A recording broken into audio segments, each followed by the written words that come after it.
just come out? I believe so. Yeah. I believe that's next. And trivia is going to be showing off some of those features, and it looks so cool. And you can go over to Roll20 and pre-order those sets. Now, we have a very special thing for everybody watching. You'll be able to get, the core rule book, and you'll be able to get Camarilla and Anarch and everything else.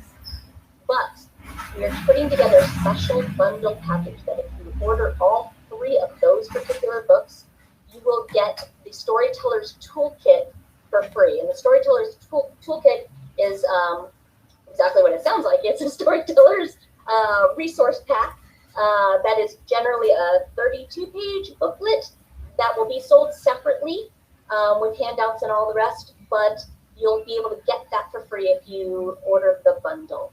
So you can go over to Roll20 today. I believe that's all with handouts and all the rest, but you'll be able to get and that you for can free. go ahead and grab that if your preferred play is on Roll20, not on the table. And honestly, I'm in some games where we play at the table and with Roll20 at the same time. So it's really cool to have those, because you can pass secret notes. There's so much you can do in Roll20. That's really, really cool. And especially since I think over the last year, a lot of us have become accustomed to playing games over the internet because, there's been a pandemic and we've been stuck inside. And so now it's this thing where it's like, it's pretty cool to be able to play over the internet, even if you have a local group. Now you can open up that group to people that live across the country or across the world. And so Roll20 really makes things so easy and wonderful and beautiful with all of the artwork that we're going to be including, and it's going to be really cool. Yeah. And It's nice. Yeah. I'd have to say, like, Roll20, the coolest thing about playing on a platform like that is I get to play with people that I normally would never get to play with. Right? It's just not physically possible. So it's been really fun. I dove into Roll20 during the pandemic, of course. So, and I'm a convert. I love it. So awesome. Check it out. Somebody posted in chat that we may have crashed their site because they're going over there and it's not coming up. Oh, well, sorry, Roll20. I'm sure they're very sad. So that kind of gets us through this year, which is a good amount of stuff. We've been working really, really hard. We came on board with Paradox last year. We didn't really announce ourselves to the world, at least for the RPG, until maybe, 4 or 5 months ago. But we've been working hard. When we announced things were already full steam ahead. We were working a lot behind the scenes. Rivals was, of course, even earlier than that. So that gets us through this year. We have a full schedule for next year. We have a lot planned, but we can't tell you everything. We actually can't tell you anything, except for maybe give you one little taste of what's to come. oh, Scott, you are the worst because you always want us to tell more that we're not supposed to tell. Yeah, I have a reputation to uphold. If we didn't actually do something that made Sarah Erickson, our VP of Marketing, upset, it would not be a successful news show. So let's do it. Give the people what they want. And I'm excited about this one. As a person who's never played Vampire the Masquerade myself, to put it mildly, it can be intimidating. There's a lot of backstory. There's a lot of stuff going on. So I'm excited for this. Yeah. Okay. Sarah's in chat saying don't.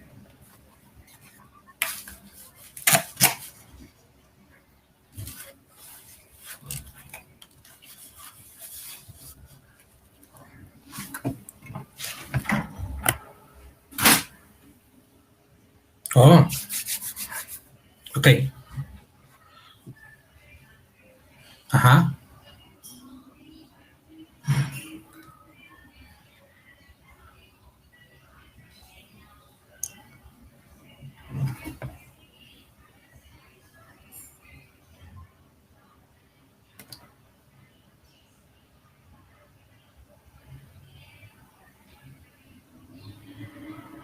Ok, esto con madre, no sé si me escuchan ustedes a mí bien.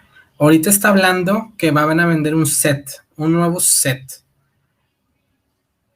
Como si fueras tu primera vez jugando a Vampiro, ¿sí? Sí, hermano. Hoy van a anunciar todo, casi todo. O sea, van a anunciar lo que es Partido del Sabbat, van a anunciar todo lo que son los sets, lo que viene siendo Roll20, viene también parte del Book of Not, a lo mejor va a haber algo de Hombre Lobo, o sea, hay que esperarlo aquí donde lo vamos a ver, ¿sí? Principalmente. Ese anuncio que acaba de mencionar de hacer un set para todo como primera vez, va a estar con madre.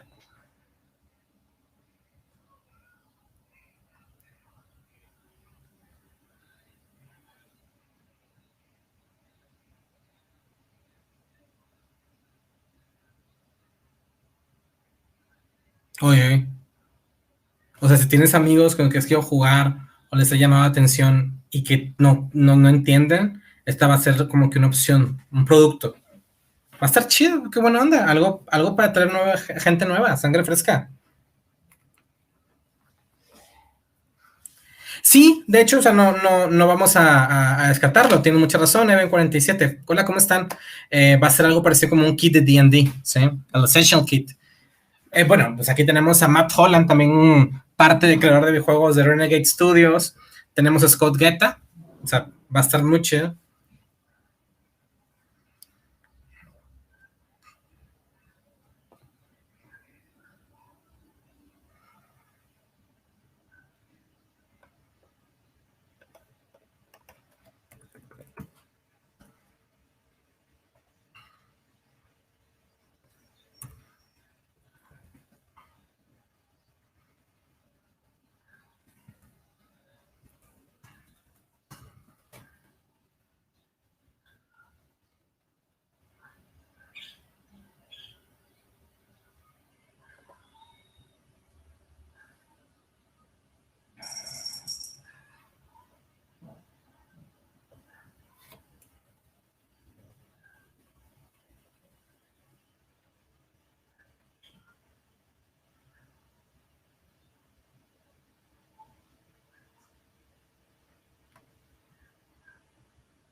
Ok. ¿Qué dices? Curiosidad, nombres terminados en Olf tienen que ver con lobo. Adolf, Rudolf, Randolph. Güey, Rudolf no tiene nada que ver. Recuerda que es Twitch Prime, Amazon Prime. Ah, ese es mi Nightbot. Ay, qué chido. Oigan, por cierto, gracias a toda la gente. Acabo de iniciar, disculpen la tardanza. Esto inició hace una hora. Yo lamentablemente puedo iniciar ahorita. Tuve que ir con mi mamá al hospital. Hoy la acompañé todo el día. Y pues no salimos temprano, ¿no? O sea, el día continuó hasta ahorita y llegué, me bañé y en chinga puse esto. Estamos usando por primera vez un multistream. Un saludo a la gente de YouTube y un saludo a la gente de Twitch. Muchas gracias a todos por verse, por meterse, por unirse. Neta, muchas gracias. Todavía ni siquiera anuncio que ya empezamos.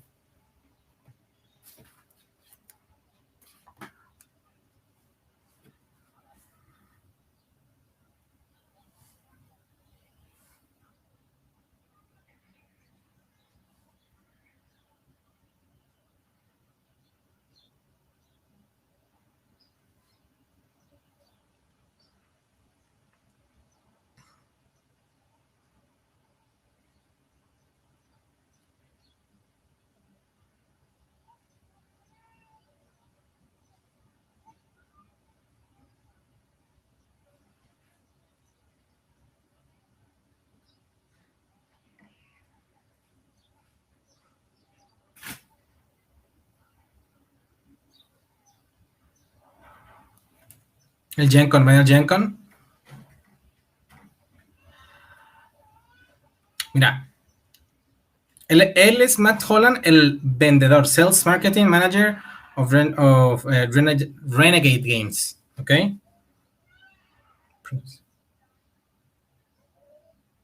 Un tornamento de Rivals, güey.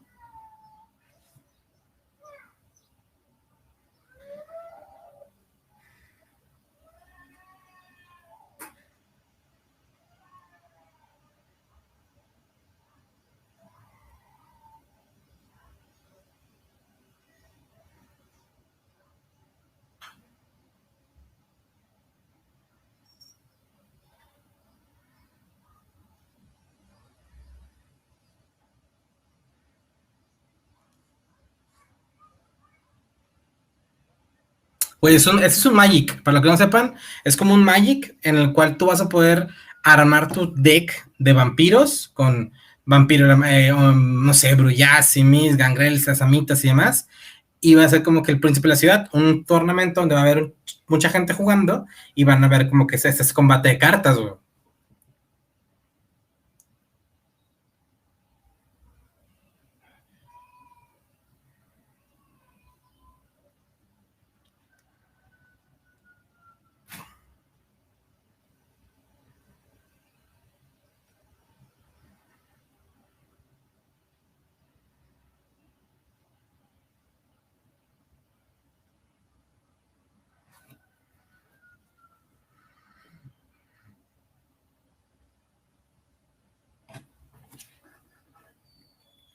Bien, güey, gracias a Dios. Gracias a Dios, yo tengo. Pues van a operar a mi mamá el día 5. Le van a quitar la tiroides, pero todo va bien. O sea, todo se ve bien. No se ve nada malo, para que me entiendan.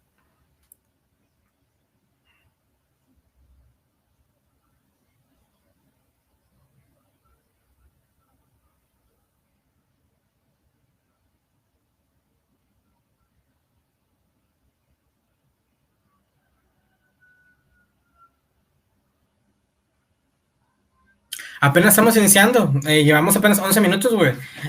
Saludos a Rauru, ¿cómo estás, querido hermano de YouTube?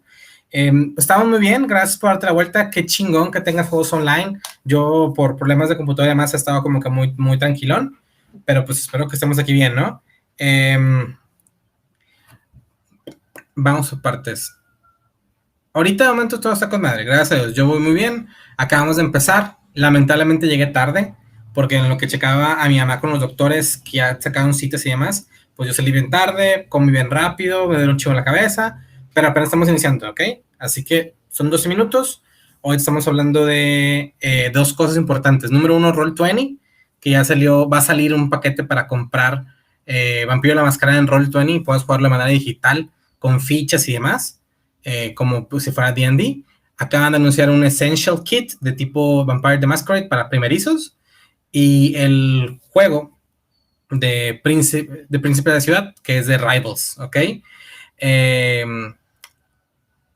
¿Cómo ve el juego de Vampiro? Güey, el juego de Vampiro, güey, Blood Hunt, está chingón. Y la ideología de que está ambientado en el ámbito cuando los Brujás dejan la camarilla y se agarran a golpes con todos los clanes de la camarilla, es una cosa sublime.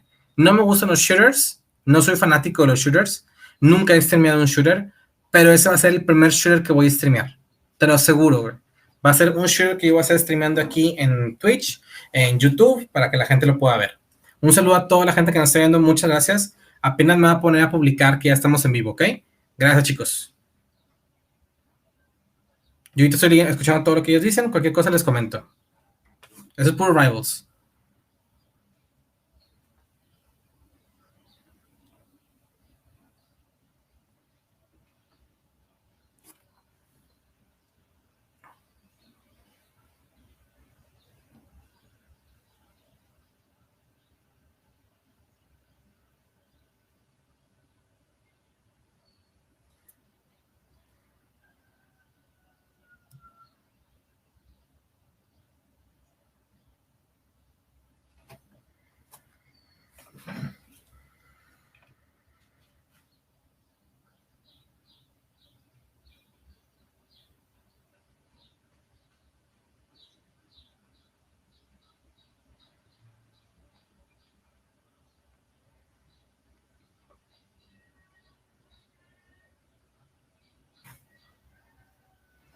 Güey, me encantaría ir a Gen Con, no sé ustedes, a mí me encantaría ir a esos lugares. Si solamente iría a Estados Unidos por algo, sería la Gen Con, hay tipo de lugar donde puedo comprar libros, puedo jugar, comprar dados, o sea, hermosísimo. Si solamente iría a Estados Unidos por algo, sería.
Sí, es cierto.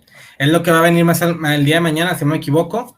Mañana que hacen el anuncio de Book of Not.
Vengan ahí conmigo, la convención de cómics de Monterrey.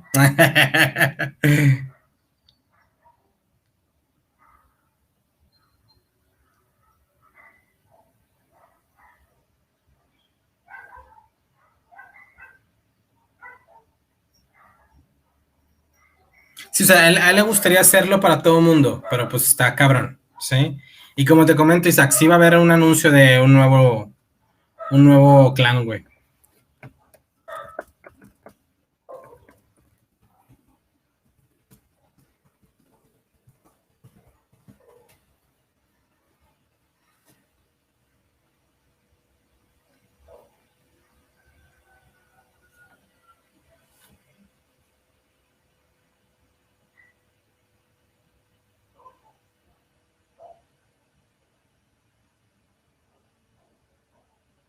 ¿Para qué? Dilo ahorita de una vez. Recuerden que ahorita ando compartiendo las publicaciones, una disculpa. Ujú. Ajá.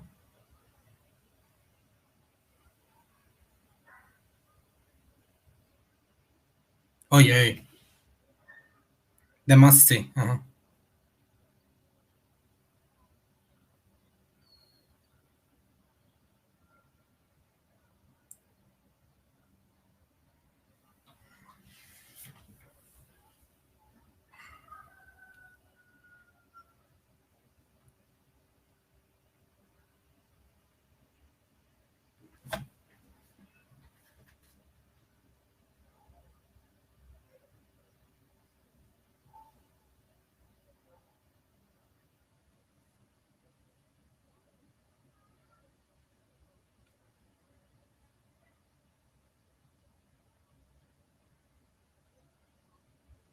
Oye, es un muy buen cast, ¿eh?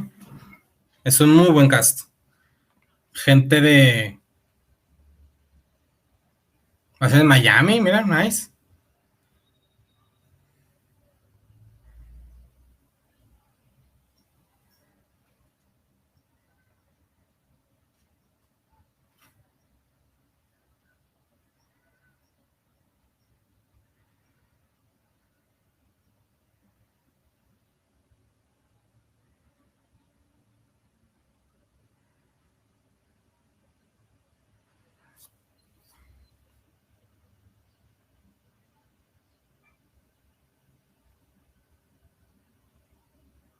Ah, ¿cómo? ¿Tú no escuchas? No. No sabía que no escuchabas, güey. Dame un segundo, güey.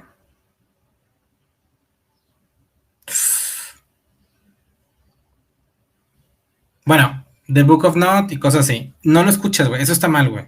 Dame un segundo, güey.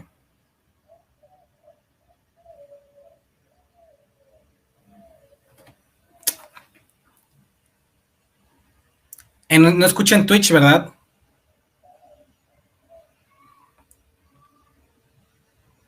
Es que en YouTube se escucha bien. Dame un segundo.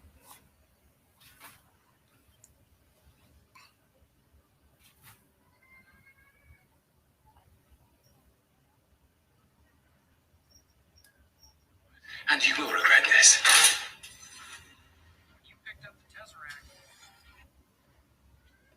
Déjame ver cuál es el problema.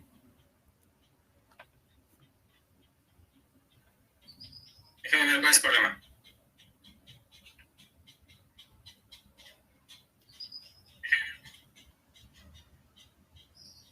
Hola, Lesa. Saludos, Lesa, ¿cómo estás?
A ver, denme un segundo, porque está fallando aquí. No sé por qué, no sé por qué se está fallando, pero sinceramente, denme un segundo.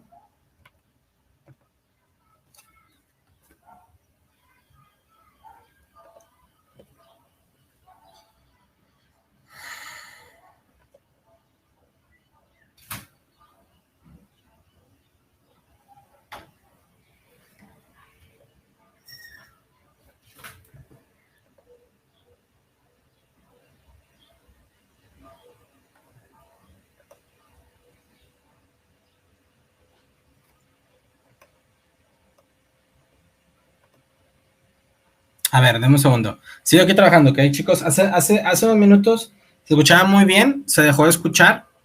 Puede que sea por el multistream, pero ahorita lo verifico, ¿ok? Un minuto, por favor. No se vayan.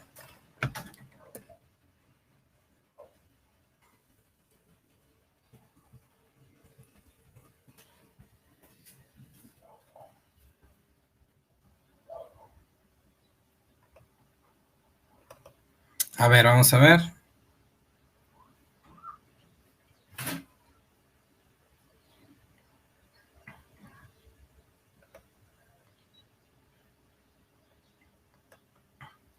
Ok. Un minuto, chicos, un minuto. Sigo trabajando.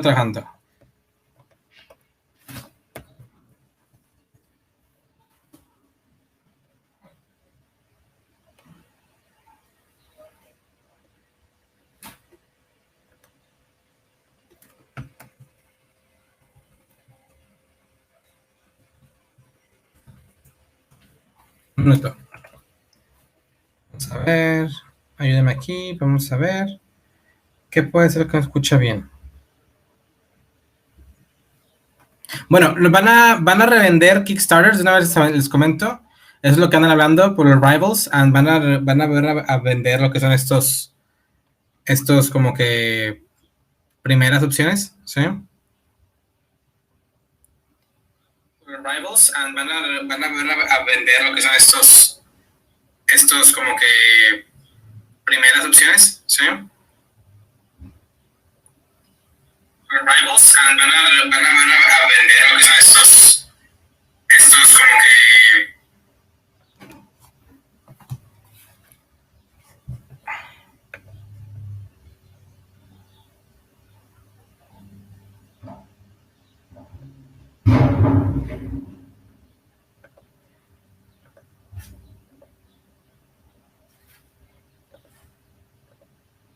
a ver, vamos a ir trabajando. No se escucha. ¿Sí escucharse acá, no?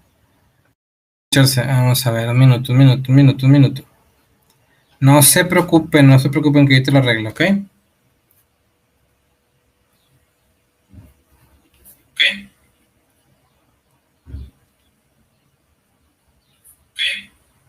¿Qué onda, Giovanni? ¿Cómo estás? Perdóname la molestia, les voy a decir. Hay un pequeño problema con el sonido. Solamente. Giovanni, ¿cómo estás? Perdóname la molestia. Solamente lo arreglo, ¿ok? No se preocupen. Estoy arreglando. Estoy trabajando en ello.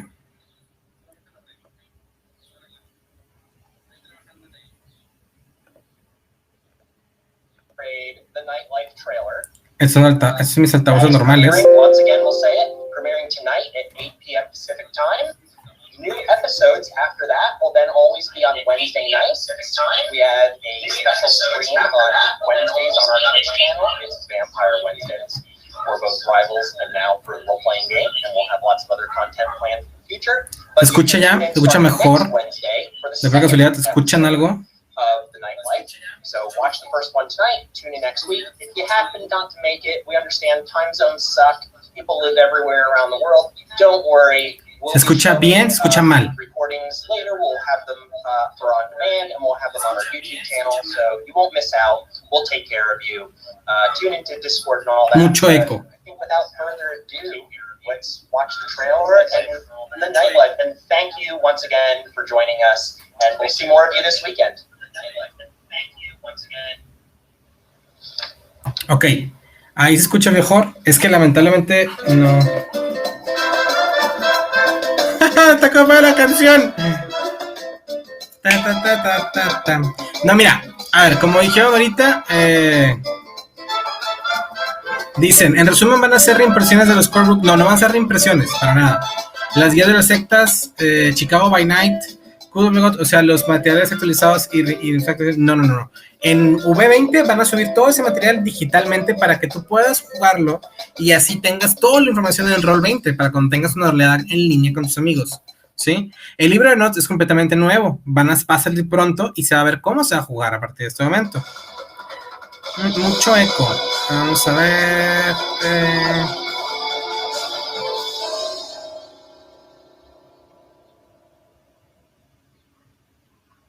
No, todavía no dicen, apenas lo van a anunciar hoy, eso va a ser anunciado ahorita.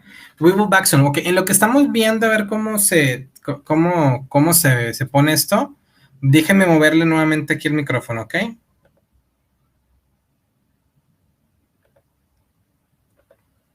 A ver, ahora, ¿cómo se escucha? ¿Se escucha mejor? ¿Se escucha peor?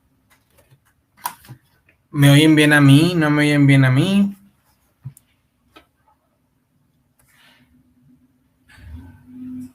Hoy estamos esperando a que se vuelva a poner todo. Así es. Ok, yo me escucho mejor, ¿sí? Ahora vamos a ver si escucha lo que es el sonido de fondo, ¿ok?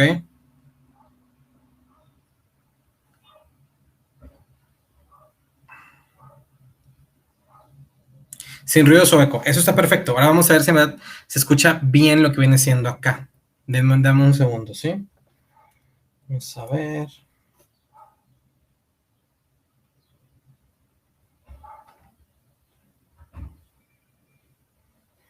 Ahorita el siguiente evento sigue el de How to Use Roll20. Vamos a ver cómo usar Roll20 para lo que viene siendo el nuevo sistema de este juego, ¿sí?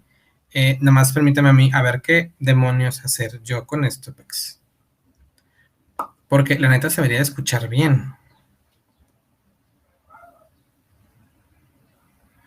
Uh-huh.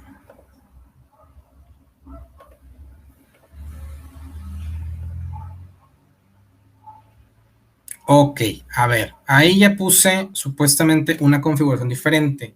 Vamos a ver si escucha algo. Voy a poner un video, ¿sí?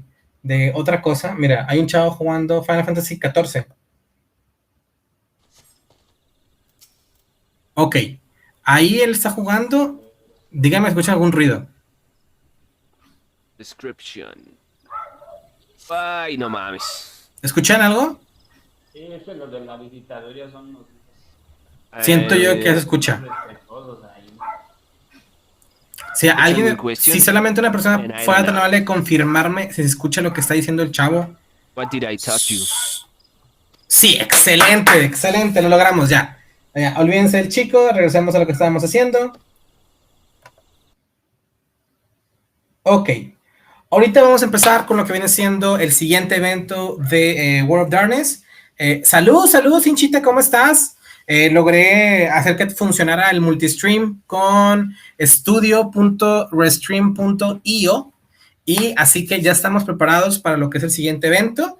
Una disculpa por el primero, no escuchaba muy bien. Faltan todavía 20 minutos para que inicie. Voy a volver a poner el evento principal de lo que nos perdimos, ¿está bien? Así como una especie de retransmisión en lo que inicia el siguiente.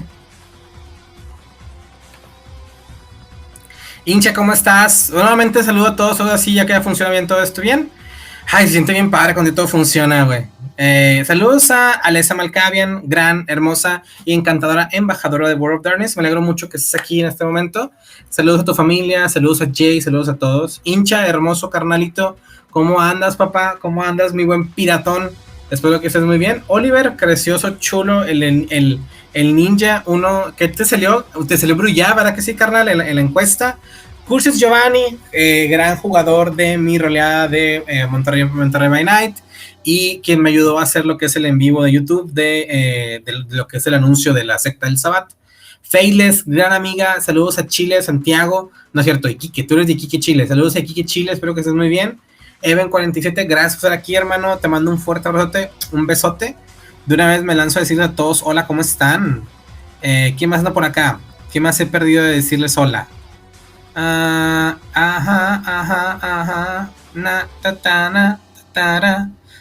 Por ahí andaba mi buen Isaac, ya te dije. Isaac, bienvenido también que andas por acá. Rauru Ryu. Espero que andes por ahí, Rauru. Espero que estés muy bien. Te mando un fuerte abrazo. Stefano Barbosa, me encanta ese nombre, güey. Stefano, güey. No sé si eres de México o bueno, aquí del área mexicana. En México tenemos un perfume, güey, llamado Stefano, güey. Es una loción, algo así. Y cuando lo anunciaban era de Stefano. Oh, Stefano. Así como que, güey, qué pedo. Vladi, amiga mía, espero que andes por acá todavía. Te mando un fuerte abrazote. Espero que te haya dado tu camisa de Eli Montelo. Para todos aquellos que no saben, ya tengo lo que es camisa con logo y viene con un señalamiento para mis hermosos bastardos. Espero que se vea bien. Y ahí estamos ya. Ay, ¿qué más? ¿Qué más tenemos que hablar? ¿Qué más tenemos que decir? Vamos a darle una adelantadita. Vean esto que está aquí, güey. Quiero eso. Quisiera hablar con ellos y decir, chicos, por favor, préstenme su escenografía. Me encanta su layout. Vean. Qué bonito, güey. Malkavian. Brullá. Toreador. Gangrel. Excelente, bien, Alessa. Que vengan por acá. Elysium, Weekend of Darkness. Así empezó el evento. ¿Sí? World of Darkness y Renegade Studios. Ahí faltan el World of Latinoamérica y Eli Montel. Welcome to Elysium, the Weekend of Darkness here at Renegade Games. So today we are kicking off 2 full days of Vampire the Masquerade. Primeramente tenemos aquí arribita, ¿sí? A Brand Community Developer, o sea, la hermosa Outstar y Trivia Fox, que es productora de pues ella es la creadora, ¿sí? O productora de juegos de mesa en Renegade Studios. Y en cambio acá Outstar es la encargada de la comunicación de la marca de Mundo de Tinieblas. Hello, Martina. Hello, Trivia. It's super nice to be here, and don't worry, this is honestly a super long title for a job. I'm so sorry. Don't worry about it. So I am the World of Darkness brand community developer, which is extremely long, but it actually BCD what? BCD what what? I do is I develop various strategies and ways to reach both our core Vampire the Masquerade audience and new audiences for World of Darkness in general. So para los que no sepan, un Brown Community, como ella acaba de decir, ella se dedica a lo que es desarrollar estrategias para que toda la gente nueva, al mismo tiempo ya con experiencia en el juego de Mundo de Tinieblas, tenga acceso a todas y cada una de las noticias de la marca, ¿sí? Yeah, it's been a very cool job to do, and to be able to be here with you and discuss with the community straight with my face here, it's a very big part of my job. So I'm very happy to be there. And I'm so glad that you came too. Like, you know so much about the, vampire community and are so like in step with everything that's going on with vampire that we couldn't do it without you. Making sure that we've got, somebody who's true pro about vampire. I have been a long time viewer of vampire, but only recently came into the fold. So I'm just so excited that I could ask you all of those questions that I definitely don't know the answers to about my lore favorite. and history. Yes. Yeah, I do. I'm not the biggest expert. I aspire to be, someone that people can come to and ask about things. But this is definitely one of my favorite things when people just either come or want to refresh their memory about Vampire the Masquerade or World of Darkness in general, and they, come to our Discord or social media or here to the Twitch and they ask things about some very basic, things about World of Darkness and Vampire, and to be able to answer them, to get them hooked in this world, it's such a nice feeling. So I'll be very happy to lead you to this wonderful world of darkness. Awesome. Well, for my first lore related question, this weekend is called Elysium, the Weekend of Darkness, and I know that Elysium is a real thing in Vampire. Can you talk about what Elysium means? Of course. Actually, this is a very, very good name for an event like this, because Elysium is a safe place. I mean, relatively safe. Safe. Hopefully safe for vampires. So this is a place where vampires can be themselves. They don't have to hide. Safe. They don't have to pretend that they are mortals. The masquerade, it can be partially ignored at the time when they are in the safe premises of Elysium. Elysium is not entirely tied to any specific faction or to people. It's not like only the Camarilla officials can organize Elysiums or only the Anarchs. Anyone with enough power in the domain can organize this Elysium place, which can be Louvre in Paris, but it also can be a small rock club somewhere, or maybe a very fancy crypt somewhere in the graveyard. Depending on what kind of a vibe you want to have, Elysium is a place where vampires can visit and they can mingle with other vampires. Usually you do not use any disciplines inside. You try not to be hostile towards other vampires. It's not like any battlegrounds or anything like that. But of course, sometimes things get out of control. But we will try our best to keep it pretty calm here in the very peaceful Elysium full of vampires that are very interested in getting to know each other. Yeah, it's rare for the Nosferatu to be able to put on their Sunday best and head up to the surface, right? So yes, that's one of the most interesting things that we Bueno, explica ahí claramente lo que es el Elysium, y como ustedes ya lo conocen, jugadores de vampiro, pues es un lugar donde los vampiros pueden ser ellos mismos, pueden hablar de temas importantes, políticas y demás cosas, y llevarse, entre comillas, bien. Es un lugar a salvo, como ya dicen, lo que se ríe, porque pues no hay nada a salvo ahí, güey. Arpías, azotes, sheriffs, arcontes, no sé qué tanta mamada más puede haber ahí, que todo el mundo te juzga, te ve, pero nadie te dice nada, solamente sales y ocasionaste una casa de sangre sin querer o hay un problema ahí. Pues lo interesante de este tema es que dices que está con ganas el nombre del tema por lo del evento, por lo que estamos haciendo, ¿no? Estamos haciendo todo un Elysium en el cual vamos a hablar de diferentes temas de vampiro para hacer todo un solo. About the idea of Elysium is that because it's a place where vampires can be themselves, they of course can be supernaturally themselves. The Toreadors can, be their wonderful, charming selves. Nosferatu can actually even highlight their repulsiveness and just be proud of how they look like.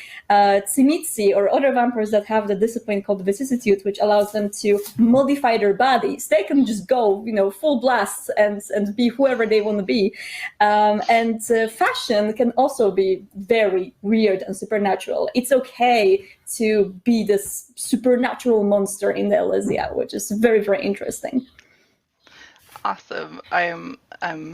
I'm so excited for all of us to get together and share everything that we've been doing in this domain of the Renegade Twitch channel.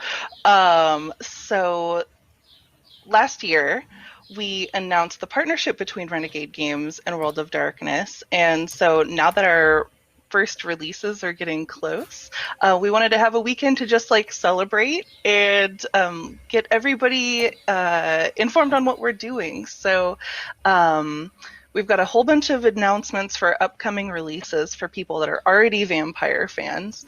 And for our Renegade fans, we want to talk about Vampire and why you should think about starting up a Vampire the Masquerade game, as well as having a ton of Rivals news too for those who are already in the know about our card game. So we've also got a whole bunch of events going on this weekend. We have demos for Rivals and we have demos for Vampire. So if you haven't checked on your, I hope that you've already gotten your tickets, but if not, check to make sure that if we have any openings and get on in and play some of these games because they're super fun. And so I'm going to talk a little bit about what else is going on today specifically. So right after this, we have the Renegade News Dispatch. And this is the thing that if you're going to only watch one thing this weekend and you really want to know what's going on, this is the one. So stay tuned right after Martina and I finish our chat, and you will get that sweet, sweet news dispatch featuring Scott and our tabletop team and Rivals team. So we've got some book announcements, of course, for the RPG side, and one of the announcements is near and dear to my heart. It's a project we've been working on, and I'm so excited. It is not your typical source book, TM. And on the Rivals side, we're going to be talking about the current pre-order that's up, and also some organized play news. So for those of you who really like to do tournaments and things like va a that, haber torneos, lo que habíamos hablado hace rato, o sea, va a estar muy bueno. and then following that, va a estar muy chido. I've actually got a workshop, so I'm going to teach you how to play Vampire on Roll20. I am a bit of a Roll20 veteran, and our books are actually up for pre-order right now on Roll20. So go get your book on, and I'll show you how to use it. Have you ever played anything on Roll20, Martina?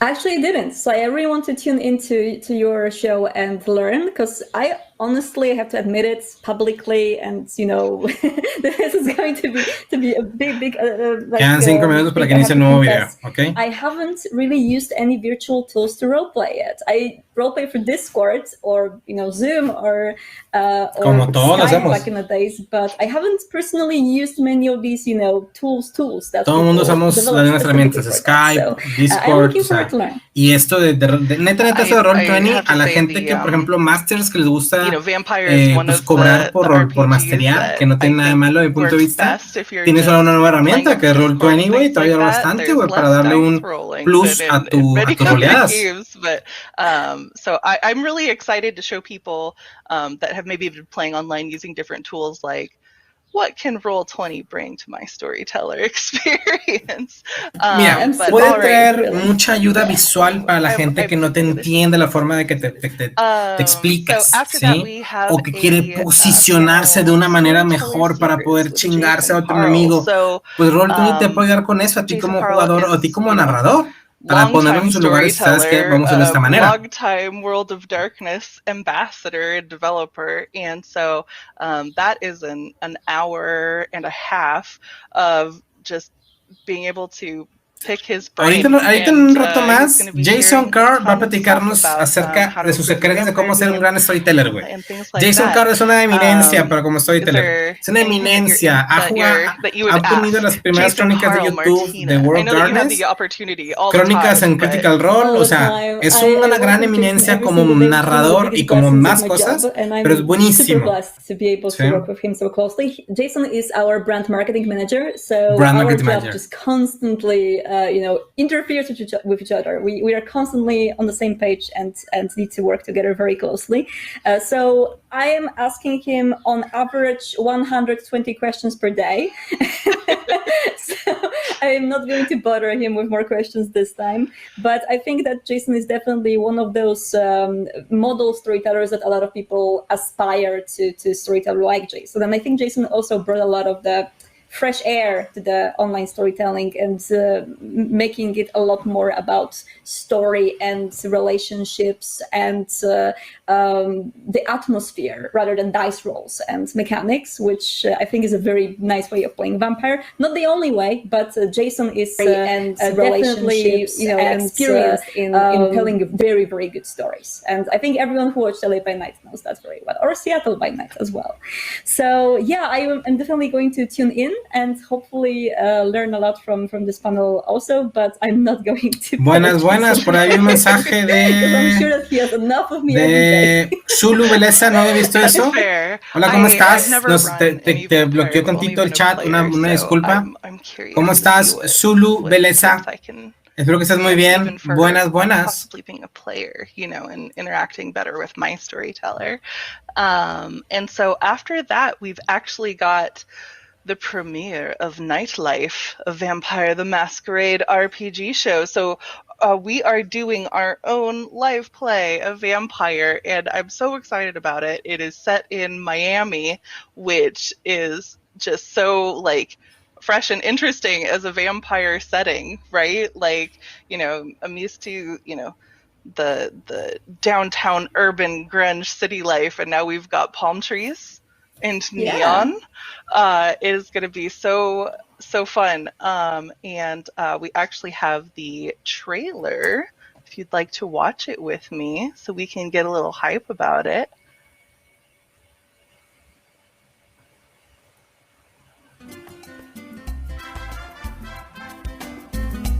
Me encanta la musiquita, güey.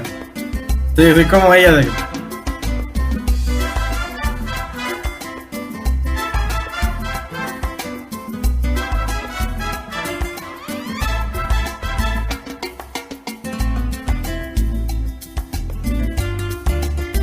En este momento soy ella. Bailando con la musiquita.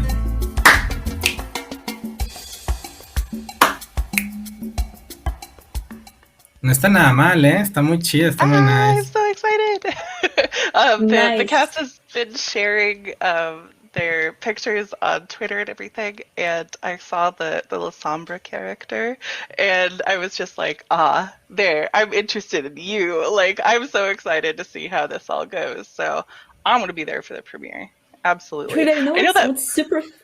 You know what's super funny about this? Right before we made the announcement of Nightlife, I couldn't talk about it before, but surprisingly, I don't know if some of our audience, they have Auspex going on, which is a discipline that makes people, know things, because I've seen so many people talking about how much they want to know what happens in Miami, and, they would like to see the Chronicle in Miami. I've literally seen this separately on Twitter somewhere and on Discord, and I was like, do they know?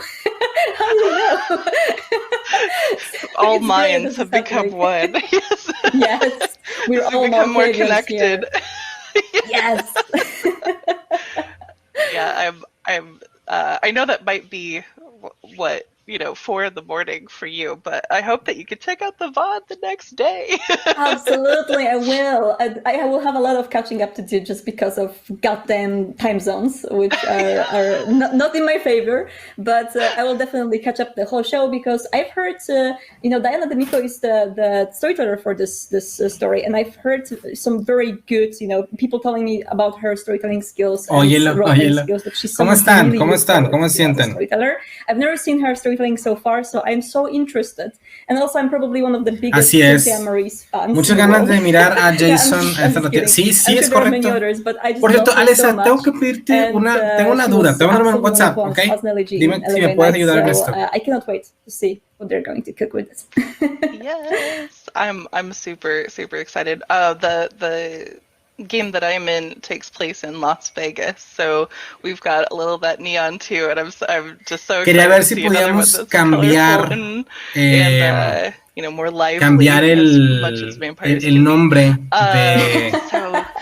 del video de YouTube. No sé si puedas cambiarlo tú. Just a reminder, ponerle algo más bonito. For both Rivals and Vampire, and you'll want to do that on our Discord server as well, because we actually have walk-ins. So if you're, just seeing what's going on for the day, get on our Discord, and there may be an open game ready for you to learn how to play one of the games. RenegadeGames.com/Discord. And so just as a little teaser taste of what's going on tomorrow, we are going to have a panel about how to use the Book of Nod in your vampire game. El Book of Nod, I think güey. this one's very Tiene ese interesting pedo. because the Sabbat book is currently on pre-order, and the Sabbat vampires are fervent Nodists. So they love that Book of Nod. And Martina, can you talk a little bit more about what the Book of Nod means in Vampire? Book of Nod is going to be, the way to use it specifically in a roleplay is going to be explained very much in detail by Justin tomorrow. So I'm going to leave most of that to him because he has a lot of surprises, but I might spoil a little surprise that we've prepared for tomorrow, which is that at the very end of the panel that Justin is going to introduce the Book of Nod and some parts of the Sabbat book as well, we are going to share a preview of the Sabbat book. Un preview del Sabbat book. Uf, ¿qué más quieres, güey? Un preview del Sabbat book. Justin's panel tomorrow. Vamos a ver si empezó el otro. Preview for people with the path shown, with discipline shown, and with some additional nice details. Show del Sabbat, del libro, cómo va a estar, cómo van a ser ¿cómo explicarlo? ¿Cómo van a ser los poderes? Y va a estar buenísimo. And so after that, cambiamos de video, vamos ahora a el nuevo podcast, ¿ok? Vamos ahora al evento de Using Roll20 with Vampire the Masquerade, ¿ok? Para que la gente que le gusta el Roll20 vaya a comprarlos lo más pronto posible. Esta nueva forma de hacer de Roll20, ¿les parece bien?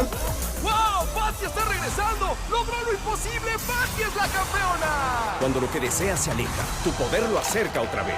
Emperador, libera tu poder.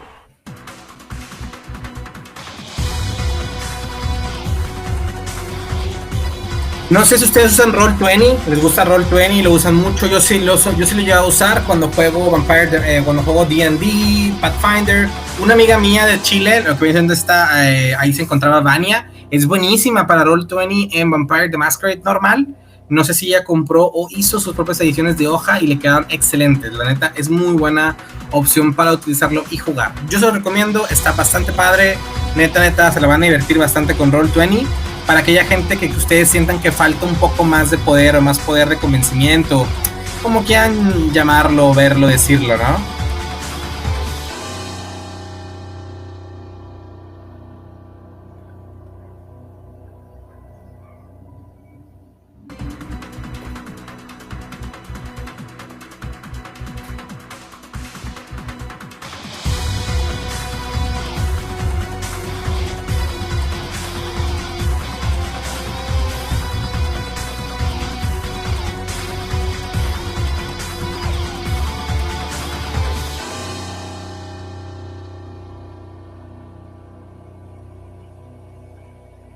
A ver, vamos a ver si ya según yo intenté cambiarlo, espero que haya funcionado. Vamos a ver si se cambió. Me mencionaste en 4 historias. Dios mío, Alesa, ¿por qué tantas historias? Gracias. Qué amable de tu parte mencionarme en tantas historias. Love you, Alesa, love you. Como siempre, gran amiga, grande tu ayuda, grande el ser parte de este equipo. Muchas gracias. Es video, no, con razón. Voy a publicar las cuatro aquí conmigo. Muchas gracias. Sí, eran fichas disponibles, pero era algo muy básico, no era oficial. Para darme a entender, ahora en este momento ya va a estar de manera oficial por parte de Renegade Studios todo lo que viene siendo la campaña o todo lo que viene siendo el proceso en Roll20. ¿Okay? Hello everybody, welcome back to Tengo una campaña de logo en Roll20. Los consejos me decían, excelente, qué bien, negro viejón. Estaba difundiendo a mis criaturas que tienes que decir, excelente, muchas gracias, Lesa. Qué amable de tu parte. And I'm joined today by our fantastic vampire storyteller, Diana D'Amico. Diana D'Amico, una excelente storyteller, la verdad, muy buena. So Es I'm del super Die Hard, excited to Die Hard be here Dice. with you all today, and Es we are going to be going otro canal through de how rol, to muy bueno. play Vampire the Masquerade on Roll20. So as hopefully all of you have seen, we have an official partnership with Roll20 now. Super exciting. You can go get pre-order all of the Vampire 5th edition books right now on the Roll20 marketplace. Ahí está, de pre-order. And my goal today, as somebody who's used Roll20 for a very long time, is to show folks that maybe haven't used it before, or maybe haven't used it for Vampire specifically, some cool ways that you can use the platform to enhance your game. And, Ya ves, o sea, cosas que nos puede utilizar la plataforma como libros y demás, algo que te ayuda para subirlo y subir a un nivel más alto tu roleada. Roll20 noob. Escúchame bajito ella. Is to get all of the tips and tricks from you, so that when I ask dumb questions here, everyone can benefit from it. That's the whole goal. Good. Yeah. Cool. Yeah. Es correcto, va a venir todo eso de ambientación y aparte las tiradas, güey, o sea, va a tener el setup de las tiradas para que tú digas, voy a hacer tal cosa, le picas y la tirada, quiero usar tal disciplina y se usa, o sea, no va a tener que estar, ay, güey, es este dado más esto, tantos dados de 10, o sea, es lo bueno, ya va a estar el setup completamente hecho. Es una inversión que yo sí voy a hacer, la verdad. Así que va a haber próximamente roleadas de parte mía, de Eli Montelo, en Roll20. Así me quiero meter a Roll20. My Roll20 game that I've made just for y'all. Mira. All right, cool. Eso es de ella. The first thing that I have put together. Oh, and I should say, chat, if you have questions, go ahead and put them in chat. Desiree is going to be keeping an eye on them, and then I will answer them when we have little breaks. So please feel free to ask, and I will get you somewhat informed, no matter what. I'll tell you where to go. Aquí apenas va a explicarnos como que el inicio de todo. Vamos a ver qué está haciendo. I've created a coterie for us today. Una cotería. And they're called the Riversides. I live in Minneapolis, and so I thought it would be fun to set up a vampire game that's also in Minneapolis. So, okay, muy bien. One of the things that I think is un Monterrey by Night y la macro. A los que no saben a qué me refiero no van a entender, pero los que sí se van a estar riendo. So, like, when they come into the game, voy a poner yo Monterrey by Night, Fosfo, Monterrey by Night. Así, a huevo que sí. Kind of that, I guess, like, loading screen or title screen, right? While everyone's getting into character. Okay, ya compartí so I've set up one of these for you here todo today. en... So we've got, you know, the place that they live, this nice little walk-up multi-family housing unit that I found online that's in Minneapolis. We've got our little coterie right here, and these are tokens that I drew because I'm into shameless self-promotion when I get to show off my own little Okay, ella tiene tokens ahí, si pueden ver. Sí. And aquí then tiene varios down tokens. Here at the bottom, Treats, Limbo, Aliados, Rest in Peace, que ya murieron. Those that we have no idea which side they're currently on, and then of course our allies, and a place of memoriam for our fallen. So the big red X's really, like, yeah, do they help? Do they bring them with honor there? I love it. And yeah, so, like, this can be a place where, you know, everyone's kind of chatting, you know, like, what are we gonna do about Officer Smith? What are we gonna do? Like, does anyone remember the last time we talked to Brando? You know, and just kind of set up what you're thinking about this time. It's a nice reference too. I'm one of those people, I forget a name the instant someone gives it to me. Same, yes. So being able to have some place to go back and check all of those things for NPCs you've only interacted with once. Bueno, vamos a ver cómo se ve. Voy a meter aquí a Twitch en este momento para ver cómo se ve. I should also show you something very exciting, which is we are, or Roll20 has designed us a brand new character sheet. So there's been a community sheet for a long time. For Excelente, ahí estamos. Estamos muy bien. Getting a brand spanking new version. So Miren, miren. Welcome. Son las hojas del libro original. And so Sí. there's still some stuff going on this. It's not the 100% release version, but this is very close to what y'all will experience. So it's very similar to the design of the paper sheet.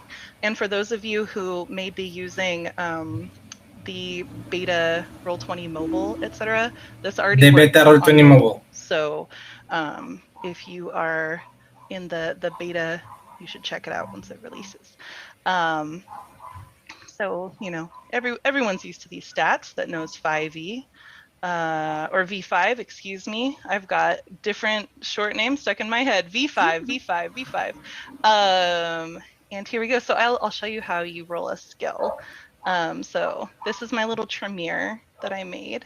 And let's, she's like a Nugoth Etsy witch that makes a lot of, that makes money selling, you know, like bones and stuff to I think I have some of her stuff. Es su convicción. Suburban moms. Yeah. Vende huesos, al parecer. Es una vende huesos. So let's roll a craft. Let's see how she's doing. So you're a storyteller, Dana. Yeah. Adriana. If I was going to be like, you know what, I just need a day where I'm making some stuff for Etsy, what check would you have me do? You know, I would if you're doing it to sort of relax and kind of like just zone out a little bit, I would probably do your composure in craft, honestly. Ooh, kind of that's a good keeping one. those nerves in check. So I clicked craft, then I'm gonna click composure, and my Tremere, I actually didn't get to this, but is a consensualist. Consensualista. Recuerden, la forma de alimentarse en nivel 5 cambia bastante. En este punto ella es como consensualista, la cual tiene que pedir permiso o consentimiento para poder alimentarse de alguien. Pues siento que eso te va a ayudar más a ti como narrador que a los jugadores. Pues muchos jugadores, o sea, también para que puedan ellos hacer lo que son sus personajes, güey. Es para todos un poco. Yo como jugador, yo como narrador, soy malo en Roll20. Lo intenté con D&D y se me hizo muy difícil, pero eso es lo que tienes que estar como que practicando diariamente, que es diferente esto a otros tipos de juegos, ¿no? That mechanically is important for new players. You know, I can sit here and talk to you about a dice pool that you're building, but if I explain it rather than you just clicking a button, it's going to be 5 times more complicated. So, right. I'm sorry your craft sucks, but I really like that application. If only it would have been with my intelligence. If I was smartly making crafts instead of trying to chill. You're like, it's like those power knitters who are like angrily trying to make something. That's what I'm picturing. Right. Well, let's give me a little leg up and go for Leo. intelligence. Pero vas a tener todo a la mano. Sí, eso sí. Eso sí, va a tener todo a la mano más accesible para cuando yo haga una sesión. Por ejemplo, de que chicos, vamos a juntarnos en Roll20 y vamos a jugar. Ahora sesión, y como les mando a ustedes las llaves para entrar a mi perfil a jugar, ustedes tienen acceso a toda la información mientras jueguen conmigo. Si yo los saco de la jugada, ya no pueden acceder. Sí, lo chido. Es como literalmente como el de D&D Beyond, cuando a un máster que contenía un libro hacía una campaña y te invitaba, automáticamente tú puedes entrar al juego y tener todo lo que él tenía. Cuando te quitaba la campaña, pues lo perdías todo, ¿no? That would be very fun. Hoy tenemos ese problema, al punto que tenemos que poner las hojas de personajes como imágenes. Ajá, es todo un asunto. Con hojas modificables ya cargadas, es más rápido. Es 100% correcto. ¿Eso está chingón? Sí, eso está muy chingón lo que comentamos ahorita. The bestial fail, and you can see what the successes look like. So ahí se van a ver, está con madre porque bad day for occult plus intelligence. We didn't do it, everybody. Sorry about that. But yeah, so I'm so excited that the dice like look like dice. And there's going to be some additional handling later on, which will also like show you like specifically your successes versus the difficulty. Bueno, and then also will show you the margin. No está explicándolo muy bien, si te vas a ser bien sincero, le falta un poco más de explicación. It'll be really clear how much you... Eso de las sumas de dados también está muy chingón. Sí, está muy chingón. De momento yo solamente veo que estoy picando, pero no te estoy explicando el por qué. Pero por ejemplo, ahí tiene abajo disciplinas Blood Sorcery, Taste of Blood, y viene el poder y la descripción, y te viene exactamente lo que te hace, te obliga a tirar. Combat in V5 Hasta is con very China. different than anything else. So being able to have that automatically calculated instead of trying to flip through a book and find the rules Eso, is, again, eso, güey. for anyone, Poder it's one pelear of those barriers o to tirar entry for a new system. una tirada de combate social, mental, More física, people interested. en la cual no tengas que irte a los libros, güey. Simplemente decir, le tiro dominación y yo le tiro tal cosa y yo resisto esto, o sea, y que esté ahí automáticamente te va a ayudar un chingo a jugar, güey. Needs like your flaws and your advantages and your disciplines. Then we have, of course, the back of the sheet.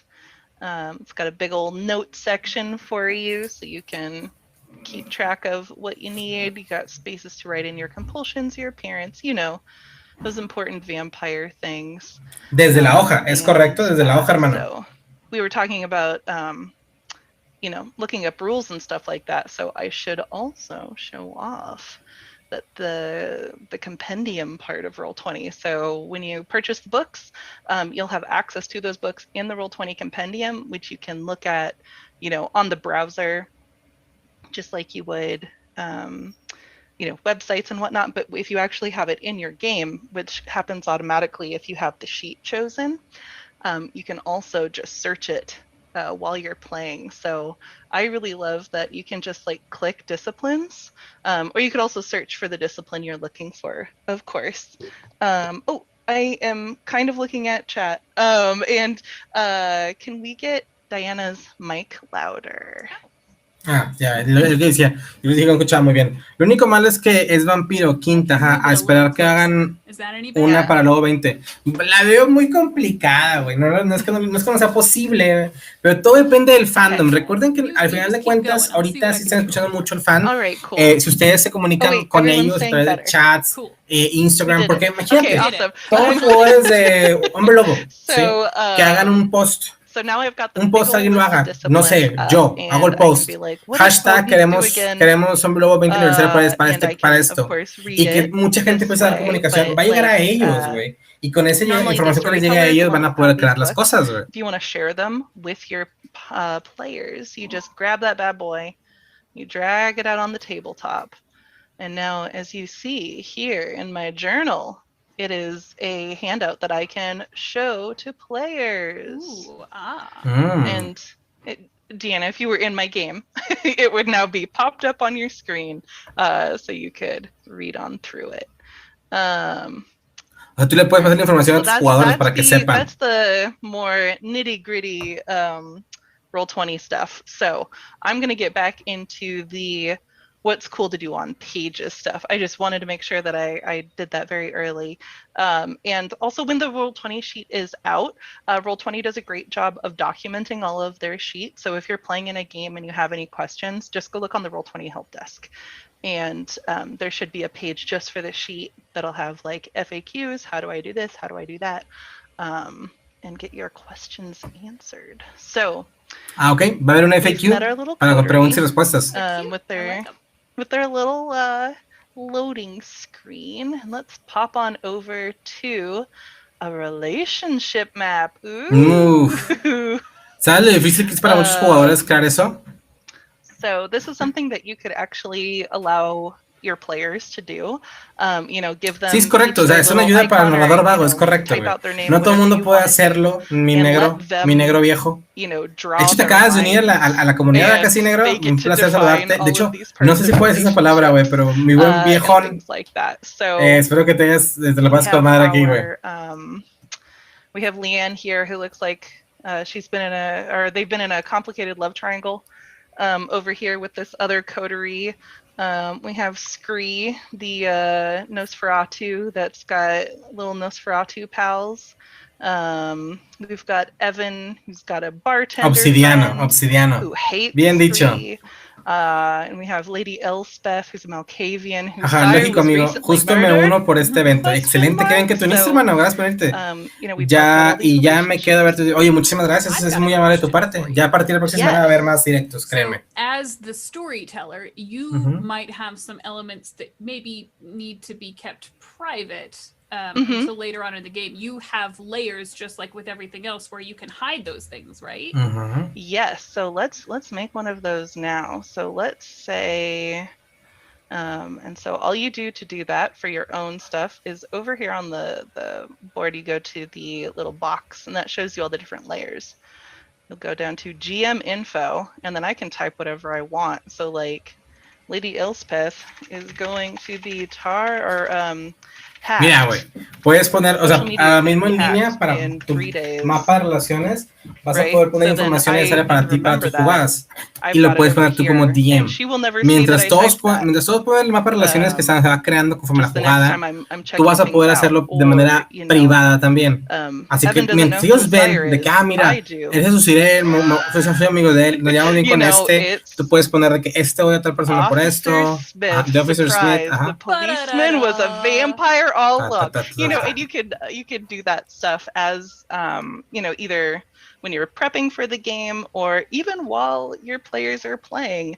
And it's also very easy to do that in a Y sí, o sea, para journal Master entry flojo too. está So muy chido. the Y no, journal over here is yo soy medio private flojo en mis or roleadas. Yo essentially muchas veces a mis jugadores he dicho, ¿qué unless pasó en la you jugada say pasada? otherwise. Y si no se So acuerdan, I can say güey, lo que te di lo perdiste. no one ¿Sí? knows. A veces abusan y me dicen, And then when I me di save tal it, cosa. only Y yo, available pues to aquí ahí la me. tienes, no, ni modo. Or, Pero even lo if hago adrede something, para like, ver si let's están call it, metidos en la party historia. tracker, and I want to share it with everybody. That sounds and way more pleasant than Right. it is in all likelihood, I think, probably.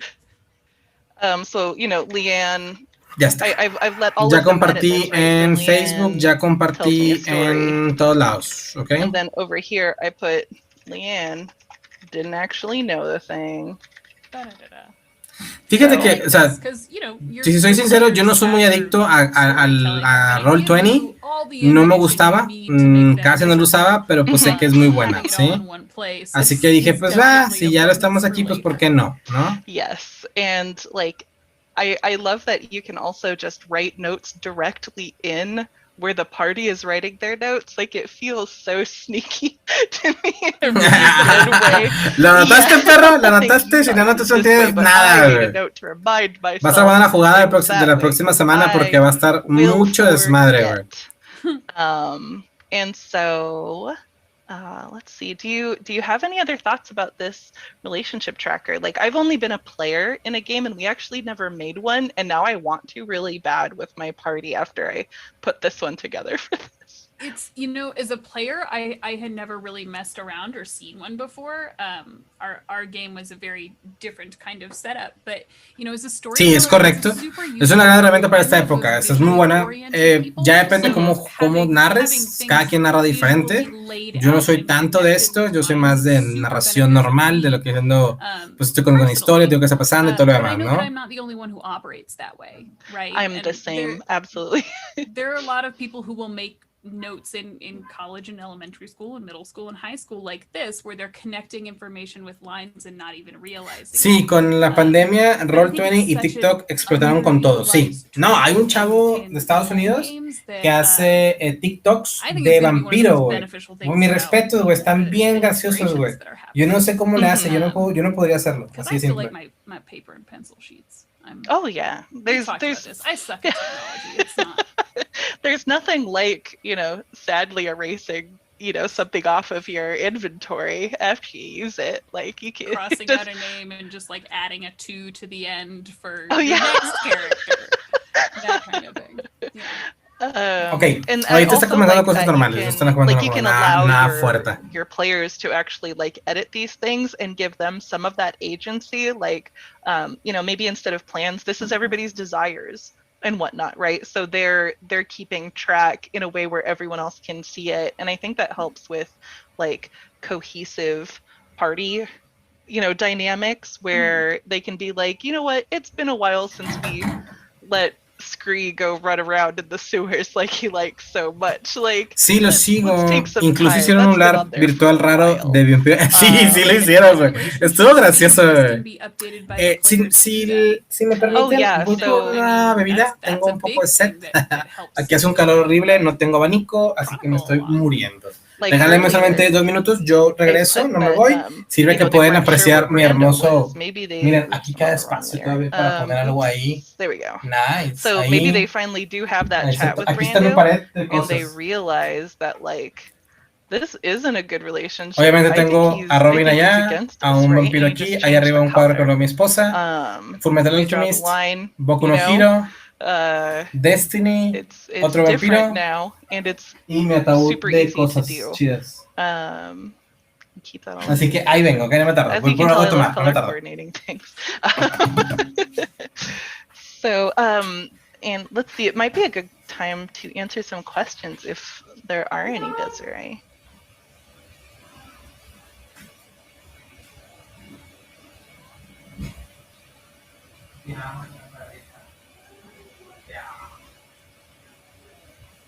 So it'll be available only in English. I don't believe that I don't believe that we have any plans for the alternate languages to be on Roll20, which I know can be disappointing.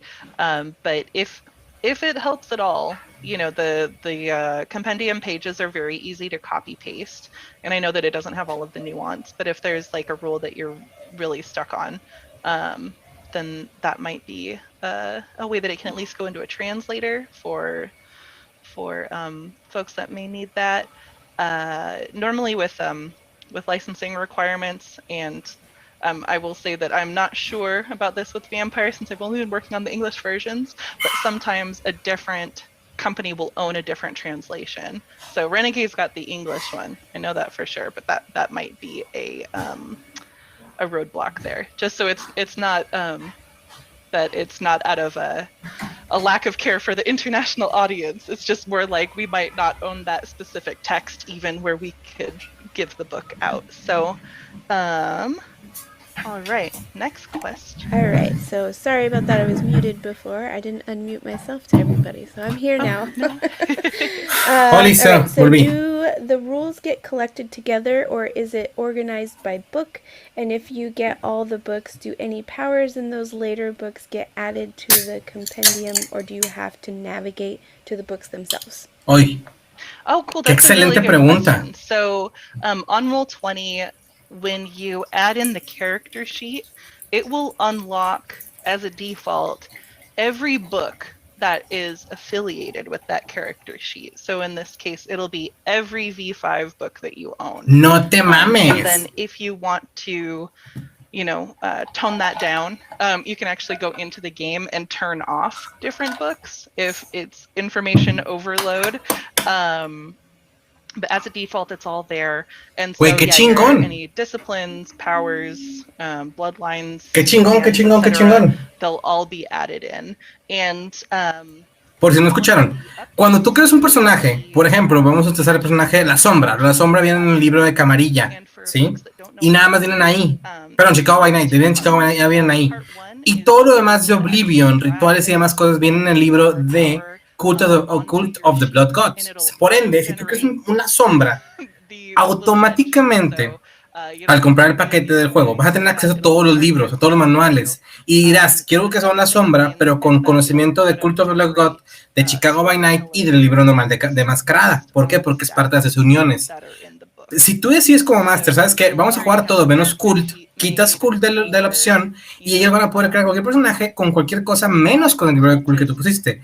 Pero todas las reglas, todas las tiradas, todo el conjunto va a estar unido en el personaje que tú has seleccionado conforme a lo que vas creando. Por ejemplo, un toreador nada más en quinta edición normal, manual básico, y todo lo demás viene ahí. Así que, pues, los pequeños erratas o cosas que están de más, como por ejemplo, pues que cambió la disciplina de presencia en Companion y cosas así, va a estar puesto en el mismo toreador automáticamente, ¿sí?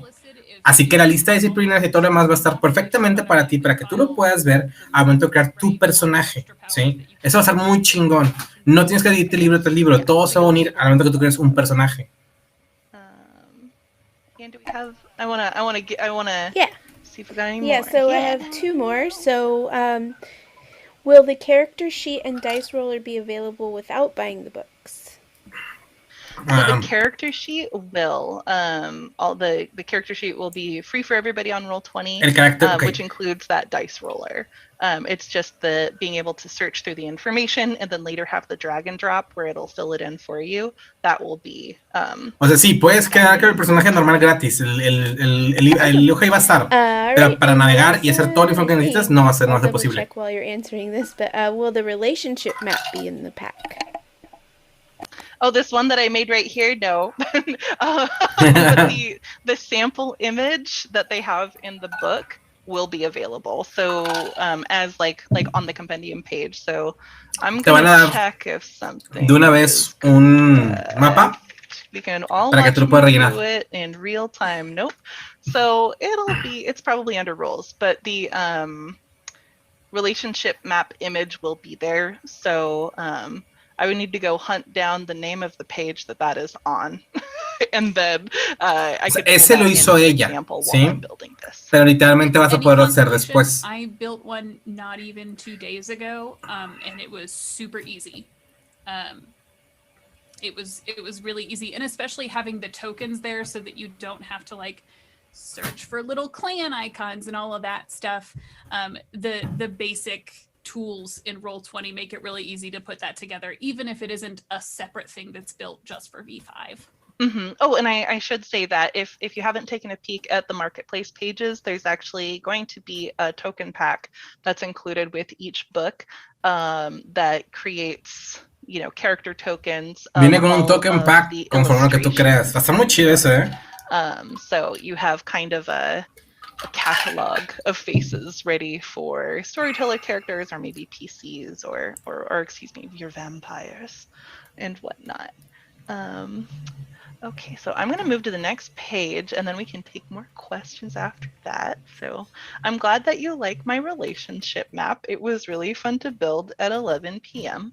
I do. A huevo, lo hizo a las 11 de la noche, güey. I'm down. I'm gonna Como todo enfermo mental, así de que déjame crear una relación de mis personajes.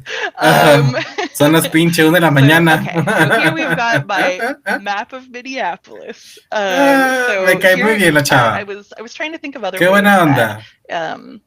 Having these drawing tools and map tools would be interesting for a game that's so much more like narrative than dungeon crawly. And here's a map that I found of Minneapolis. So I will. Wait, ¿por qué no hay mapa de Monterrey? Because if you were in this game, you'd already know. But over here, we've got the our little aligned coterie, right, with these 3 vampires. I've drawn X's on the map where there's been recent assaults or homicides that have been found by like the police scanner and whatnot, right? We have this is where our Malkavian killed that cop because she accidentally broke the masquerade. We have the prince's house downtown here in a high-rise building. We've got the sheriff where she lives. We've got the bartender, and so I've marked out some things that this pink area. This is the no-go zone. This is Nicolette Mall. It's very populated. Do not feed here. We've got the green, which is the prince's area. Like, probably don't mess around in it. And then we've got this little purple area for our little coterie that they're protecting. And there's also going to be. Yo ocupo hacer un mapa así. Ocupo hacer un mapa así para Monterrey by Night.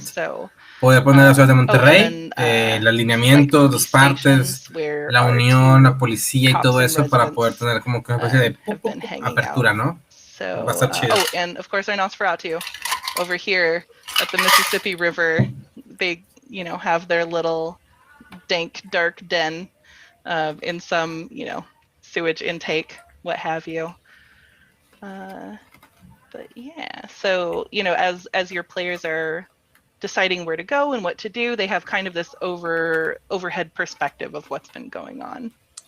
Which I think becomes a lot more important with Vampire than most other systems, right? Because you have certain hours of the day in which you cannot operate or you're going to die.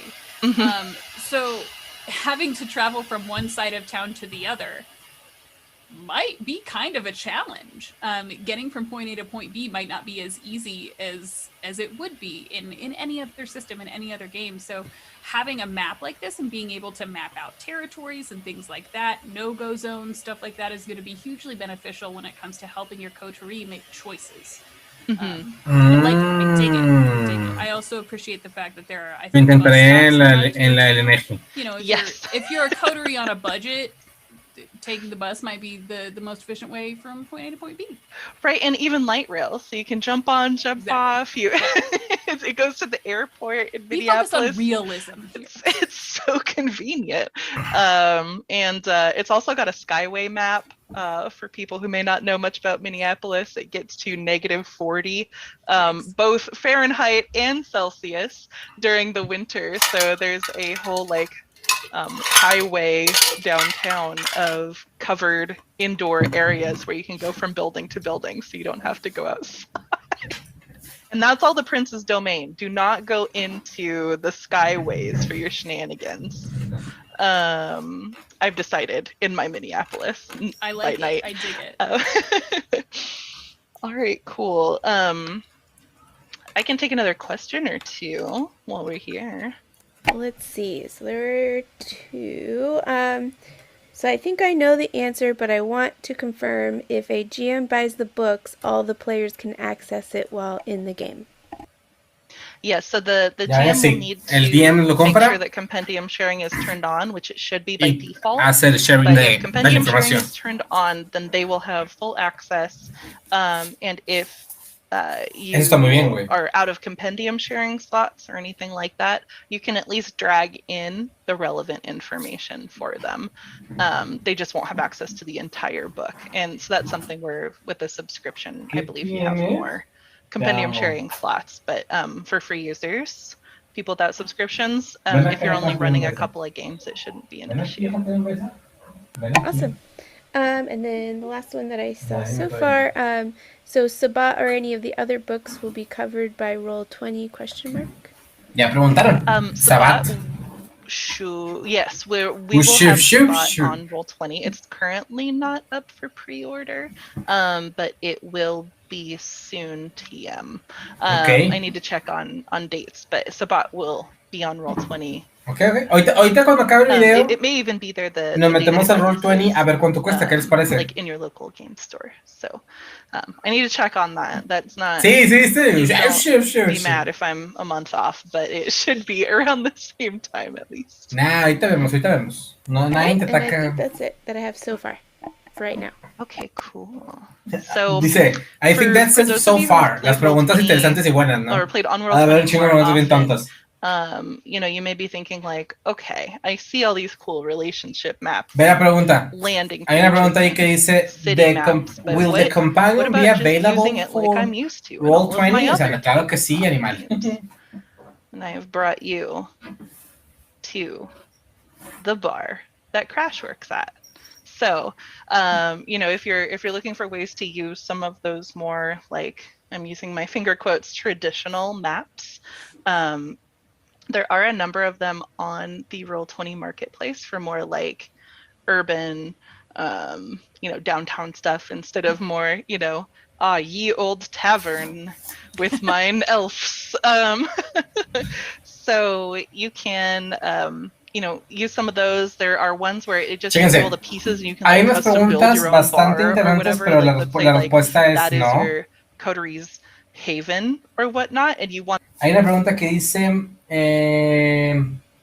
¿algún plan para que los libros de Onyx Path, como por ejemplo Chicago by Night, Cult of the Blood God, el London Follow, estén dentro de este pedo?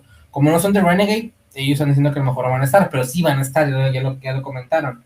Y luego hay otra que dice, si tengo los libros ya físicos, ¿puedo hacer una copia de ellos en digital en Roll20? Pues la pregunta es que no, güey, claro que no. Tienes que comprarlos, al fin y al cabo, güey. ¿Sí? ¿Me entienden? Es parte del show. Or they have found them online, or they have pieced them together from hundreds of assets. Like, it's my favorite stuff to see, like, how people, like, build a space. So, like, this is one by Brass Badger, who has a ton of stuff up on the marketplace. And, you know, like I have set a scene here, right? Like, oh, she's not dead. Maybe this happened before she was dead. And you know, maybe we're doing a prologue, maybe we're doing a flashback, right? So you can like let people kind of exist in the space and like see who else is there, right? Like you know, you have all your player tokens in here, and you go, okay, go. You see this bar, and you know, describe the characters and whatnot. I think that helps inform a lot of decisions too. I'm Mm-hmm. not a big map person personally. I don't have the patience for it. I know you're all shocked. I know, but like there are certain abilities that would drastically impact a space, especially when this small. There are ones that you might not be able to use because there aren't enough shadows because of how beautifully lit this bar is. I think all of those things can help inform player decisions as you're sitting down to play the game. Oigan, chicos, sorry, me acabo de dar cuenta que dos personas me acaban de seguir el día de hoy en el stream y a mí no me aparecen las alertas en esta opción. Muchas gracias por seguirme, les agradezco bastante. Les mando un besote, gracias por estar siguiéndome. Al buen Obsidiana Viejo, gracias por seguirme. Y al señor Walkiria, gracias por seguirme, chicos. If you're doing like an Elysium scene, right, and you know that this is probably going to be 2 or 3 sessions even, right, where they're figuring this out, like giving them like a, you know, a big cathedral or something, and you filled it with tokens and all this stuff, and you know, you bring them to that page and you have that like whoa moment as they realize like all of these people look very fancy and I'm just a little neonate baby and like I am going to mess this up. It just sounds so fun. Let them spread themselves out and feel the fear of that. Oh yeah. I go over here. I go over here. I go over here, and you go. Right. None of you are together. We'll see how that plays out. Cállate, que eso me pasó mi jugada pasada, güey. Que dice, yo me voy por acá, yo me voy por allá, yo me voy por allá. Eso me pasó a mí mi jugada, güey. Fue horrible, güey. See ya. Awesome. So, let's see. There's some bonus features that you can actually have. I'm just gonna like play around for 1 second, because I think that the extra features in Roll20 can be very fun. Did you know that there are particle effects? I did. I found them on accident the other day. Like, I just want to show off the fire ones because this is vampire. But you can just like make things explode on the map. You really don't like her. I mean, well, it's a shame how she went down. It was some sort of you know, yeah. Particle effect. Puedo hacer que exploten cosas, güey. Qué loco, güey. But there's, you know, so you can punctuate.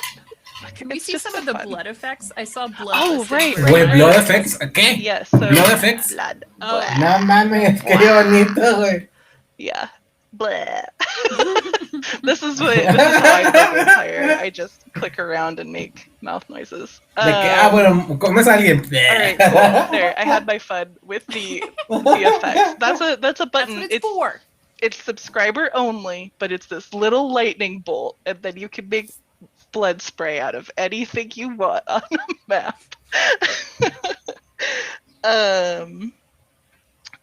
All right, cool. Have there been any other questions, Desiree? So let's see.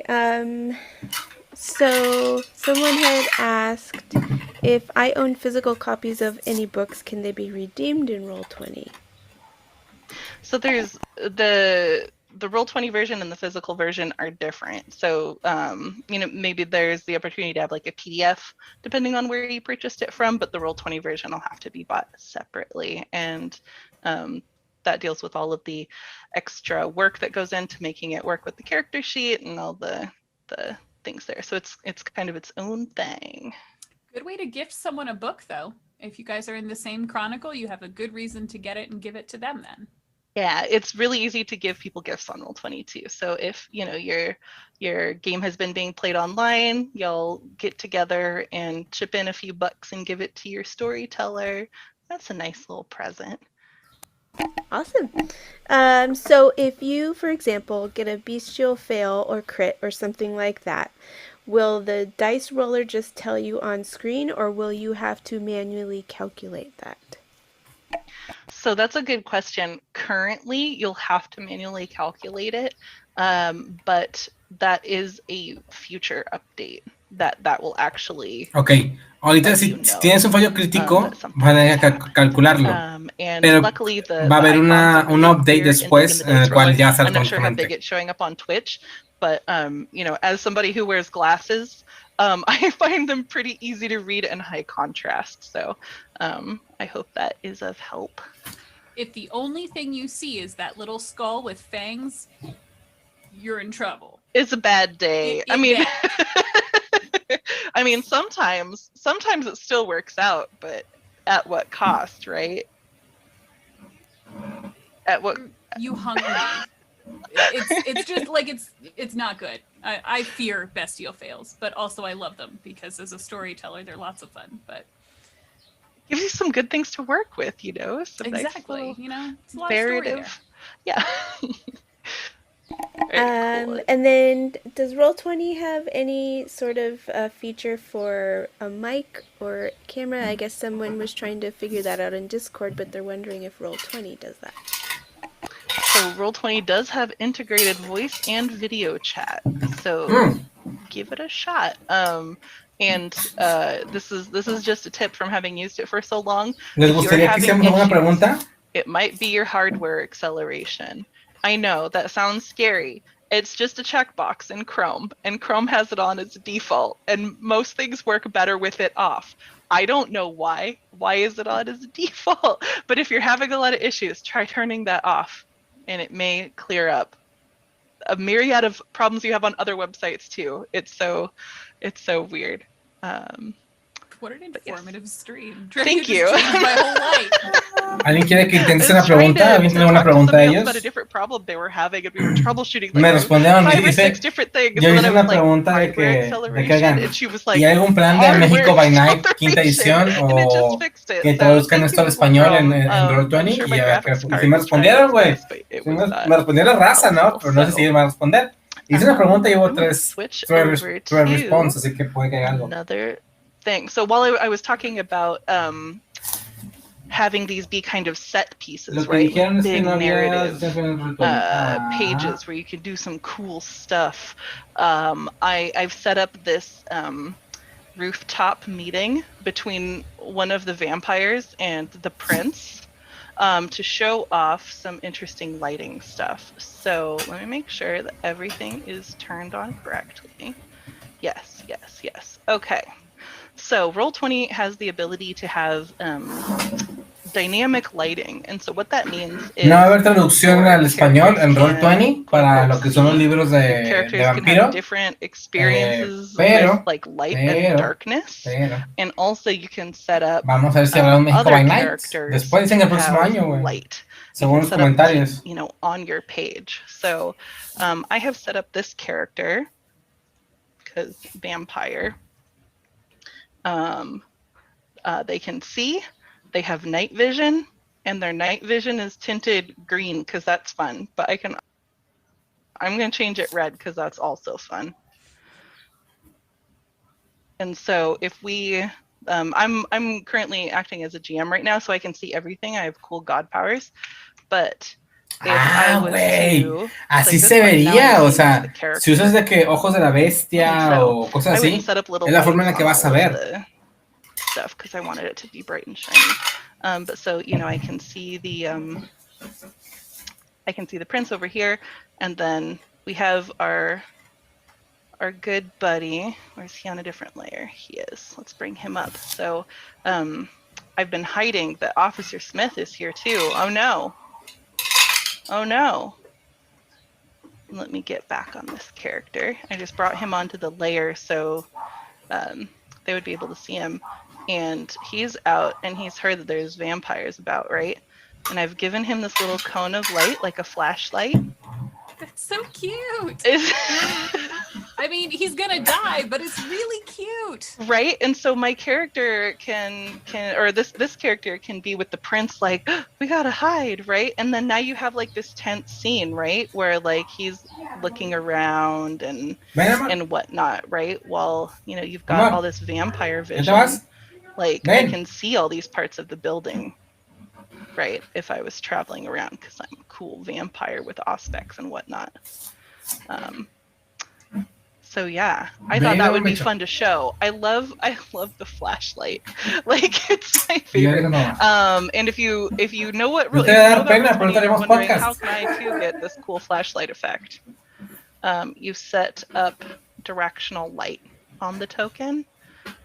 And I did like a 45-degree angle. Lo que nos está mostrando la forma en la que cuando usas los tokens para ver cosas vas a poder utilizarlos para moverte o actuar. Por ejemplo, ahí el policía que ella está usando tiene un pequeño cono de visión como si fuera pues D&D. Y tú te mueves de un lado, ves de una forma, ves de otra, como si fueras en un NPC. Y en cambio tú acá a este lado del rojo eres el vampiro que tiene Night Vision, ¿no? Y puedes ver todo alrededor o la luz que puedes ver. Puedes ver la luz del otro güey. Ya no te puede ver a ti. Pero si te acercas a su área de visión, él te va a torcer a ti por la forma donde él ve. ¿Sí? One of those people who really relies on maps to use your spatial reasoning and do all of that. And then, you know, you can also like I think it's super fun to use a map to like tell maybe a different story than you would have originally. Because when I'm imagining, like if you told me rooftop in my head, I wouldn't think about the like what's below me at all. I would feel like very like in that space and be like, oh, we need to find a door so I can get down. But like if I'm looking at this, I'm like, wait, I'm a freaking vampire. And there's all these buildings. Yeah, jump over the billboard or like slide down and go down that side street. Like this alley up here looks dark. If I can just make it down there, then maybe we'll be good. And, you know, a police officer isn't going to jump down a 4-story building. He's going to go take the stairs because he's got weak human legs. So yeah. Okay. You can tint the dark vision to whatever you want. And so I think it's fun to do like green. And then it's like when you have those infrared goggles. Yes. And you can also set up things like, you know, if you're more of a tactically minded person, right? And, you know, there are different auras and things like that have kind of a radius and whatnot. You can set up those radiuses. So, you know, let's say that I can, making things up, you know, dominate anything in a 20-foot circle. Like now I know what that means on this map, or like how close I'd have to get to another person. Puedo hacer una pregunta, mi buen viejón. If you were really ambitious as a storyteller, you know, wits and awareness is the thing that you roll 14 times a session. It's the thing that lets you know what's happening around you. If you have one person who ends up rolling, you know, 7-8 successes on every single wits and awareness test, you give them a much wider field of light so they can see far more. And everyone else who gets 2 and 3 successes, you can just make it a really small little space. That's and then super you don't even interesting. Have to explain. You don't have to say you see a water tower on the corner of the roof. You don't see any of that. You see what's on this map in front of you. And that's yes, that's super cool. I love that idea to just be like, okay, everybody, you know, roll that, whatever. You set up the tokens, and then you're like, all right, now you're in the space, and like, you know, you'll maybe have that person that's rolled 7-8 successes, whatever, right? Be like, do you guys see that guy like down the alley? And everyone's going, no. And now they're all like, oh my goodness, they can see stuff that I can't. Like that's so fun. Oh, that's so like, it's immersive, right? Like it makes you feel like you're so in it. And all right, so do you have any other thoughts about this beautiful cyberpunk building top that I have put together? I think one of the most, just again, this is a basic Roll20 thing, but it's super helpful for me as a user, is the ping tool, right? Oh yeah. If you are a theater of the mind person, which I typically am, if I don't have a beautifully put together map in front of me, trying to describe where something is Ok, ya tengo respuesta. task. But here I can say it's right here, and dig a pin, and then everyone knows. Dice, I guess yes. I really love how that will improve BTN game in Roll20. O sea, ya vas a estar adaptado con esto nuevo de, esta nueva forma de ser de comprarlo. ¿Sí? You can, everyone's looking at the same spot instead of being like, I want to go to the corner of Hennepin and 22nd, right? And then everyone takes 5 minutes to go try to find the roads on the map. Yeah, so on Roll20, if you just hold down your mouse button, it does a ping. Mira, hay una pregunta muy interesante. Está muy caro, güey. Dice el chavo, ok, la pregunta ¿verdad? Es, en la tienda hay dos opciones de pre-order. Una que vale $55, que es el libro normal, y una que vale $155 y es el libro más dos opciones más. $155 está muy caro, güey. Muy caro. That's how you do it really fast. Muy caro. Casi. ¿Cuánto te gustaría que son? Where you've color coordinated even down to the map pings. I mean, that's probably something I would do. 3,000 bolas, güey. No mames, es un chingo, güey. Now my page, if you are absolutely like, I love dungeon crawls and I want to do dungeon crawls on vampire type map. So what I've set up here is a sewer where our little Nosferatu couple hang out. And so I wanted to show you kind of how players experience that and also how you can adjust dynamic lighting. So when you're using dynamic lighting, it shows up like this on a map. So it's a whole new layer. ¿La versión física de qué, güey? No, el vato dice que el Roll20. Tengo que entrar al Roll20. Déjame entrar al Roll20. Using the like freehand drawing tool. And so whatever I draw, and I'll actually do that up here where you can see light. Wherever you draw will actually turn into a wall. So you can see that in real time, yeah? So, you know, if you're setting up your own map, and you can use like shift and that kind of stuff to actually make No, olviden, chicos. Se cancela ese pedo, güey. Then it actually, oh, why are you doing it? Am I hitting the wrong button? Güey, jamás hemos usado Dungeons en Vampire, que yo recuerde. No, pues no, jamás. Jamás jugaste esa cantarilla. Sí, güey, pero nunca, o sea, nunca utilizamos ese tipo de cosas para una roleada. Normalmente tú haces normal, o sea, es todo narrativo. Pero, por ejemplo, sinceramente, acabo de encontrar el rollbook de Renegade Studios, güey, y está muy caro, güey, a mi punto de vista. Es un precio un poco, de momento, como que inaccesible para mí. Porque sí está bastante caro, güey. Son $155, güey. Let's pretend that instead of this being just like a river, it's like a wall, right? So, let me get back. You have to be on the right layer, and then if Control L is the secret to see as a player. So this is what my player sees right now. I love that. Again, you get to reveal things as they're actually revealed in the story. Yes, and then if I go to the dynamic lighting layer and let's like use the polygon, not the freehand. I'm sorry I said freehand. I should know better. Están los links de si lo quieren comprar o lo quieren ver. Está muy caro desde el punto de vista. $155 es muy caro. And actually what I've done on this one is I've turned on, I have to remember what everything is called. I've used Roll20 for so long. Explorer mode. So if you turn on Explorer mode, it works kind of like if you've played like, you know, Warcraft 3 or any of those maps where you like go to a place and then it turns gray. You're not like active there, but you can still see what was on the map. That's what this does. That's why you can still see the edges of the map right there. And I'll show you more about that in a minute. But just in case anyone's curious. But yeah, so that's what it looks like. No, güey. Es un solo pago. There.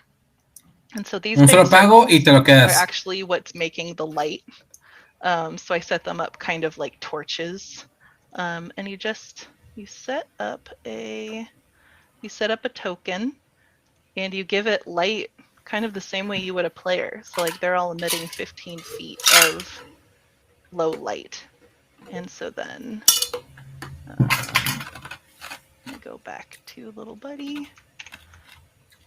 And I'm actually going to turn off their night vision real quick just so you can see that. So you can see that like warm light coming in down the hall. And then it gets darker and darker, right? Ok. De momento no, o sea, de momento es un solo pago, güey. I'm going to reset everything real quick because I think I moved this character around. And so I want to show you what it looks like when you're actually like en mi moneda sería as this character with no light vision. Pues mira, 155 I can't por 20 yeah, son I don't even know 3,100 where pesos. the walls are at this point, 3,100 right? pesos y si a mí me pagan quincenalmente 8, pues literalmente es un tercio, casi. In your opinion? Es un gran gasto para una quincena. Literal, es un gran gasto para una quincena. Like a cyan or like a Perry? Like a deeper blue. Okay, let's do like a navy. Yeah. All right. Sure. There we go. So all of this blue now, like where we could see nothing before. Si lo componen entre varios, pues sí, está con madre. Like you can si armas un grupo de jugadores, sabes que juego con esos 8 güeyes, 5 güeyes siempre. Oye, pues cada quien un cochinito y lo compramos, ¿no? Like, oh, I bust through it using my vampire strength. Ajá, exacto. I can just go Es la opción más viable. little door line. It's a little messier, right? Because I'm being both the explorer and God. Yo puedo hacer donativos, ¿cómo se llaman? Suscripciones, bits, lo que sea que quieran donar. Y con eso, junto un cochinito, compro y los comparto. Sobre, échale, juega. There's a wall there. I can't. So you can stop characters from being like, I explore the whole map before, the storyteller can react. Let me get rid of that door too.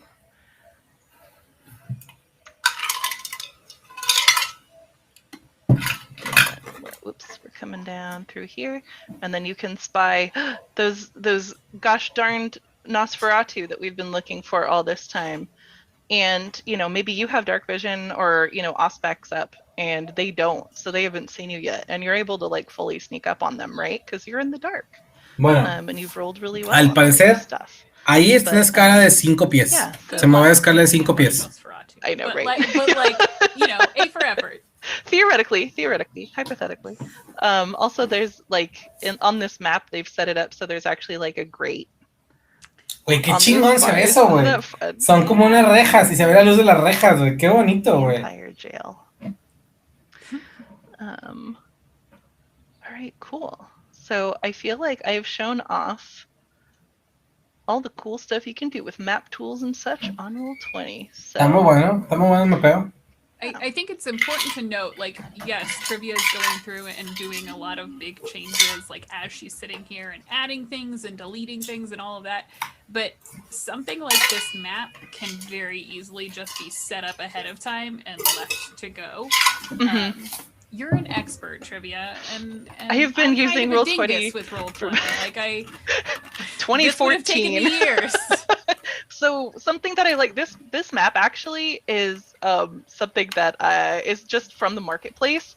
All of the dynamic lighting is already set up. Like I had to add these little lights, but it's like Diana proof, you guys. Yeah, it's already there. I could have just put this in.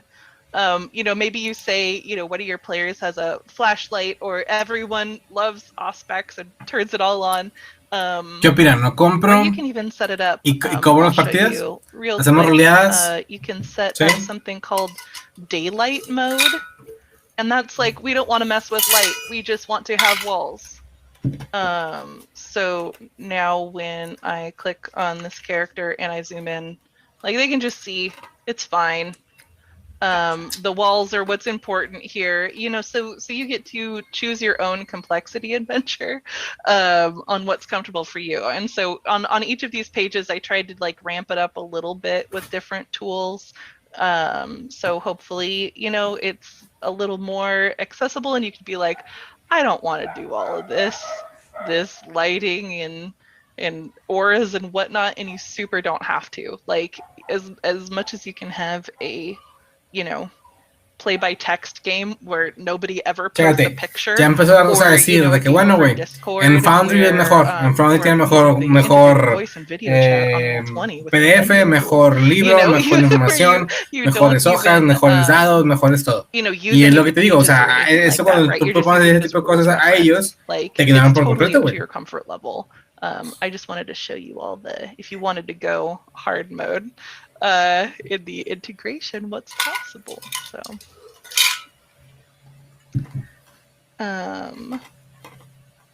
do you have any other questions about this board before we take it on over to Desiree, Deanna?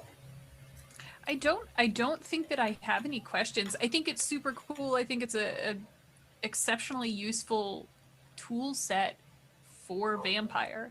And even though I'm not a map person, I'm gonna try it because I think the dynamic lighting is such a neat setup, and something that even if you physically built this map and had it sitting in front of you, it's not something that you'd be able to utilize to its full capacity. So thanks. We'll go back to this. We'll go back to this version of the map. Is this more like current? I want to be there right now. Yeah. Current Deanna specs. Yes. Right? Yes. All right. We put some tokens on a map. We will hang out in this bar. Rather than the sewer, I'm good with that. Yeah, okay, cool. Also, I've made a list of all of the pieces that I've used for this panel or workshop. And so I'll actually have those, I'll get those to Desiree. So when we do the actual like YouTube upload and whatnot, we can actually link to any of them directly. So if you're like, I love these cool I want to zoom in on these cool vampires because the pictures are really beautiful that I found from this set. Ella los hizo. Tienes todas las opciones para poner de que y lo comentó, quiero poner un bar. Le pones bar y te pone un bar normal. Tú le vas cambiando el mapa conforme lo que tú quieras. They just look like nice people. No, ella los hizo por parte de lo que te da opción, Roll20. Let's not get carried away. Yeah. So I'll get that list so you can support the creators. And now I will take more questions. All right. So someone had asked, how about removing a wall or using potents to punch a big hole through it? So when you were showing in the sewer.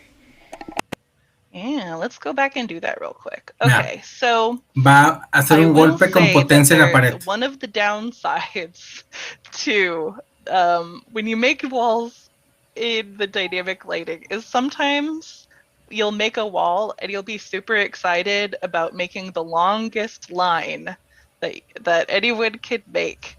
Although it looks like Okay, the person that set this map up was very kind to us, everybody. Every once in a while, you'll find a map where the entirety of it is one line. So when you're like, what if I wanted to punch a hole through that wall? The answer would be, now nothing has a wall, because I deleted that line. All the walls. But, you know, in this case, right, so we can just delete that line right there, and you know, if I'm being a storyteller that wants to be very specific, I can be like, you punched a hole in it. Whoops, punched a hole in it like this, right? And then you know the light will like only come through this little area, right? So you know you get to kind of do that, but you have to do it on the fly. It's an actual editing process. But yeah, it's totally possible to punch a hole through a wall. I'm ready for the next question. Okay. So let's see. So someone had actually asked again about the maps. So I know you kind of covered it a little bit, but they're wondering like where to find maps when you were on your city map, and you found that one, correct? So that one is from a Roll20 marketplace product that you can buy, but there is a huge, tabletop RPG map making community. There are 1 billion Patreons for it now, and Twitter, and there's Reddits for it, and everything like that. No. Ella compró ese mapa. That it's the current vibe is definitely not urban downtown or high-rise apartments and that sort of thing, like the kind of places that you end up in Vampire. But my personal hope is that by having more digital tools available, having this on Roll20, that folks are asking for those things from their favorite map creators and getting some more gritty urban realism maps. I want them so bad. So yeah, it's you might have to search around a little bit right now, but there's a ton of for purchase or free assets available for that kind of stuff. Awesome. So I have one more that I see right now. So there's 2 options to pre-order: the core book or the core plus the 2 faction books. Which do I buy if I just want the rules for everything? If you want the rules for everything, pick up that bundle. It's got the Camarilla book as well as the Anarch book, which have additional Camarilla is a little bit more the Vampire Society, would you say, Deanna? Between Camarilla and Anarch? You let me know. The Camarilla are the old school, very traditionalist vampires. Mm-hmm. Personally, I think you kind of need the Camarilla and Anarch books to understand fully Kindred Society enough to be able to storytell for sure. Mm-hmm. Anarchs are more fun. Yeah, if you want more, if you want to be stuffy and follow the rules, that's a Camarilla way to be. If you'd like to be a traditional vampire too. Yes, la mayoría gente juega Camarilla rompe las reglas, güey. And you did not. You just walked swilling by a crystal glass with blood in it, like that kind of stuff. Yeah, it's without saying OG. howdy. How dare you? You must say howdy when you enter the realm of a Camarilla prince. But the Anarchs are the ones that are making their own way and yes, having more fun while doing it. Camarilla's got to clean out their cobwebs. That bundle won't have the rules for everything, but correct me if I'm wrong, Trivia. There is a plan to get all of the books up. Yes, I need to. I don't want to say anything that is incorrect about the Chicago by Night and those sorts of side source books. I'll have to defer to Scott, who knows everything. But we'll definitely update when we have more information about that. And we've been doing pre-orders for Roll20 stuff, so you'll see it on the marketplace when it's available for pre-order and whatnot. I just don't want to promise anything where I'm not sure. No estoy prometiendo nada que no voy a estar como los libros al lado de Chicago, London, pero pues es parte de, ¿no? O sea, después puedo subir después, pero ahorita son esos. We'll eventually have a pre-order up for Sabbat as well, so that'll get you all at least a good amount of blood sacrifice and cutting your tongue out or whatever you're into in Vampire. Trivia, you know me so well. Listen, I'm the one who chose Svitzi as their first character, so I'm just a little creature over here. Desiree, are there other questions? There was a quick one about our lore sheets drag and drop as well. The lore sheets. So that should be an additional update to the sheet. Pretty much, the Roll20 way is if it can affect your sheet, then it should eventually be drag and droppable. So the same way you'll be able to drag and drop powers and flaws and things like that, there should be that for the lore sheets as well, because they work, pretty much the same way as advantages and flaws. Fíjate que casi no uso los lore sheet debido a que es demasiada información y muchos jugadores sienten que es como que muy abrumante. Digo, está muy chido. Tengo uno que lo utiliza utilizó una vez para protegerse del fuego y del sol y pues lo logró. Sí. Your players will be acquiring XP the whole time, and they can go and add those things as part of their character development too. Mm-hmm. So yeah, when you're purchasing things with XP, yes, I think part of like coming from other game systems into Vampire, me acaban de dejar solo en la casa. To kind of having your what am I going to do with quiere venir a la casa, carnita asada, de carne, pistito. Versus aquí se pone lo mío, vemos el stream, comemos algo, ¿quién quiere venir? Goes, right, which is kind of more the vibe that you need to have with Vampire. So, you can look through those high level things and be like, it would be cool to have a mansion full of ghouls. And then, fast forward 6 months later and you're like, what's a problem? People. I don't want to be around them. Where's my studio apartment? And, the 3 people that I have. Too far, I know. Pero una carnita asada se antoja, ¿no? Hacemos aquí una carnilla, comemos, es chingoncito. Una salchicha, or I guess encouraged carne, very early quesadilla, salsa, versus being like you're chavocho, 500 years cheve. old. I can't wait whiskey, to play Thin Blood. Vodka. Oh yeah. Yeah. Ahorita voy a bajar a hacerme un whisky. Ahorita que entran break ellas. They're the unvampires, right? Mm-hmm. Like if you're a Camarilla, you're gonna look down your nose at a Thin Blood. But like they have such cool, unique abilities that if you're a dedicated Toreador or a Lasombra, maybe you can't do those things. Mm-hmm. Yeah, I really appreciate the flexibility with some of those neonates and those Thin Bloods, the newer generations. I'm so into like seeing how all of these things have evolved, because I'm still pretty new, and honestly I've been preparing for the recently announced deluxe artifact version of Book of Nod that I've been reading, like all of this 90s original Vampire lore that while I was looking through making a character to use this the Roll20 sheet, I was like, oh, this is rad, that's new, oh, this is rad, that's new, like the whole time. So I'm so excited for people being able to do all of this on Roll22 and have it be so easily searchable. Like some of my friends. Renegade Games.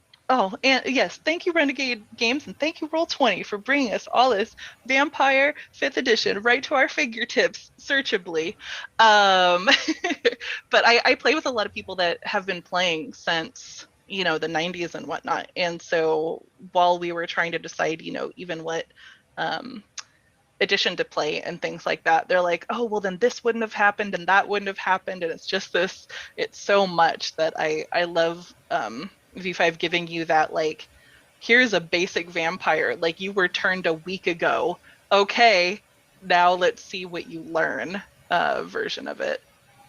It's really nice for for people who are newer to it, right? For people who haven't been playing for decades and decades. Guys, I only picked up D&D 3 years ago. I'm no expert here. I shouldn't say that.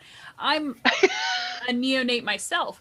But like there's so much lore and so much history and so much culture in the world of darkness that it is daunting to try and come in as a new player and absorb everything. So the fact that they're encouraging you to come in as this fresh kindred who was just embraced last night and you don't know any of that stuff, I think is a really interesting mechanic of the system and of the world. So for any of you maybe in chat who haven't played Vampire the Masquerade before, it's okay not to know anything going in. Yep. You might have just been turned. That might be your reality right now. And that's absolutely, in fact, if you read through the core rule book, there are several examples where people are playing as humans. Ok, Les tengo anuncios importantes por parte de la página Darkest Days Radio. Anuncios que fueron hechos al principio de lo que es la entrevista, ya que el punto de vista está un poquito más tranquilón. Número 1, se van a reimprimir todo lo que es V5, el manual, Camarilla y Anarquistas con la rata ya incluida, o sea, con las modificaciones. No se me hace tan importante, pero va a estar reimpreso por si no lo han comprado, pueden comprarlo ya bien. Nuevos V5 dados, o sea, nuevos dados de V5, ahora sí con el color apropiado de color rojo, sí, de sangre. Y van a reimprimir el Book of Not, que ahorita va a salir. Ya salió anunciado, según ellos, el libro de Book of Not, ¿sí? Cómo va a ser la imagen. Se ve muy chingón, se ve muy bonito. Y por último, dice, va a haber un libro para Hunters. Second Inquisition Book is also coming from Renegade Studios. O sea, tendremos un libro de Hunters, en lo que es siendo Renegade Studios va a ser lo que es el Second Inquisition Book. Va a estar chingoncísimo ese pedo. Lo que hacemos hasta ahorita, viene Roll20, lo que estamos haciendo es esas queridas y hermosas señoritas.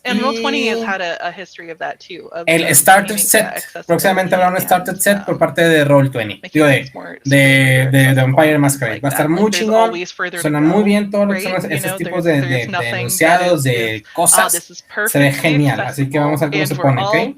No more needing to update, but you know, it is something that is valued. Yeah, has there been any other questions, Desiree? Not. No, we're getting close to time. Yeah, not that I've seen. I think you answered all of them, unless I missed one, but I don't think so. I have a question. Yes. Just for my personal edification, this one's for you too, Desiree. What clan are you? Trivia. ¿Qué clan eres? You want to? Okay, me answer first. Yeah. Listen, I took the little test on the internet that World of Darkness put up, and they said I'm a Tremere, but I can see it. Sí, I feel like I need to research and know more. It sounds a little rules-y. I've always really liked the species because, again, I am just a little creature and I watched Hellraiser too early. So, but I guess I'm not obsessive enough to get what I wanted on the World of Darkness quiz online. But now, Desiree, you have to answer. So I took the quiz as well, and thinking that I was going to be possibly Malkavian. I actually ended up being Nosferatu. That's because you have a big heart. Well, and I love animals, and you know, but the thought of being in creepy, dank places is not me. But I guess I'm a vampire, right? Somewhere too. You can get a dehumidifier. It's fine. And then, Deanna, you haven't answered yet. I have not answered. I took the quiz as well. I did not go in with any expectations. Ok, tengo un problema. I don't think that, hay cosas ahí que necesito, que acaban de salir como preórdenes. Las quiero comprar. No tienen envío a Estados Unidos. Le voy a decir a mi amigo que vive en Nueva York que me las pida, güey. The Book of Not, o el Book of Not Deluxe. Los dados nuevos. There are worse things. Los dados nuevos, obviamente está todo lo de Roll20. Okay. Said you have personally. So here I am. So a bat flies into your window and gives you a note from Jason Carl that tells you what your clan is. Vampire the Masquerade Foundation, Storyteller Screen, and Toolkit Pre. Ese ya lo tengo. Okay, that one comes out next month. Ese ya lo tengo. Y... Well, speaking of Jason Carl, I hope everybody is sticking around because el libro de Sabbath preorden, el libro de Segunda Inquisición preorden, el libro de Not preorden. Digital ways to improve your wait, game. the Book of Not Deluxe Edition Artifact real actual 250, güey. to improve your $250, güey. I hope everyone is gonna stay. I'm gonna be watching it because even as a player, Se me hace que se lo va a pedir mi camarada. Así que, güey, hazme una nota, una factura, algo, güey. Te lo voy a pagar poco a poco, güey. I'm always the person that's like, tantito, pero por favor, you know, cómprame ese pedo. and Lo va a pedir, güey. Es más, déjame mandar un mensaje ahorita en este momento. Lo escuchamos a Diana y a Trivia. That his storyteller secrets ends just before the nightlife premieres tonight. But you know what? Maybe I'll learn something between now and then. So yeah, how long do you? Yeah, like how long until your show starts after that? Like just long enough to get some water, and then I'll just like be frantically do a whole scribbling thing. notes as we go live. Yeah, It'll be yeah, fine. yeah. Everything's fine. Hold on, I've redone the whole thing. I just heard some cool facts. We're not in Miami anymore. No, you can't do that. We already made the images. It's locked in. It's pencils. Nah, hombre, esos güeyes que. Work with me here. Okay, awesome. Well, thank you everybody so much Nah, for pero coming. esos I güeyes hope that ni nada, you güey. learned some stuff about Roll20. Again, I've been using Ni it nada, forever, güey. so if Les conté que iba a estar haciendo este pedo y me mandaron al Kyoto, güey, así como que, X. I'll tell you. Y así como que, ok. And so Preguntaron qué iba a hacer. _dear_. Esto es lo que iba a hacer. If you Y pues así como que ok, ya nos pagaron. follow Y así me como and que, learn more things. chido. Deanna. Ahorita no me vale 3 hectáreas. Yeah, so I'm Prefiero Diana ver Dugo. algo I normal, cannot algo help sencillo. with Chiqui está más. That's Chiquis es más the bottom. confiable, I güey. can't Se lo help puedo with pedir a él. Roll20, Y me lo puede but, mandar. I do talk a lot No about ocupo nada más. RPGs on my Twitter at D'Amico Diana. I also run our community outreach program for Die Hard Dice. So I'll always be posting about dice too. So that's a neat thing. Ay, está chido. Awesome. And thank you so much, Desiree, for putting our faces on the screen and Roll20 on the screen. And so everybody, please, you have to stick around for Jason Carl. I'm sure you were anyway. I don't know why I'm even telling you this. Bueno, ok, ya viene lo chingón, ya viene la Jason Carl. Espero que lo disfruten. Vamos a va a platicarnos cómo es rolear o cómo es crear historias de rol a través de su perspectiva. Y es una gran máster, gran narrador, co-creador de Ravenloft, bueno, obviamente creador de World of Darkness, de mucho libro de World of Darkness, la mecánica y la base principal. Así que créanme que vale la pena que lo esperemos un ratito. El evento, ahorita les digo en cuánto tiempo inicia para tomarnos un break. A lo que vine, güey. No, hombre, güey. Ojalá que te quedes más tiempo. Ojalá que lo puedan. No sé si lo han compartido con su gente, con sus amigos que nos conocen, para que lo puedan ver.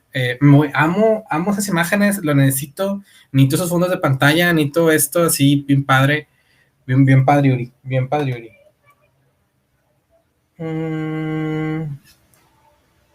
Dice todavía que están en live y que van a iniciar. Ok, viene el de Storyteller Secrets, que es el de el de nuestro amigo Jason Carl, y de ahí viene Masquerade. Ok, quedan 5 minutos. En 5 minutos iniciamos el de Jason Carl, ok. Así que por favor no se vayan, compartan los amigos. Si tienen conocidos, amigos o gente que le interese ver esto, por favor compárteselos. Si en dado caso lo quieren ver. Sí me han fallado los perros. Y así que si pueden compartírselo, excelente. Y si no, pues no pasa nada, ¿no? Déjenme nada más. Les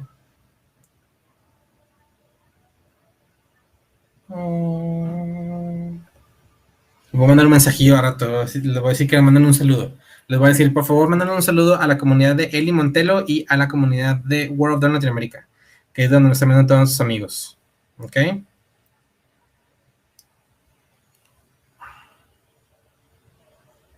Güey, necesito este pedo, güey. Lo voy a guardar, güey. Se lo voy a mandar. Lo voy a decir, vato, cómprame todo, güey. Hazme una factura, hazme una lista de lo que te debería.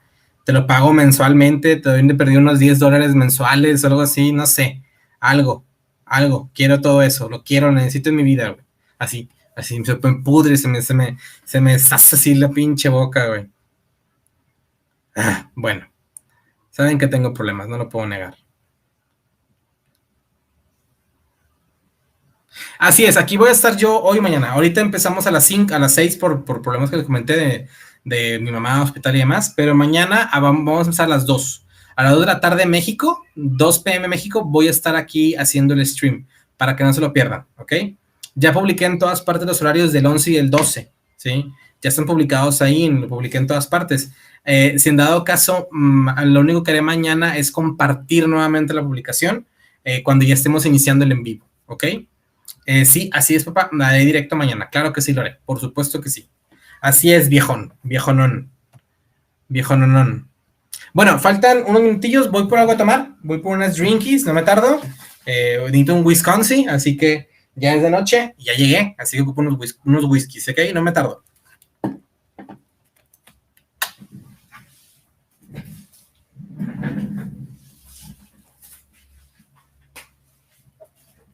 Ustedes no conocen a Jacobo Sadudowski, pero el vato hacía esto.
Bueno, chicos, he vuelto, ya va a empezar el evento.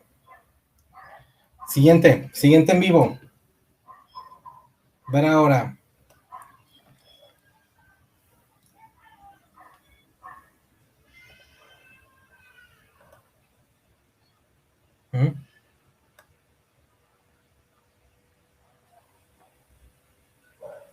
Todavía no inicia.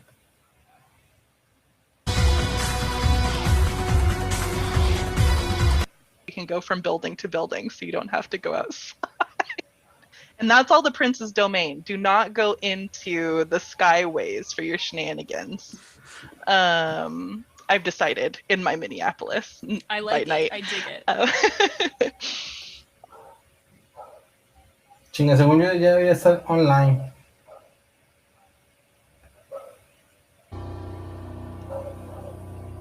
Products, because we should have Blood and Alchemy, Prestige or Blood. Thin Bloods are program manager for tabletop games. How are you two doing today? Really well. Can't wait to Absolutely talk about vampire stuff. All right. Both of these two have lots of information to share with you. I mean, they're just bursting at the seams to tell you all the secrets. So why don't we jump right into it? We're going to start off with Matt. Matt is going to give us a sneak peek into... I like it. I dig it.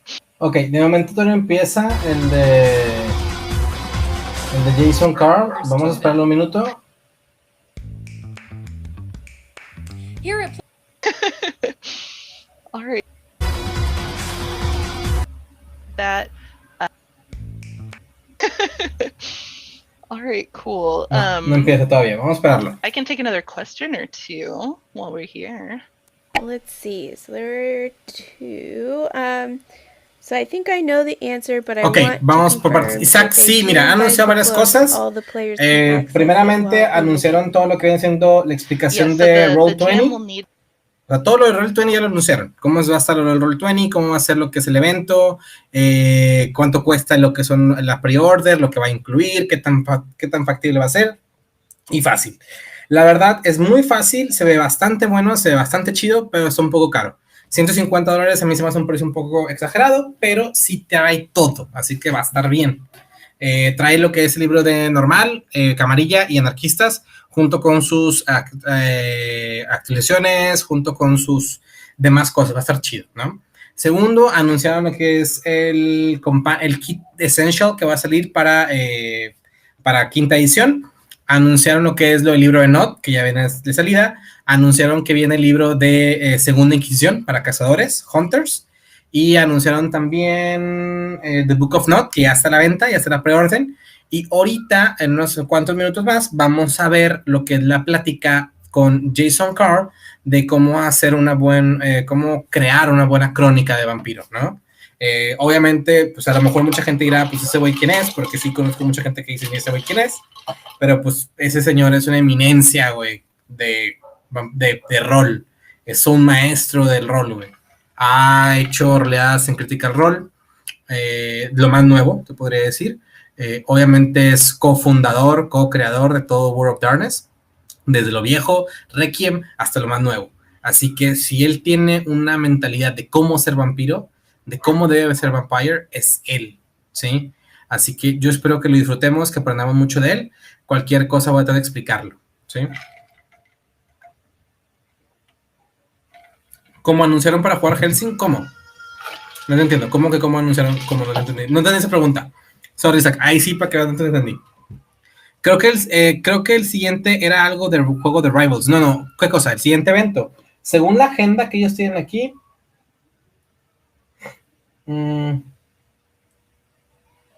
Elysium y luego How to Roll 20. Eso es lo que van a sacar. ¿Qué sigue? Ahorita debe seguir, ya está live, Storyteller Secrets. Ya está, ya empezó, ahora sí.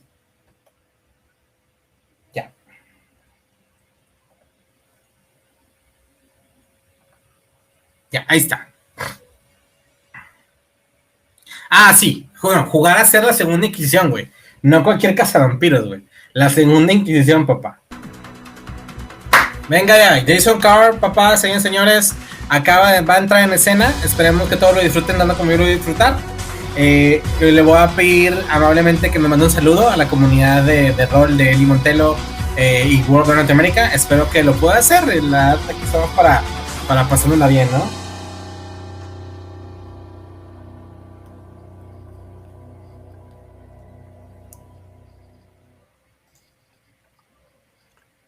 Hello, good evening, and welcome to our Storyteller's Secrets workshop stream here at Elysium, a weekend of darkness. I'm Jason Carl. I'm the brand marketing manager for World of Darkness. I'm the host and storyteller of LA by Night. And of course, I'm a big fan of Vampire the Masquerade. And I'm a big fan of you too, the family. Thank you very much for being with us today. You could have been anywhere this evening, but you're here with us, and we're grateful for that. Thank you also to Renegade Game Studios for inviting me here to share this time with you and to discuss something that's near and dear to my heart, and I hope to yours too, and that's storytelling for Vampire the Masquerade. And whether you're an experienced vampire storyteller or just getting started, I hope that something in this discussion sparks some ideas and inspiration for you. Every storyteller in Vampire the Masquerade has their own style, their own preferences, and their own way of approaching vampire, and that's a good thing. I'm going to share with you some of my own approaches and hope that they're interesting and helpful to you. Now, a couple of notes before we get started. First of all, I can't see you. I can't see the chat, so unfortunately, I'm not able to read your questions and comments in real time. But fortunately, our intrepid producer, Chris, can. And since this is a workshop, at several points during our discussion, I'm going to pause and ask for your input. And Chris is going to very helpfully read some of your questions and comments and relay them to us so that we can have a dialogue. Someone asked earlier today, will Jason share all his storytelling secrets tonight? No. There are too many LA by Night cast members watching for me to do that. Si va a revelar sus informaciones, dice no. Watch LA by Night, you know already. Sí, claro que tiene cara de vampiro, güey. Have a way of getting out. So I will share some of them with you this evening. Él es el máster de LA by Night, sí, porque él tomó esa edición, pero es de las, güey, es el cofundador, güey, de World of Darkness, güey. The ultimate secret, and that's communication. Why? Because it's one of the biggest challenges of being a storyteller, and one of the hardest things to handle at the table, or the virtual table. That Roll20 demonstration that Trivia and Diana gave for us a few minutes ago was amazing. I can't wait to experiment with that and try it out. Especially when the game is happening, communication can be difficult when the action is flowing and emotions between the characters are running high. Sometimes communicating clearly what we need, want, and expect can be difficult. So we're going to talk about 4 topics tonight that each connect back to this theme of communication. We're going to talk about Session 0, opportunities for action, secrets and consequences, and give players what they want. Sort of. So, without further ado, let's begin with storyteller secret number 1, the Session 0.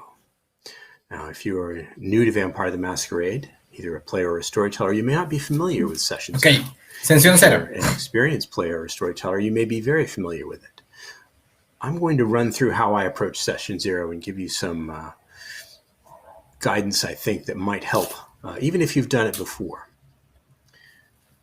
Time is precious, and opportunities to enjoy experiences like Vampire the Masquerade together are also precious. So it's challenging enough to schedule a game with a group of busy people, and it can be tempting to jump right into a chronicle and start playing when the opportunity presents itself.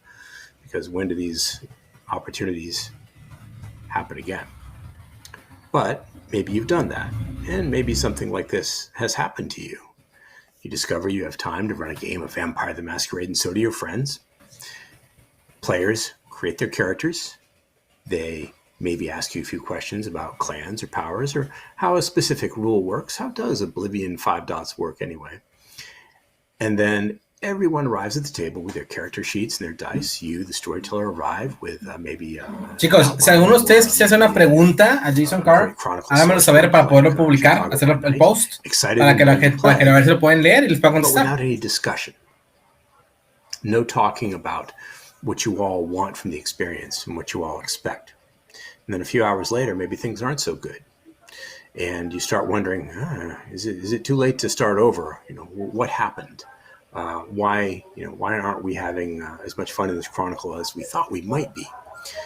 Often when that happens, it's because of communication. Vancouver, güey, está Vancouver by Night con I nosotros think that también. Session 0 is one of the best storyteller tools available to work through communication problems early, especially when communication problems come from conflicting expectations. So, what is Session 0 if you're not familiar with it?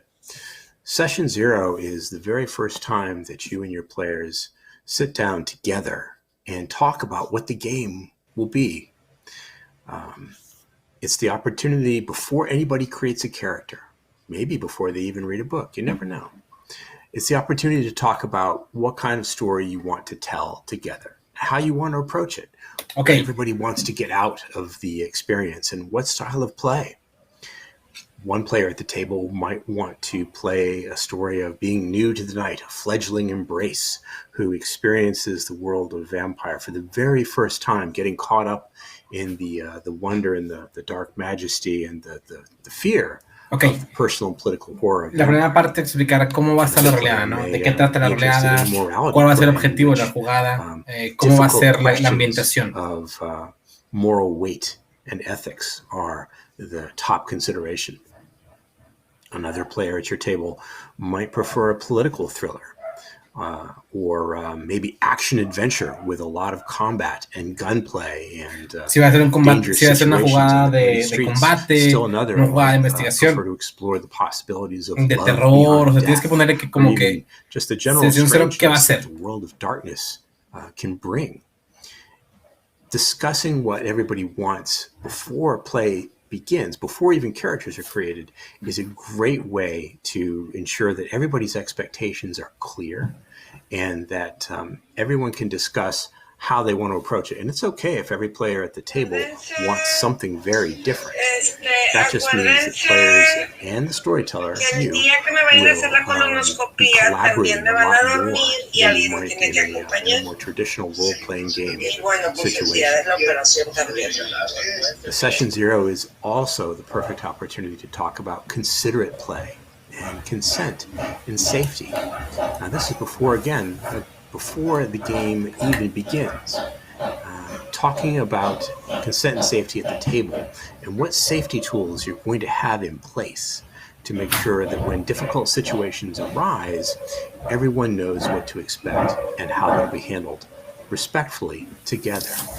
Now, at my table, I prefer a mix of lines and veils and some sort of X card, and these are tools that I find help ensure that the story content that you and your players are creating together has clear boundaries right up front.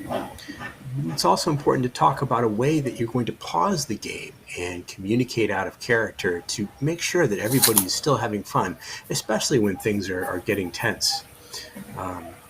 Groups that work together to talk about considerate play and how to handle these situations generally have a better time and find the story is easier to create together, and it's easier to keep the action flowing at the table.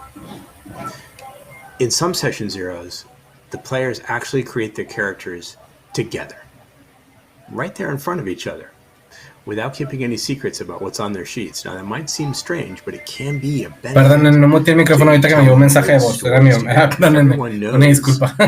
What's on each other's character sheet, sometimes that facilitates play and encourages people to take risks with the drama that they might not otherwise take if they don't platicando un poco de esto, what's on those characters. Hablando de los personajes que va a usar, NPCs, cómo se manejan, qué clase de problemas tienen, cómo van a enfrentar ciertas cosas que va a haber en la roleada que tú quieras poner para ponerse de acuerdo. Y alguien mencionó ahí la X-Card.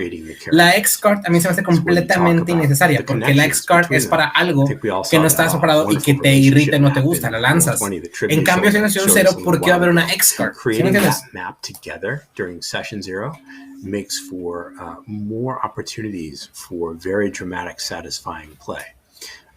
If you talk about which character hates whom, or which character wants to undermine another, or which character is in love with another character, this creates chances to bring that drama out during the play session. And it comes out a lot faster and a lot more excitingly than if those pieces of information are kept secret from each other. This is a chance to talk about touchstones, what mortals are important to each other characters, and who knows about them. It's a chance to build convictions and chronicle tenets together, and to talk about your characters' ambitions and desires, maybe even their backgrounds, and also to build the coteries haven, if that's something that they share. And every piece of information that the players share together can facilitate that exciting play that I talked about. And I'll discuss a little bit more later about how this all can come together in the moment at the table. I think this is a good place to pause and ask our producer friend Chris to ask the chat if anybody has any questions about Session Zero, how to handle it. ¿Alguien tiene preguntas de Session Zero? ¿Cómo se maneja? ¿Qué tienen que hacer? qué cosas or tienen que even any preguntar o suggestions hacer, that you might sugestiones have que for tengan, Session sugestiones, Zero techniques sugerencias, that work perdón. for you. All right, Jason, I love Session Zero. You know, it is the best, isn't it? You know, it's something I didn't learn about until just last year, and it really improved my gameplay because you know where the boundaries are, so it makes things a lot easier to handle, and you know what to avoid, and you give people the freedom to say I'm not comfortable. It's fabulous. And, you know, bueno, sí, eso siempre ha existido, ¿no? Eso de que jugadores quieren llegar a romper lo que está en la crónica siempre ha existido. Lamentablemente es algo muy común, que cualquier narrador tiene que pelear, ¿no? There's some other great, like somebody who's just starting out and just kind of experimenting with these tools. What are some great resources or tool that you might want to point them to? The best tool I'm going to point you to is in the Vampire the Masquerade core rulebook. And it's a chapter, well, really an appendix, a whole appendix devoted to considerate play. And what we mean by considerate play is that it's okay for characters to be uncomfortable. It's okay for characters to be terrified. It's okay for characters to be upset. But it's not okay to deliberately provoke those emotions in players. Everybody has topics or situations or areas that they prefer not to introduce at their role-playing table, and that's okay. In fact, I think it's vital that the players talk about that together. When we did Session Zero for LA by Night, we all took turns talking about what are the lines that we as players prefer not to cross. What are the topics that we prefer not to have introduced at the table? And where are the veils? Where will we fade to black to imply action but not state it explicitly? And talking through those situations as players and as storyteller together, I think enhanced our experience dramatically. Later on, when we talk about some specific information, I'm going to speak about a few other techniques, but one I want to talk about is the check-in. And I want, even though it's not strictly part of Session Zero is a great place to talk about the check-in. And it's exactly like what it sounds. It's stopping play or pausing play and asking, is everything all right? Hola, Krasus, ¿cómo estás? Krasus, ¿cómo estás? Bienvenido a la comunidad de aquí de realidad de aquí la comunidad de Monterrey Nocturno. Espero que estés muy bien.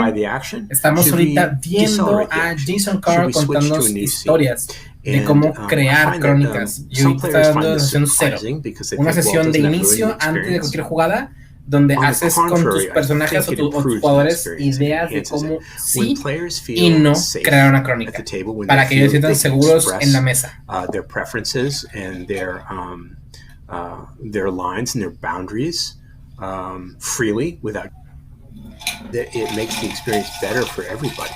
And, ¿Está bien? ¿Todo bien? ¿Andas bien? Where it detracted one iota ¿Andas triste, enojado? Te siento... Muchas gracias, es bastante que hayas venido a verme. Sí, no te preocupes, no pasa nada. O sea, yo estoy más que encantado y feliz de que hayas venido el día de hoy a verme, es bastante importante para mí. Te lo agradezco bastante. ¿Cómo has estado? ¿Qué me cuentas? ¿Qué has hecho? Y cuéntame algo. Platícame tantito cómo te va. During Zero, which is why it's so important to have that conversation, ideally before even a single dot is filled in on the character sheet. I think that there's experience. Todo bien en España. Me alegro mucho. Donde los podcasts con Damián. Dile a Damián que ya me ha olvidado. Se ha olvidado de mí. That was probably a longer answer than anybody wanted. That was great. I think it's important to, really explain these things, especially for a lot of people. It might be a very new integration into the system, especially for new players getting into Vampire, which has a lot of heavy themes that you deal with, and has a lot of opportunity for people to feel uncomfortable. Absolutely. Vampire, I like to say, is a very moral game about very immoral creatures, and some of those tensions between morality and immorality, between humanity and the beast, between peace and violence, can create for very intense situations at the table, especially because vampires often find themselves thrust into situations where they must choose, and yet no choices are good or no choices are convenient. And when you're faced with those devil's choices, those devil's bargains sometimes, it can really help to know where everybody's boundaries are and where the right path to respectful play is. Again, I can't imagine running any role-playing game without a session zero and without discussing consent and safety tools first. Yeah.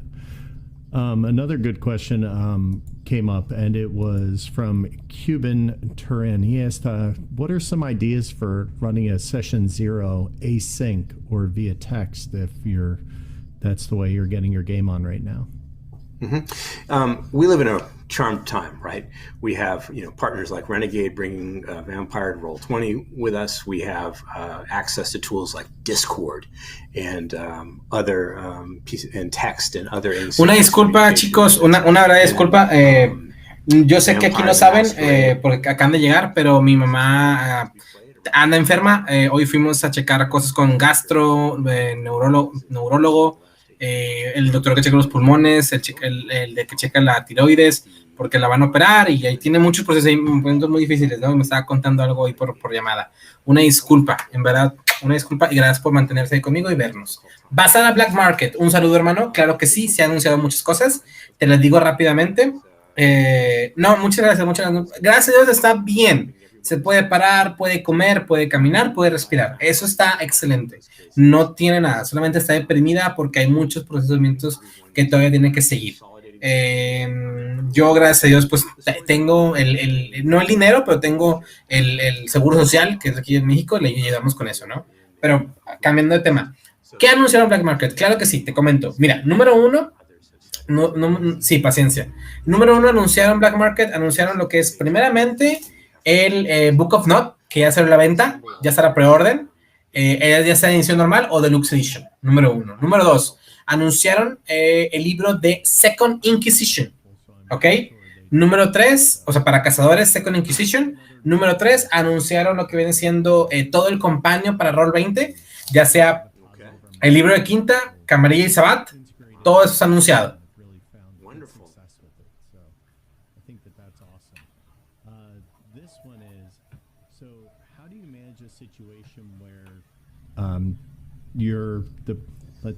The way they say it specifically is, how would you manage a situation where the expectations of one player conflict with the ones of another player? Ok. Anunciar lo que te comentaba, en Roll20, todo lo que es quinta edición, Core Book, Camarilla y Anarquistas. $150 el completo, pero tiene todas las opciones para jugar en Roll20 de manera precisa, rápida y concisa, güey. Trae todo, güey. Todo, está muy bueno. Aparte de esto, anunciaron lo que viene siendo que ahorita van a ahorita Jason Carl está platicando de cómo él pone jugadas para que puedan aprender un poco de él.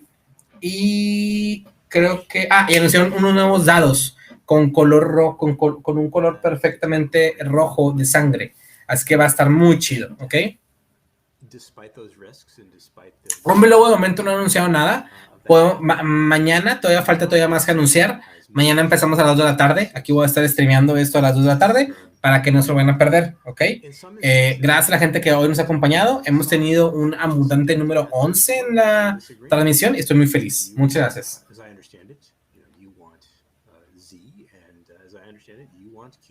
How do we reconcile this together? How do we create a situation where everybody gets at least some of what they want and we enjoy it? And I find that involving the players in the solution generally produces better results than if the storyteller is forced to arbitrate unilaterally. Mira, that's always possible, of course, if players. Está para lo que está diciendo, güey, porque dice cómo unas cosas, cómo las expectativas de un jugador pueden dañar las de otro jugador, ¿sí? Porque un jugador quiere ser el héroe de la historia y otro quiere llegar a que la historia se fluya, güey. ¿Sí? Algo que me pasa en las jugadas. Yo siento que tengo un jugador que él quiere ser el héroe de la historia y siempre se quiere hacer la del solo. Y la trata de ser como la del MacGyver, el yo todo lo puedo, cuando no es cierto. Cuando se da cuenta se frustra. ¿Sí? Pero la verdad es como dice él, o sea, tienes que hacer la historia a como manejen ellos para que sea mejor para ellos. No es para una persona, es para todos, ¿sí? Awesome. Ajá, exacto. Se fue solo en la jugada final y la verdad es como que un de que, güey, te puedo matar en cualquier momento, pero pues es escondido. I think we have a direction, right? ¿Alguien quiere hacer una pregunta a Jason? Está tomando vino, güey. That wasn't working. It's I hate to tell you, it's vitamin water. Sorry. Oh, that's sad. But all right, so gotta get your vitamins somehow. Yeah.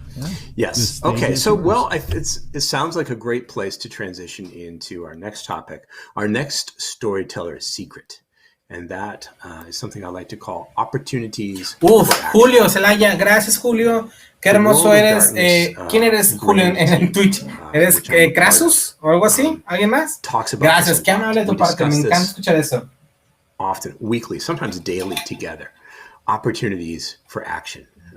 What does that mean, especially in terms of Merlot. storytelling? O sea, que todo el mundo está diciendo que lo mismo. Está tomando I don't think vino, le dicen. Está tomando Merlot, está tomando no sé qué madre más. Vitamin water. Finally, by night, you may understand what I mean. Now, I might be standing behind the storyteller screen, but it's the players who make the decisions for their characters based on situations that I offer to them, that I describe to them. An opportunity for action is an invitation from the storyteller to the player to make a choice. Something happens. What would you like to do now? That's an opportunity. I accompany you drinking a whiskey. Something doesn't happen that you expected. What would you like to do now? Traditional tabletop RPGs. Obsidian, gracias, carnal. Obsidian, que vengan por acá todavía, me alegro mucho. The role of a kind of director. And sometimes chicos, ¿saben qué hacer una pregunta? That it's the storyteller's job to entertain the players. That usually involves the storyteller presenting a narrative and the players reacting to it. One of the secrets of storytelling for Vampire that I found most useful is that trying to aim for an emerging story is often a more exciting way to go. And this means not putting the players into the role of passengers in a vehicle that the storyteller is driving. It's a collaborative effort, a shared creation of story in real time. And in these situations, the storyteller is less of an omnipotent director and more of a collaborator at the table, just like the players, but with different responsibilities than the players have. And the best opportunities for actions that I've found in Vampire especially are around conflict. Conflict drives. Gracias. Gracias, Jorge. Qué amable de tu parte. Nice, buena transmisión. Muchísimas gracias, qué amable de tu parte. Un pinche beso, hermano. Vas a qué raro que Jason hable. Me suena a Storyteller 95. Güey, está contando los secretos de Storyteller 95. Si tienen una pregunta que hacerle, por favor, escríbanmela y yo se la mando con mucho gusto. ¿Ok? Sería genial ver Storyteller y material fan para OV5. ¿A qué te refieres? Sería genial ver Storyteller y material fan para OV5. ¿A qué te refieres? Story Vault. Storyteller Vault, ¿es esto? Pues yo quisiera crear, güey, porque yo tengo ideas, pero no soy bueno para plasmarlas en escrito. Call to action. Someone tries to take the thing that you have. What will you do? How will you address that conflict? Will you draw your weapons and come in with guns blazing and swords flashing, or will you take a longer view and set up a scenario in which you win more indirectly? Sometimes it's the characters, though, that want something that someone else has, and that's a conflict too. Maybe the characters have a really unappealing hermano, porque tú estás en Twitch y ellos escriben en YouTube. No se ve todo junto. Estoy usando una plataforma llamada Restream, que hace mi stream que se mande a dos plataformas diferentes. Lo siento mucho. Well, that character over there has better territory. La página es oficial de Word de material. Yo quisiera escribir ahí, güey, pero no soy bueno escribiendo, güey. Wanting something, but having to take it away from someone else is another opportunity for action that sets up a whole cascading series of invitations to act. Other conflicts might involve being tasked with an imperative. The coterie is paid a visit by the sheriff or the scourge. That doesn't sound very good, does it? And they're given a command. Hey, do this thing and we'll be grateful. Or don't do this thing and we won't be grateful. The characters have an opportunity to take an action. And it can work on the micro level as well. And what I mean by that is that those ambitions. Como gustes, adelante. No, quédate ahí. No. Como tú gustes. Como tú gustes. Es que yo lo puedo leer el de ambos. Y le contesto a ambos. Pero pues, estoy streameando en dos plataformas, en YouTube y en Twitch. ¿Para qué? Para que puedas verse, ¿no? En YouTube me voy con una comunidad de World of Darkness. Y en Twitch me voy con mi comunidad. Yo estoy en ambos. Sí, yo también, pero tengo mi diseño gráfico en cuarentena de PC. Lástima, güey. No, Kratos, quédate mejor aquí. Cualquier pregunta me quieres decir. Mantengo abiertos los dos y listo. Adelante también, bienvenido. Mejor, güey. Me das más views y eso me hace muy feliz, güey. Porque así la gente nos ve más. Pero recuerden, si alguno de ustedes quiere hacer una pregunta a Jason, escríbanmela aquí. ¿Sí? Escríbanmela aquí, por favor, y yo se la mando a ellos. That are invitations to the player character to take steps on that journey. It doesn't always work out the way the player character wants, of course, and opportunities come with obstacles and difficult choices. But remember session 0, if the storyteller understands the player characters before the chronicle even starts, they can start taking steps to integrate those characters into the story. The character who wants to be Baron, well, how is he going to get there? Is the barony vacant or is it held by someone else? Either decision creates different opportunities for action. Maybe another character at the table has the ambition of finding their sire. They don't know who their sire is, and it's a quest. Sí, claro. O sea, la ambición personal también siempre puede ser una buena opción para una crónica. Sí, cuando tienes tú con más ideas para una crónica, básate con tus jugadores. ¿Qué quieren hacer ellos? ¿Cuál es su plan, güey? Y con ellos puedes crear una crónica completamente nueva, güey. ¿Sí? Yo ya creé una crónica para mis jugadores de V5, la cual era de los niños raptados. Pero una vez que esté esa crónica terminada, que ya que se la acaban, yo me voy a ir con ellos personalmente a ver qué quieren hacer. ¿Sí? Para que hagan todo lo que va subiendo su nivel. Ya tuvieron muchas consecuencias, han tenido un chingo de errores y yo de ahí me baso para crear más crónica sin yo tener que hacer las cosas. ¿Sí? As their characters talk to one another and as the players talk, will yield opportunities for action as well. The players and the characters say things to each other that inspire more opportunities at the table. Maybe the characters are talking about that vacant barony and they're discussing how they're going to go about taking it. One character wants to go in and take it by force, eliminate the opposition and simply declare that they are the baron of this valley or some other part of the town, and daring opponents to try to take it away from them. There's an entire chronicle right there. That every storyteller's dream is to have a Yo cometí ese error. ¿Qué error cometiste? Cuéntame. But maybe another character at the table prefers a more subtle method. They want to finesse their way into the barony. They want to set up a political situation in which the vampire who owns the barony is disgraced and forced to give it up. Lo mejor es cuando no tienes que planear mucho, sino jugar la partida con la propia trama. Exactamente. Es lo que voy a hacer en la siguiente crónica. All of those create opportunities for action, and those opportunities happen.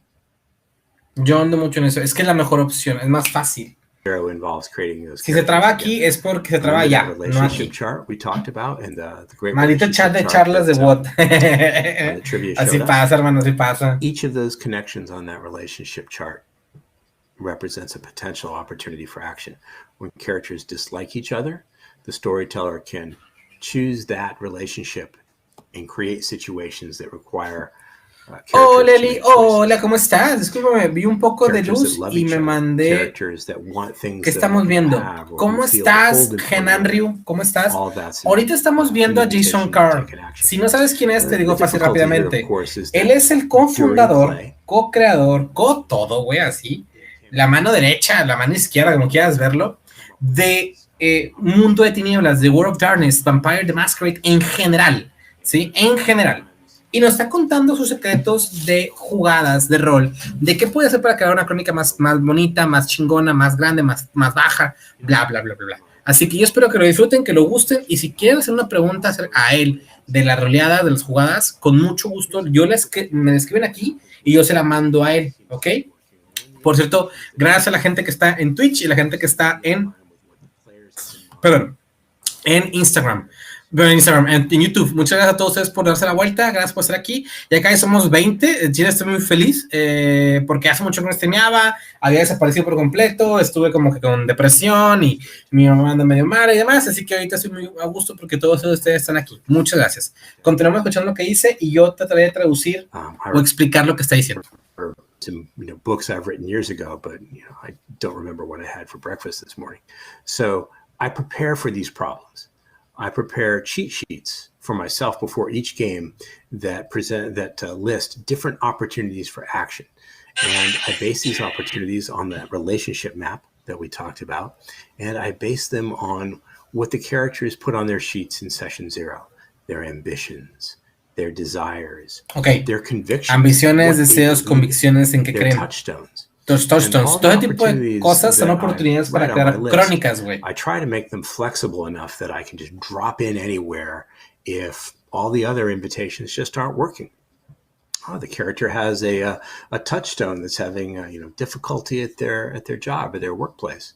Well, jeopardizing that touchstone sometimes creates an opportunity for action that the player character will accept, and that will create drama and excitement in and of itself. Or maybe the character has a conviction that hasn't been tested in a while. There's an opportunity to invite the player to make a choice that involves that belief about the line that they've told themselves that they will not cross. What happens when they're tempted to cross it? And I find that by preparing for that eventuality, I'm usually able to come up with situations on the fly when I need to that create excitement if there isn't any occurring organically and naturally at the table. And I create lists for everything.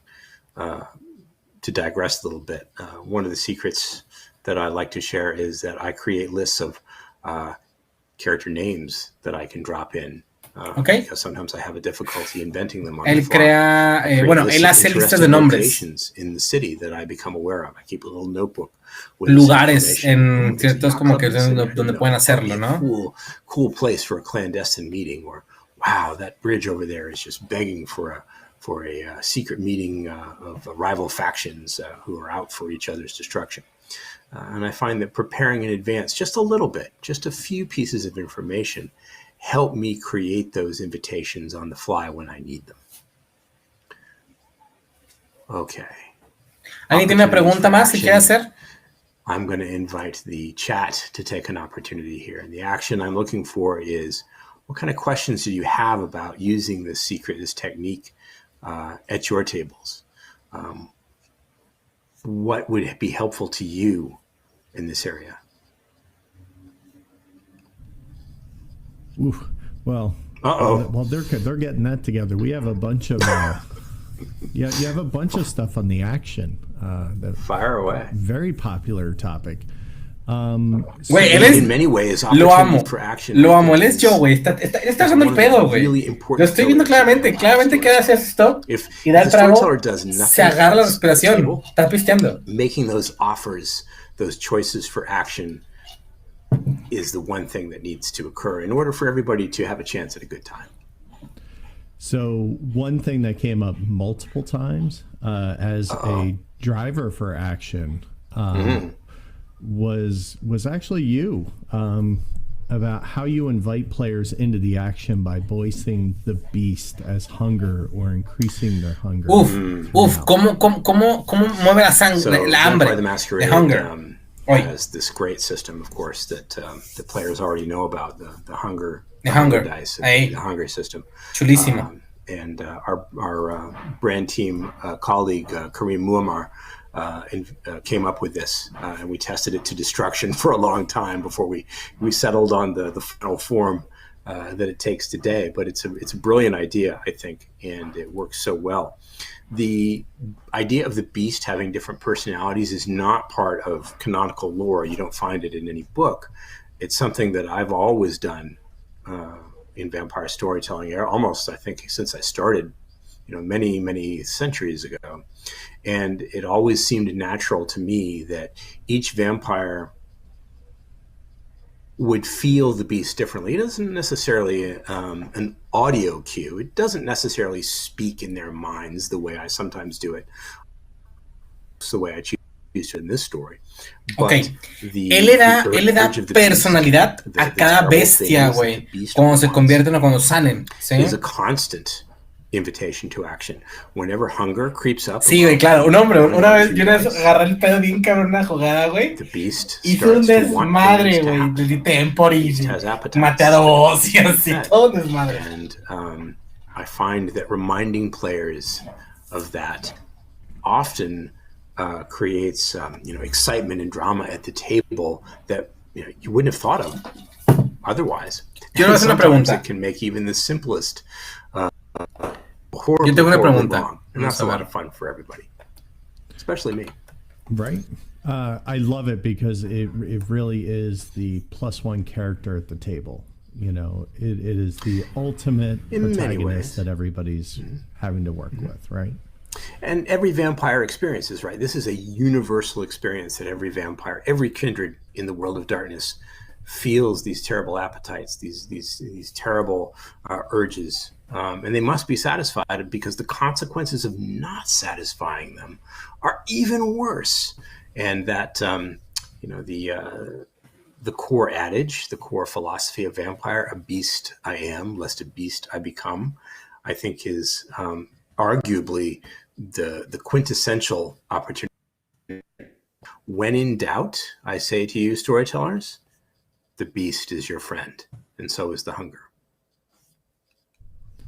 Excellent. And, it's not the friend of the characters, though. Yeah, and I know we want to keep a move on because we got the nightlife coming next. We do. I'm excited for that. Yeah. Keep me honest here. I'm very excited for the nightlife. Miami is such a vampire city. All those lights, that colorful. Ahorita en quinta edición mi pregunta es porque traté de leer el libro y no lo encontré la regla. Si un vampiro de treceava generación puede usar poderes como dominación, presencia o dementación en un vampiro más viejo. I can't wait to see it tonight. And there are a lot of I see a lot of Spanish-speaking people in the audience. I see a lot of Latin American flags on a lot of the groups. So I'm excited to kind of see something that might be a little closer to home for a lot of people, right? We're very fortunate. The family in Latin America is huge. It's both huge in terms of its size, but it's also huge in terms of its passion. We're super fortunate to have that community involved in our stories and our games. Hola. Excellent. Bueno, dijo hola. So Yay! Them together. Tiger E3 asked a great question. Hola, Vlad. And so many other people kind of chiming in, and it really has to do with how much do you like to script ahead, and what do you do when it goes off the rails? Because how much do I like to what ahead? Script ahead. Script, like how much do you want to script and outline the scenarios and the plot lines? Then how much do you want to kind of make up on the fly when because nobody ever kicks down the door that you expect them to kick down, right? No storyline ever survives first contact with the players, right? No, I've found, my experience has been that you can plan as carefully as you want. You can try to plan for every possible. Dijo hola y casi me muero. A huevo, yo también. It doesn't work. I think for our chat viewers who watch they'll probably be able to think of several instances where just reading my face, you could tell, well, this has gone completely off the rails, and now this is an entirely different chronicle than I thought we were going to tell. And I love those moments. They are fantastic.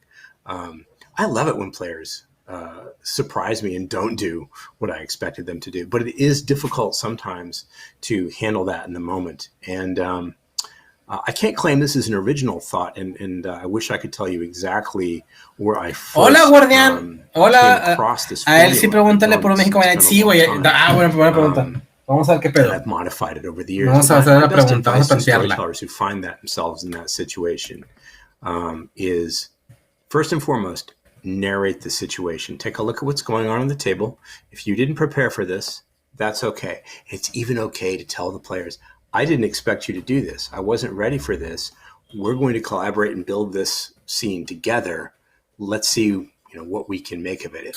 I think that honesty like that at the table between storytellers and players can lead to amazing experiences together. When everybody knows that this isn't expected and that the outcome is uncertain, that gets pretty exciting. I ask leading questions in that moment. How does your character feel about this situation? What are you trying to achieve? How does your character feel about this other person in the scene or this other kindred in the scene?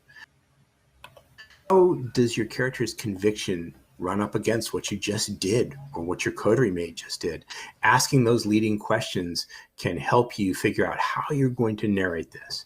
And by narrating the situation, I mean it at its most basic level. Describe what's happening. Try to make it as realistic and vivid as possible, but don't overdwell on the details. Saludos a Chile. Saludos de Chile, Concepción Jason. Ya le mandé saludos de parte de nosotros, güey. Le dije que la comunidad de World of Latinoamérica, Chile, Eli Montelo, toda la comunidad le estamos saludando y pidiéndole que nos mande un saludo. Y ya nos dijo un hola en español, así que está con madre. Pick an attribute, pick a skill, make a roll if that's what you want to do. If the outcome, isn't really all that important. Y bienvenidos a todos ustedes, chicos. Muchas gracias por estar aquí. En verdad, les agradezco bastante, güey. No tiene idea más feliz que estoy que todos ustedes estén acá, güey. Muchas gracias, papacitos. And then, after narration and adjudication, transition to the next scene. Not everything has to be played out in minute detail to its mathematical conclusion. It's okay to, to skip ahead and say, okay, we didn't expect this scene to happen. I'm going to narrate for you. También Montano, también es la Onipad. Sí, güey. También es la Onipad, pero no podía hacerlo porque es el mismo tiempo que aquí, güey. Así que espero que no nos perdamos nada importante en la Onipad. Me siento realizado yo también. ¿De qué está hablando Jason? Esta vez estuvo hablando de los secretos, ¿sí? De cómo es buena la sesión cero, cómo la puedes adaptar, cómo las peleas, cómo puedes hacer cosas como cosas no tienes completamente conjuntos en la roleada, si vamos a tener scripts, si vamos a tener que esas cosas. Ha estado hablando de sus secretos, ¿sí? Saludos desde Colombia, Medellín, Colombia. Qué bonito, güey. Tenga bonito, me encantaría ir. Espero algún día poder ir a esos lugares. Dile que lo invitamos al evento Baile de Máscaras que estamos al ambiente del mundo de tinieblas. Mago, ok. Llamado Mascarada. Now, I say that having admitted that I have a bad short-term memory, so I do tend to prep details a little bit in advance, but I never try to write the story. That's not what I'm interested in at the table. I'm playing to see what happens, just like the players are. None of us know. I know where each night begins. I have no idea where it's going to end, and I find that incredibly fun and satisfying. I hope that's helpful. Awesome. Yeah. And, a lot of people were chiming in that they actually like it when things kind of go off the mark. That's when, storytelling's fun. I think that's some of the best moments and some of the most memorable moments. There was a situation, in a particular situation in LA by Night where the player characters chose some particular actions. I looked at my notes. I thought about it for maybe 20 seconds and I realized, Well, this is an entirely different story. The entire season that I thought was going to happen is now something else, and it was fantastic. And I did exactly what I've just described. I narrated the situation. Here's what's seen. Here's the choices. Here's the invitation to action. I adjudicated, and then we transitioned. Sí, lo vi, vi el video. Yo no soy muy fanático del art, pero bueno, no fanático, sino no muy experimentado. Y lo vi en videos, son muy chingón, güey. Espero este año próximamente haga otro. I find it refreshing when players. Ya le mandé un mensaje, güey. Te lo juro que se mandé. Ahí está. Es ese que está. Yes, and there's always that one who takes extra special glee in doing exactly that. So some of them live for it, and I think that's great. I think that every storyteller should be grateful. Aquí está, es este. Este que está aquí, es parte tuya, güey. So why don't we continue on? I think we covered that one nicely, and we still have a little. Great. We still want to drop some more knowledge. So. All right, so let's move on. Secret number 3, appropriately named Secrets and Consequences. Many of the members of the family have heard me say before that the world of darkness is a place of secrets and consequences. And I like to think of the role of the storyteller as the person at the table whose responsibility is to interpret these secrets and consequences. You have a beautiful mask ball. Creating No sé qué sea mask ball. ¿Una bola de máscara? The world of darkness itself wants things. I mean, it wants terrible things. And in my role as storyteller, I'm there to interpret and present those terrible desires and turn them into chances for drama. Those opportunities for actions that we talked about, each and every one of them can expose a secret, a little one or a big one, and each of them can lead to a consequence.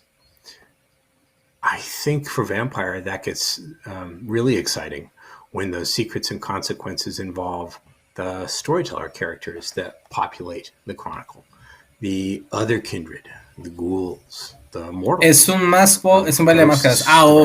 Okay. The hunters. Wait. Who knows what else might be lurking in the shadows? Maybe the Sabbat. All lo dijo. Want things. Lo dijo, sí, señores, lo dijo, güey. No está diciendo mamadas, es que escúchenlo claramente. Está diciendo, ¿qué hay en el mundo de tinieblas? Hay mierda, güey. Hay terror. Hay horror en cada esquina del lugar, señores y señores. En cada punto del punto que estés jugando como vampiro, hay horror, güey. Si yo en el mundo real grito aquí, me escucha el vecino claramente. Así que si estoy jugando vampiro o mundo de tinieblas, donde es 3 veces peor que el mundo real, más corrupto que el mundo real, más malo que el mundo real, es obvio, güey, que si mato aquí a alguien va a ser un escándalo. Y afuera habrá un cazador, o un policía, o un vecino chismoso que me hará famoso. Y es algo que la gente no entiende. Mucha gente cree que aún puedes ir con tu katana por la espalda y caminar por toda la calle y que nadie te diga nada, ¿sí? Y está mal. Ahí lo está diciendo claramente, ¿qué es lo que tienes que hacer? ¿Qué riesgos vas a tomar para hacer lo que tú quieres hacer? ¿Sí?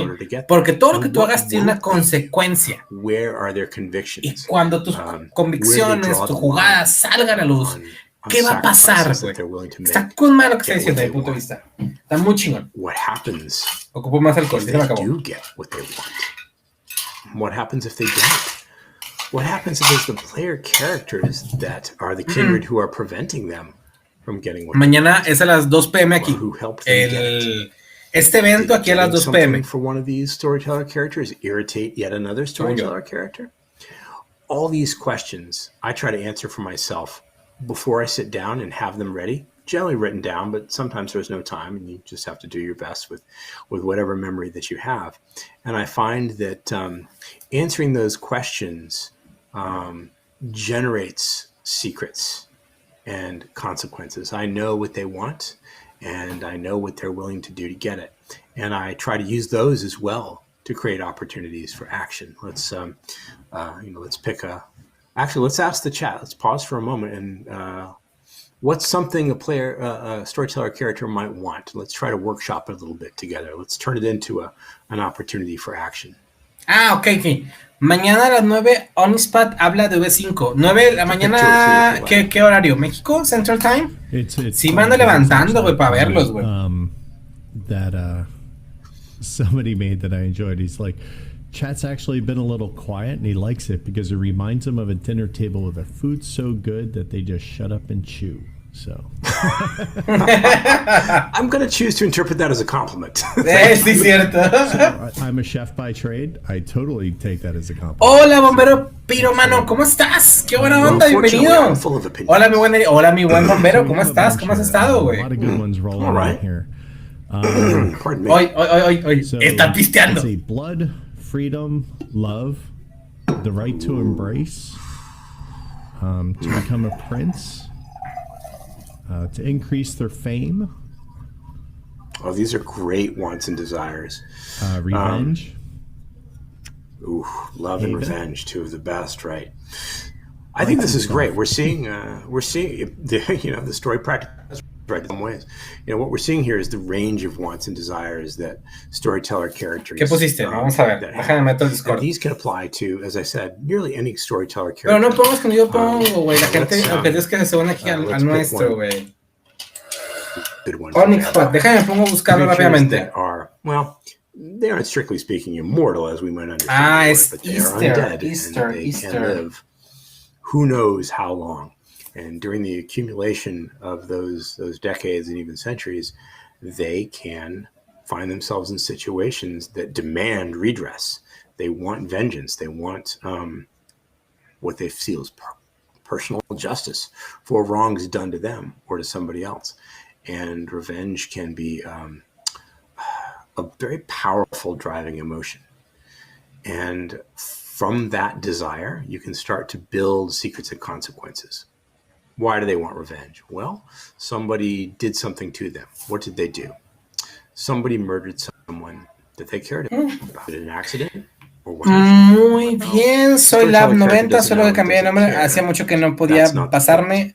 Pues los en verdad se extraña. Muchas gracias, bombero. Qué chingón.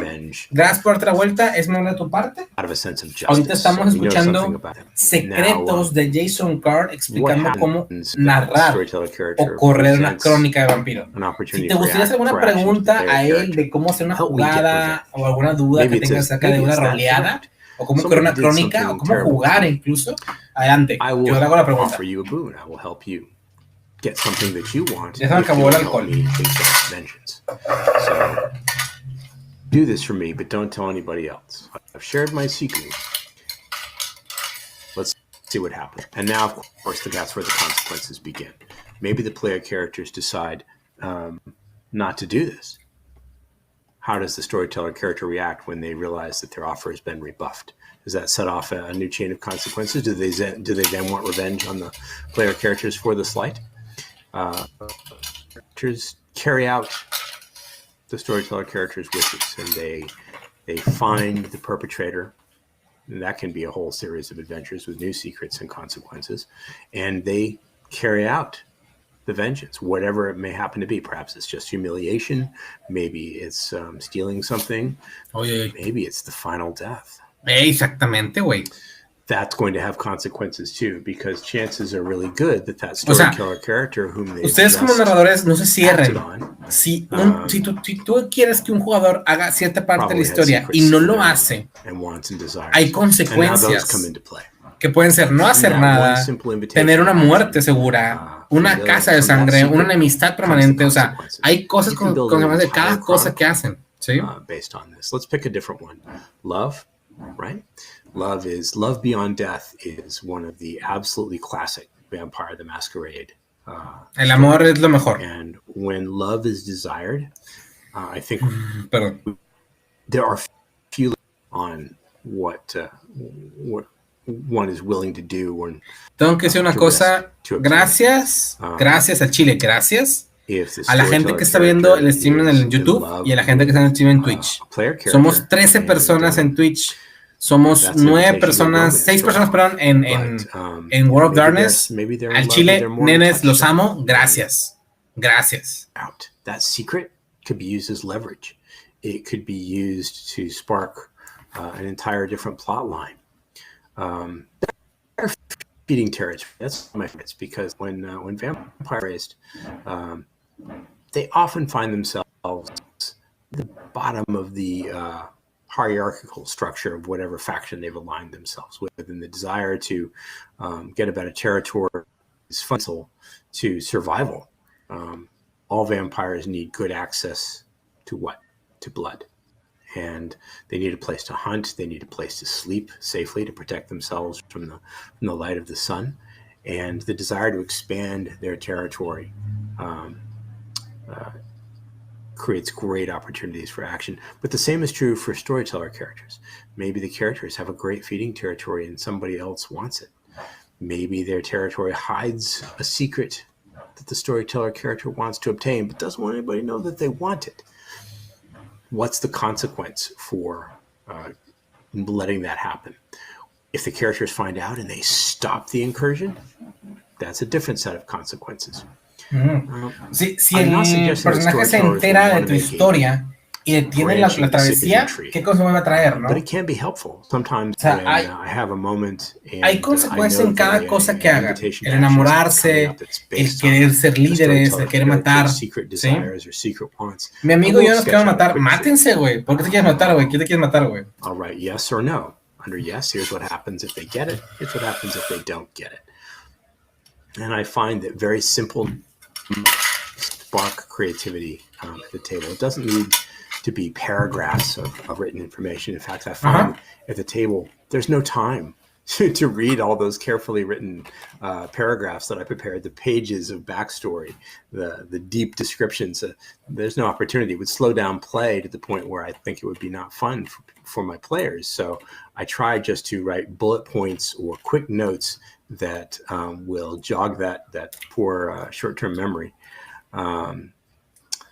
And spark those at the table. Y luego, remember those oye, lists el en I vivo mentioned? de Quinta, de Onyx Pat. Y luego, ¿qué I pasó? mentioned that one of my techniques is to create lists of important Hombre, güey, con esto me está dando tantas ganas de la siguiente jugada matar a mis jugadores, güey, porque han cometido tantos errores, güey, que suculento, güey. If you're stalled, if the action doesn't seem to be going in a way that's making anybody at the table satisfied. ¿Por qué? ¿Qué pasó, güey? O sea, cuéntame, Basara, ¿qué pasó? Oye, el en vivo, ¿y qué pasó? ¿No anunciaron nada nuevo? ¿Estuvo bien feo? ¿Qué pasó? Yacht Club? Well, something's going to happen there. There's now a secret associated with the Yacht Club.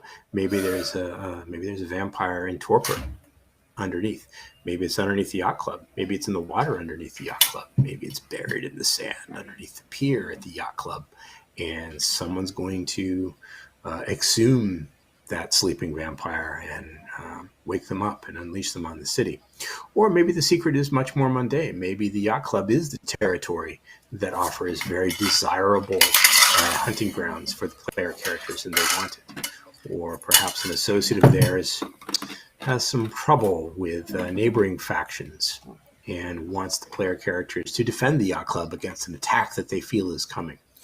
Or maybe something's being smuggled into the Yacht Club on a seemingly innocent-looking boat, and the characters are sent to steal it. It becomes a heist scenario, and that secret will also spawn consequences. Genarriu, no, it can be daunting. Lo estuve haciendo bien, lo estaba haciendo bien, ¿qué pasó? This way, to build stories ¿Qué hacías bien y qué ahora ya no? Cuéntame. I want to assure any storytellers that might be new to Vampire that every time you do it, it gets easier. The practice of it gets a little bit simpler each time. La práctica hace el maestro, como siempre.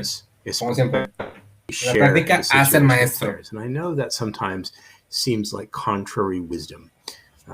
What I mean by that is, I think there's a tradition in role-playing games that secrecy is La línea más expandida de Onyxpat, más expandida, tiene más. Mago de Ascensión tiene más expansión que todo World of Darkness. No te creo, güey. Lleva años sacando libros, güey. Especially for new groups and new storytellers. Pero, no sé, dime tú, yo no soy mucho amado. Yo soy vampiro al 100%. Estoy casado y me voy a morir como vampiro, güey. Para mí no hay nada mejor que eso.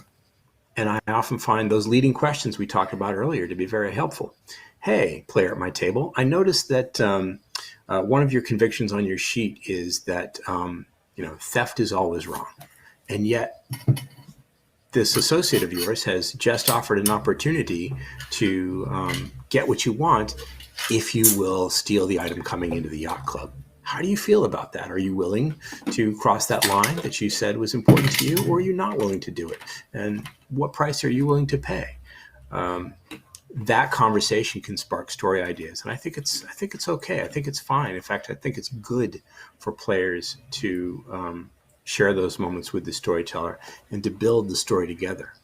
One of the most beautifully unique things about tabletop role playing is that it is collaborative. We share the story, and we're all playing to find out what happened. Sí, la última fue victoriana. And in those y el Kies instances, fue hace poco. stuck, just admitting that you're stuck and asking, what would you like to do Okay, next? con What madre, should güey. we do next? Or does Con this madre, story lamentablemente interest no es el más jugado. If I O offer sea, you this, will you es lo care to malo. take it? O sea, está muy chido, That's está muy expandido, como tú dices. I've had some Pero of the pues most no sé si no es el más experiences jugado, in güey. my storytelling life. Just by being honest about the fact that I don't know what's going on next. Let's make something together.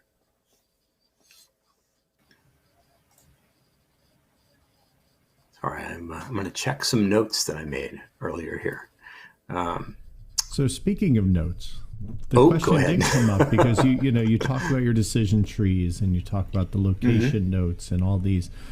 Sure, and I what's a want to good stress method? that these are very sparse. You still have to have them and you still have to catalog them. Like, what are some tools you use? Is it as simple as an online notepad, or is it a Moleskine notebook that you carry around? I do carry a Moleskine notebook. I try to have something to write with on me at all times because you never know when inspiration is going to strike. When you're out on the street, when you're watching television, when you're at work, sometimes an idea will pop into your head because of something that you're doing or seeing, and you want to write it down. So I do write it down. At the table, during the game itself, I don't use a notebook because I find that they're not quick to reference and they can get a little difficult to manage. I just use blank sheets of paper. Every time I say, "Let me make a note," I'm writing a note on a fresh blank piece of paper, and I try to have one piece of paper per note. I found I once made the mistake of trying to write everything on just a couple of pieces of paper, and what I came away from the table with was hieroglyphics that I couldn't decipher later. I really didn't know what I had written down. I had drawn arrows and circles and tried to connect. El día que quieras ayuda con respecto a eso, manda un mensaje, güey. Con mucho gusto te puedo asesorar o te puedo dar consejos. Es el más antiguo de todo WOT. Mentiras, el más antiguo de todo WOT es mago, es vampiro y luego es hombre lobo. Primero salió Vampire y luego salió hombre lobo. Después de ahí salió, creo que Hunter y luego mago. Salió antes que vampiro la meta trama del juego. No, güey. No. Ahí se hace muy equivocado. O sea, primero salió Vampire, la metatrama de Vampire creó todo lo demás. Each one of those individual pieces of paper that I've written. Es el tipo que consiguió la caja de WOT en ese horror. Pues sí. It is impossible to cross-reference, but somehow it seems to work. Other storytellers, they use, there are all kinds of electronic note-taking devices. One of the storytellers I admire very much uses a tablet with a stylus and a note-taking application at the table. And her notes are really, really impressive. They're just meticulous. And I'm in awe of her ability to do this on the fly because it just doesn't work for me. Maybe I'm too analog. I'm not. The storyteller's notes are very personal. Every storyteller finds their own unique method to remind themselves of what's going on. For me, it's longhand notes with a pen or a pencil on a sheet of paper. For others, it's the tablet. No, güey, no puedes poner eso, güey. Tú tocas mencionarlo como como metatrama. Como metatrama no existe nada antes de Vampire. ¿Sí? Primero fue Vampire y luego fue lo demás. Porque lo demás se creó a partir de lo mismo. Y te puedes decir, no, primero fue la magia y luego fue tal cosa. Pues no. Primero fue el agua, la luz y todo el pedo. O sea, no te puedes poner a decir ese tipo de cosas, sí. Primero porque pues, entonces no vale la pena. Si ya es tú, no, es que primero está mago y luego está tal, luego está tal. Pues sí. Como lo quieres ver en conforme al mundo, pues primero es la magia. Pero pues como fue creado, primero fue creado Vampire y luego fue creado lo demás. Yeah, it's funny because the way we Ajá. talk about Los demás existían antes de los vampiros. Los demás existían antes de lo que si fueran los magos o magia, como quieras verlo. Pero primero fue Caín, güey. O sea, así que Caín fue primero, güey. ¿Sí me entiendes? Right, like the stock market. Yeah, you can have a major boon. Digo, podemos diferenciar en cosas, pero pues toxic boons from de que están. Baron Temple too, with it, you know, bundled up, you know, or maybe it's more like cryptocurrency, you know, where you get these weird fluctuations in market. That's actually closer to the truth, believe it or not. Now what? Boons are worth whatever the kindred who offered them can accomplish. So, you know, a boon from Nellie G, the Baron of Hollywood. Lee el wiki, después hablamos, el wiki, güey, es una... el wiki es una... Es para empezar de fans, en el cual agarramos los libros de todos los libros de Watt y los unimos en uno solo, güey. ¿Sí? Or maybe it becomes worth more, decreases her power. Él se refiere a que primero se hizo un juego de Ars Magia. Oh, ok. Nothing to offer in terms of holdings, and have only their own. Pues así, es que Bombero tiene razón, güey. Si te pones a hacer este tipo de cosas, pues primero está entonces Hombre Lobo, güey, porque fue primero Gaia, güey. O sea, ahí Bombero tiene toda la razón del mundo, güey. That few kindred can do. But to answer the question a little bit more specifically, generally, the life boon or the unlife boon is for saving the life of another kindred, and sometimes that is equal to the unlife or the final death. The major boon, normally, for most kindred, that is given when someone has gone to significant trouble and risk for your benefit. They have exposed themselves to danger. They have risked the masquerade. They have sacrificed something important to them, and they expect you to do the same in return. You know, the trivial boon is a minor favor, an introduction to somebody that you couldn't otherwise meet. The loan of use your limo for the weekend. That might be a trivial or minor boon. But again, es que es lo acabo de ver, güey. Ars Magia es primera edición 87, segunda 89, tercera edición de White Wolf, cuarta edición Wizard of the Coast, así que pues ya no es Watt. La edición 3, 1 y 2 no son de Watt. You know, they don't get very far in kindred society, even among the anarchs, which don't recognize a lot of formalized rules or the necessarily the six. Los chicos más que se enfocaban en acabar personajes. Era una pelea entre masters y personajes. Quiero superar esa forma narrada. Whose word is worth nothing often finds themselves alone and isolated. You can build an entire chronicle on the intricate web of favors that are owned, because in some cities, boons are fungible. They can be traded, bought, and sold, like on the stock market. Sure, I'm holding a boon from the sheriff, or maybe just from my buddy over here, but I don't need it. I'll sell it to you in exchange for something that I want. And suddenly, the character who owns the boon has to fulfill it for someone they detest, or maybe someone they love. It changes the whole dynamic of the situation. Excellent, and I like that NFTs have now educated us all to actually know what the word fungible actually means. I really love the idea of the boon stock market. Someday I think that could be a great scenario. It sounds like a very, very New York City thing to do, right? Absolutely. What's a boon from the Prince of Boston going for these days? Well, it looks like it's going for 3 majors and a minor. Okay. Next thing you know, they're going to be making Moneyball movies out of it. So I'm okay with that. Yep. So let's see where we're headed. So one of the questions was that I thought was pretty interesting was, how do you deal with a mixed coterie, especially when it comes to like age and neonates, specifically this person? Ooh, intriguing. Remember I talked about session 0 earlier? If the storytellers decided that a mixed coterie of wildly differing ages is okay, that's something that really needs to be discussed, I think, with the players and the storyteller together, because it's going to create disparities, right? The character that is older probably has a lower blood potency, which makes them more feats, and they may have knowledge or information or other advantages that younger kindred do not have. The disparities between the characters can create tensions at the table between players if they're not discussed. Sometimes, though, those are great stories. Pues es que no hay un interés en el... O sea, sí entiendo lo que están platicando el chat. Esto de Ars Magia es bastante interesante.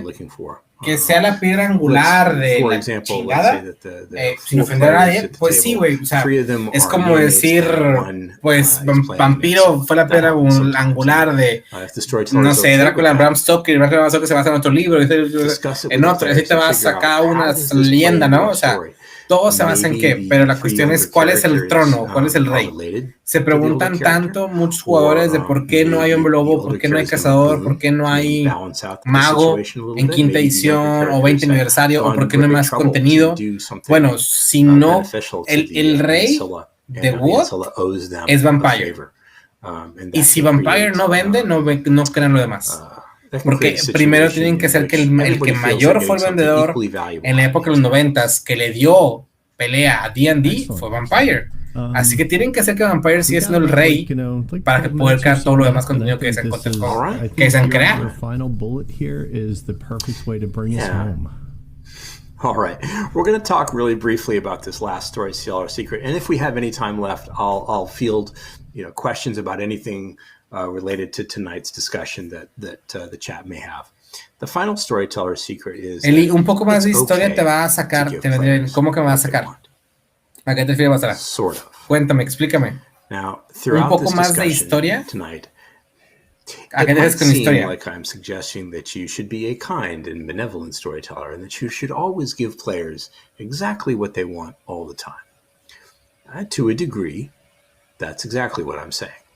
I think as storytellers, we should be fans of the characters. No hagas las preguntas como tercera persona, güey. Di lo que vas a decir, o mejor no lo digas. O sea, ¿en qué es lo que mueve Mago? Mago, visto que muchas cosas, tiene muchas cosas de contenido. Tiene bastante contenido, güey. When our friends are happy. Ajá, ok, sí. Onispad vive de Mago, como WoD de Vampire, o sea, cada quien tiene su meollo del asunto. Cada quien tiene su main vendedor. Onispad, pues, vive de Mago con madre, güey. Tenía otros libros, güey, y se enfocó en Mago. Qué chingón. Getting what you want in Vampire almost always involves those secrets and consequences that I talked about, those difficult choices. Eso es lo que entiendo. No viste lo que mueve Mago. ¿A qué va la opción de qué es lo que mueve? ¿Qué es lo que mueve Mago exactamente? Mueve un chingo de cosas. Eso sí lo sé. Maybe it carries a burden that they didn't expect, and now they have a whole series of inconvenient choices. Ahí viene el que me mostraste, el de... It isn't. Hola, Usas, ¿cómo estás? Hermoso, profesor. Pues andamos haciendo un co-stream del evento de Weekend of Darkness, en el cual ahorita Jason Carr, co-creador de World of Darkness, está explicando o contando pues secretos. ¿Sí? Se acaba. Ya no está como E5. Al menos que mañana tengan un libro nuevo que sacar, güey. Porque por eso entró Renegade Studios. Okay, well, that's not very exciting, is it? That didn't create any drama. There was no opportunity for action there. There was no invitation. Con madre, entra publicidad, güey. Qué chido, güey. Consequence. Cambiemos a azul. We play, as I mentioned, to find out what happens. And giving a character dice la raza que parece un vampiro, güey. That creates more story is generally the way to go. Madre, deme un segundo. Again, it depends on what you prefer at your particular table. Specific advice on how to make this happen one of the storyteller secrets that I appreciate was given to me a long time ago, and that is get feedback from your players about what their characters want and think after each game. Spend some time once the evening session is over talking about it. Hey, did that work? What did you think about this scene? Did that work for you? I see that your character made some progress toward her goal. Ok, ahí vengo, voy un minuto. Sí, ahí vengo, no me tardo. Is the story going the way you thought? Do you want to change your mind? Are your convictions working for you? These conversations, I find, help the storyteller decide whether or not the character getting what they want is going to go the way, not necessarily that they wanted, but to create those additional opportunities for action. I think it's always, I think it's good to get feedback on the storytelling too. Do you like the way we presented the scene? Was the pacing good? Is there anything that I can do better? Is there anything you'd like me to do more of or less of? How do we help each other have the best time possible at the table? Another way to do it is, I think, to check in with each other, both during the game and after the game. It's perfectly okay to stop the action and say, all right, is this going the way you thought? Are you doing okay? Remember, we talked about considerate play earlier and safety tools. That works for story too. It's okay to ask the players for story suggestions. It's take a pause, grab a drink of water, remember to drink water. Perdón, una disculpa, es que check in with each other and talk about where the characters are going and oí gatos pelear what they y want. creí que mis gatos se habían salido de la casa. Por eso me fui. That may seem una disculpa, chicos. Counterintuitive because isn't this supposed to be a grand narrative that's unrolled for the players to enjoy? Well, remember we talked about the fact that Vampire is a narrative-first collaborative experience, and often the best vampire stories happen when players have real-time input at the table about what their characters are doing. If your players aren't enjoying it, they'll let you know, and if they are, they'll let you know too. When in doubt, like I said, to reiterate, narrate the situation, then adjudicate it, and then transition on to the next scene. The desires of characters to get what they want can take a long time. Characters who are vampires are unliving beings who can live an unimaginably long time. And that's hard to model at the table where each individual game session may represent only a night or two. It's hard to think long term. So some characters have desires and goals, things that they want that can't be resolved in a single night. And there's a great tool in Vampire in the core rulebook called Projects. And the project system is an optional rule system, but it sets up a way for characters to basically embark on a grand scheme with many moving parts. And it gives the storyteller tools to figure out how to let the character make progress on these projects, not while the game is in session, but between the games in what we call the downtime. Maybe the characters, like we talked about, want a better feeding territory. There are some things they can do during the game session to achieve that. Some physical actions that they can take and some choices that they can make. And some of the things they might want to do to get better feeding territory aren't necessarily things that can be represented in a single night of play. La pregunta que siempre surge al final de cada sesión es, ¿les gustó? Sí, o sea, es muy normal, güey. Porque pues, te gustó la jugada, güey, porque quieres un feedback de tu gente. A lo mejor te dicen que no, a lo mejor te dicen que sí, güey, pero quieres un feedback, ¿no? Pero pues a veces el feedback no es muy bueno que digamos. O sea, hay gente que no tiene las mejores opciones por el mundo porque quiere hacerse los héroes en esa jugada. Y si él quiere hacerse el héroe, te va a decir que no, pues a mí no me gustó, güey. Ya valiste madre, ¿no? Generate those opportunities for action. Y más si cobra la mesa. Ahora, por ejemplo, con esto te estoy diciendo, ¿cuál es la diferencia entre ser un máster que mata personajes contra jugadores? O sea, nunca es contra jugadores. Crea una crónica en la cual el jugador puede investigar, puede encontrar. Si no lo hace bien, hay consecuencias. ¿Sí?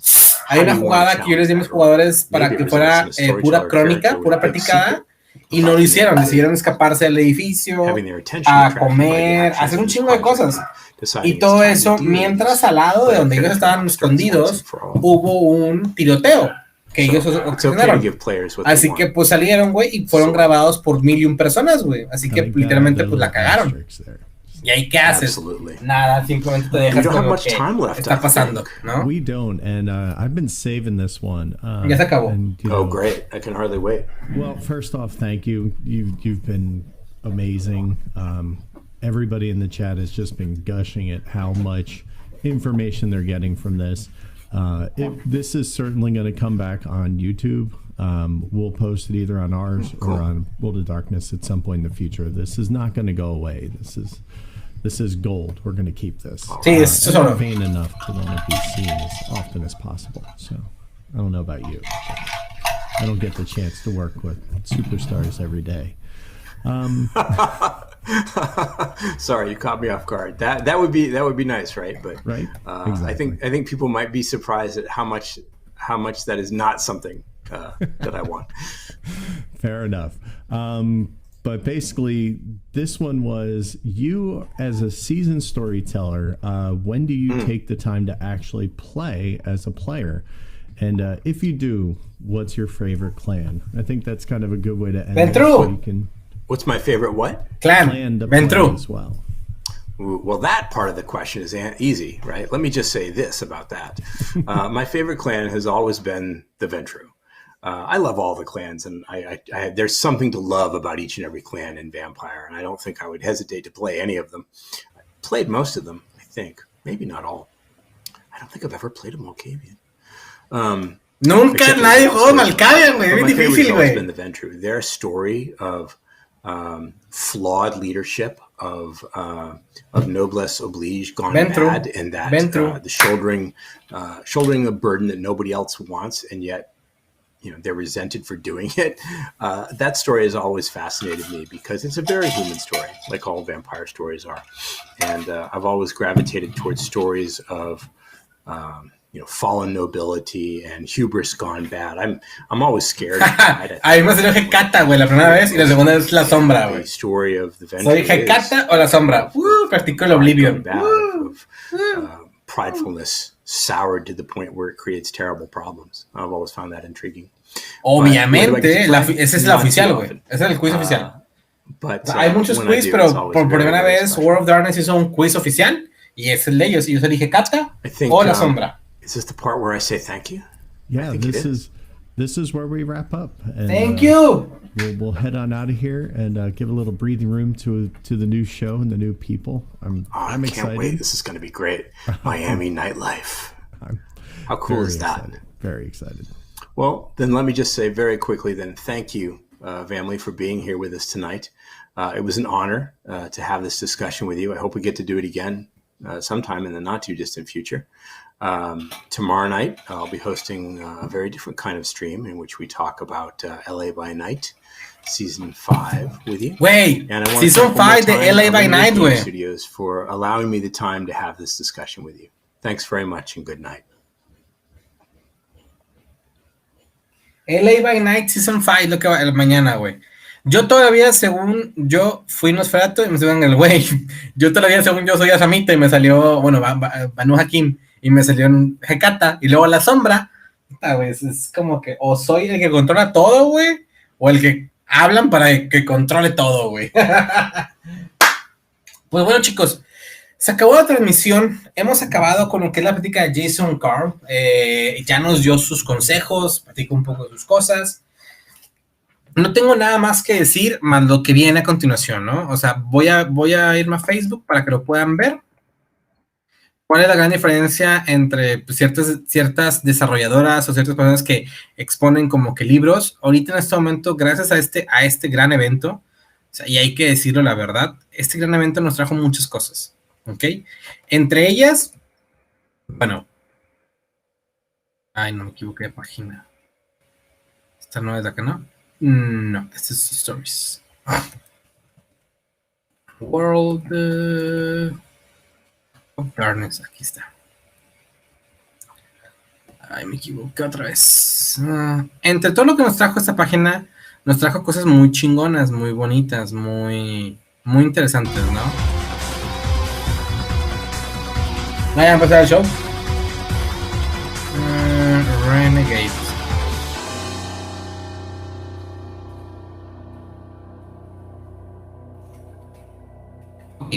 Renegade Studios, la nueva desarrolladora que basa en prácticamente todas las cosas de Mundo de Tinieblas, güey, ¿sí? Nos trae lo siguiente, güey. Y aquí se las muestro. Para empezar, ya está a la venta o la preorden de lo que es el libro de Note. Al entrar aquí directamente a la página de Renegade Studios tenemos lo siguiente. Número 1, el pre-order o el anunciamiento de Book of Note. Lo puedes comprar el Book of Note normal o el Book of Note Deluxe Edition, güey. Obviamente yo quiero este pedo, güey. Pero pues algo cariñoso, vale como $150. Después tenemos... Un minuto, me pongo...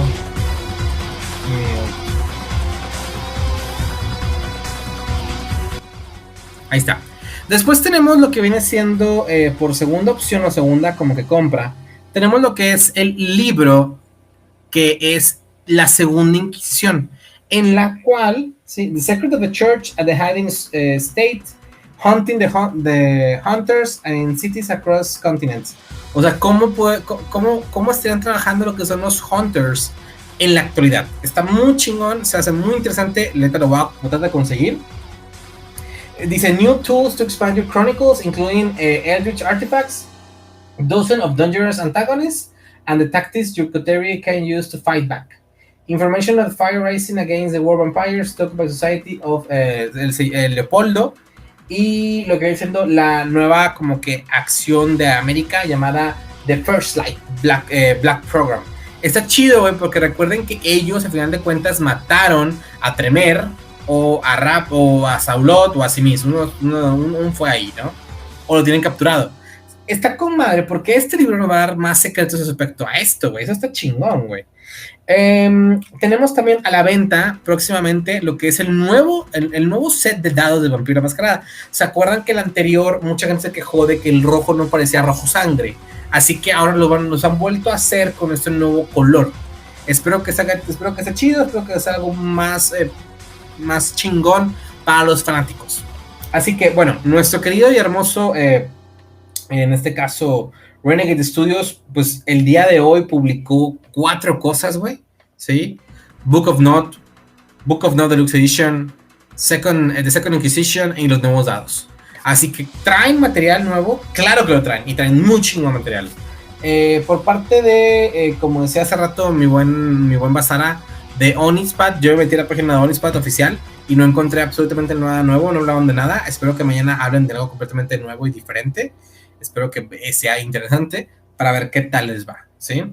Después del panel, una partida one shot para terminar la noche. Y después del panel, una partida de one shot. Así es. Ahorita lo que sigue es ver una partida de un one shot. Si quieren, nos podemos quedar a verlo. Lo streameamos también. O acortamos la transmisión y acabamos por el día de hoy, ¿no? Como ustedes gusten. Ya llevamos casi 4 horas de transmisión. Ahorita lo que sigue va a estar bien chingón, güey. Jennifer Ketchman, Cynthia, Mary, Gabe Hikes, and the storyteller Diana D'Amico.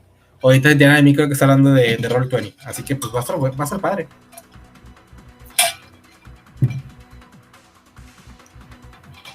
No han cortado la transmisión, eso que sí que sigue ahorita, güey.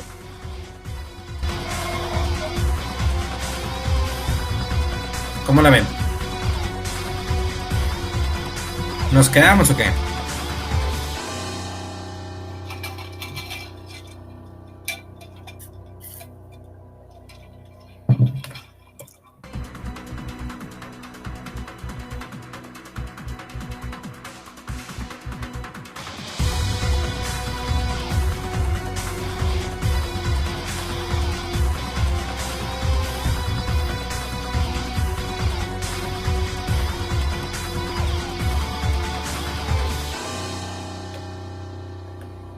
Oigan, tengo hambre, güey.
En serio, me acabo de meter a la página de Onyxpat y no hay nada publicado nuevo.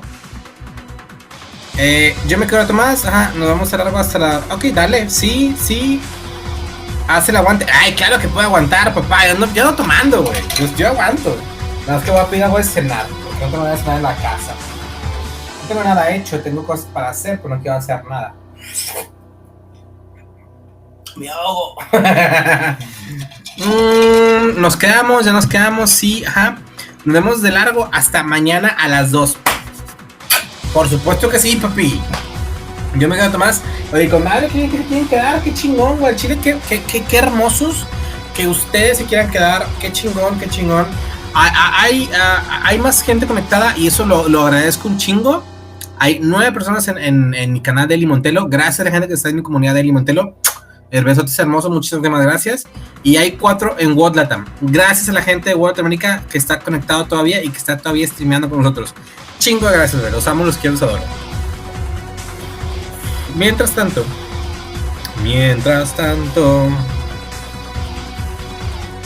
pues ahorita empieza. Dura 2 horas dura 2 horas, güey. Así que pues ya no tarda en iniciar. Dice 8 de 8 a 10, creo yo.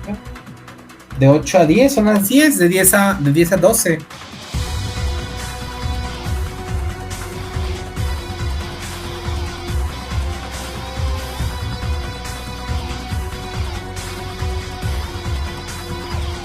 Bueno, voy a pedir de cenar. Yo mientras tanto pido de cenar. Ya me hice mi bebida. Pido de cenar. Vamos a ver qué comemos.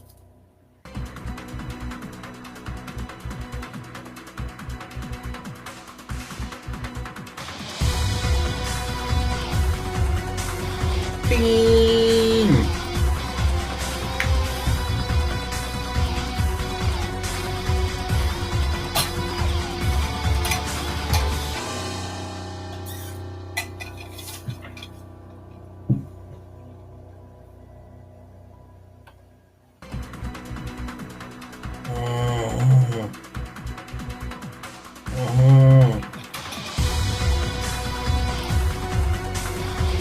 Ay, se van suscribiendo a la raza para llegar al tren del hype. Qué padre, ¿cuánto cuesta suscripción? Oh, güey, está 20 pesos, güey. Nada más suscribir, a ver qué tal. No pierdo nada. Ay, pero tengo que meter toda la tarjeta que sí. Sí, qué hueva. No la voy a meter. Soy vivo, no la puedo meter. Oigan, pero si se quieren suscribir a mi canal, ahorita la suscripción está 25 pesos. 25 pesos mexicanos, güey. No es nada, güey. No es nada. Y para que sepan, bueno, en mi canal de Twitch, la gente que suscribe a mi canal de Twitch, el beneficio que va a obtener es que, por empezar, podemos jugar partidas en un mes entero de rol, todos los miércoles o jueves. También, si no quieren jugar, podemos crear NPCs. De que, ¿sabes qué? Creamos un personaje NPC y lo usamos como parte de las crónicas para hacer más desmadre. Y así, entre otras cosas. Hay más opciones. Podemos jugar rol, podemos jugar un videojuego, güey. O sea, hay un chingo de opciones para pasarla aquí con madre con nosotros, ¿no? Y yo agradezco mucho a toda la gente que se está uniendo al canal, que está llegando aquí, güey. Muchas gracias a todos, güey. En verdad, pues no me lo merezco, los agradezco bastante. Y así.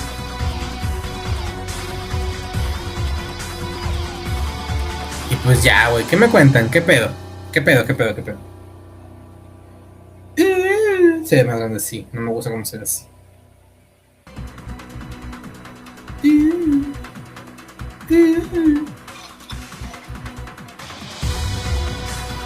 Bueno, mientras ustedes checan, vayan para comer, voy a pedir yo de cenar. Quiero unos boneless. Un sushi. No, sushi no me gusta pedir ni por Didi ni por Rappi. Me gusta pedir sushi, me gusta ir a comer sushi. Me caga pedirlo por online. Te vas a quedar pedir unos boneless. Aquí hay un lugar que vende 1 kilo de boneless. Bien puerco, pero bien chavocho. Ya le dice a mi esposa que va a pedir cenar, así que si no me dice nada, no lo va a pedir nada a ella. Es las ventajas de mandar información, de que, oye, voy a hacer este pedo, y si no te contestan, pues tú lo haces, güey. Y luego, oye, no, pídeme, ya lo pedí, te dije hace rato. Estaba ocupada, no es mi pedo. Y así, te sordeas bien bonito. Uf, mature content, viewer discretion advices. Y ya escucharon, ¿eh? Si hay niños, lárganse. Uy.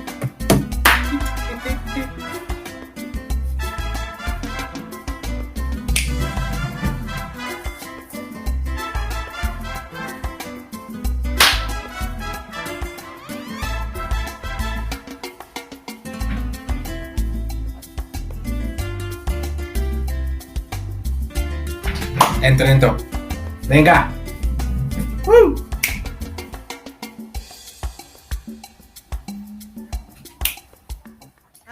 Miami! Good evening, everyone, and welcome to the premiere episode of The Nightlife. A vampire Güey, qué chingones están cosplayados, güey. Not so sunny. Técnicas maestras que...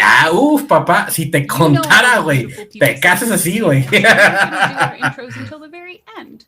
Instead, we're gonna dive right in and get to the... ¿Se oye bien? It's a Tuesday night in June. The sun is just dipping below the horizon, and while one side of Miami settles in for a long, restful evening, tenemos una sombra, a un ventru, a un trenador y a un tremer. Uf, qué chingona jugada, güey. Cold bodies rise as the hum of the neon signs overpowers the distant lapping of the waves.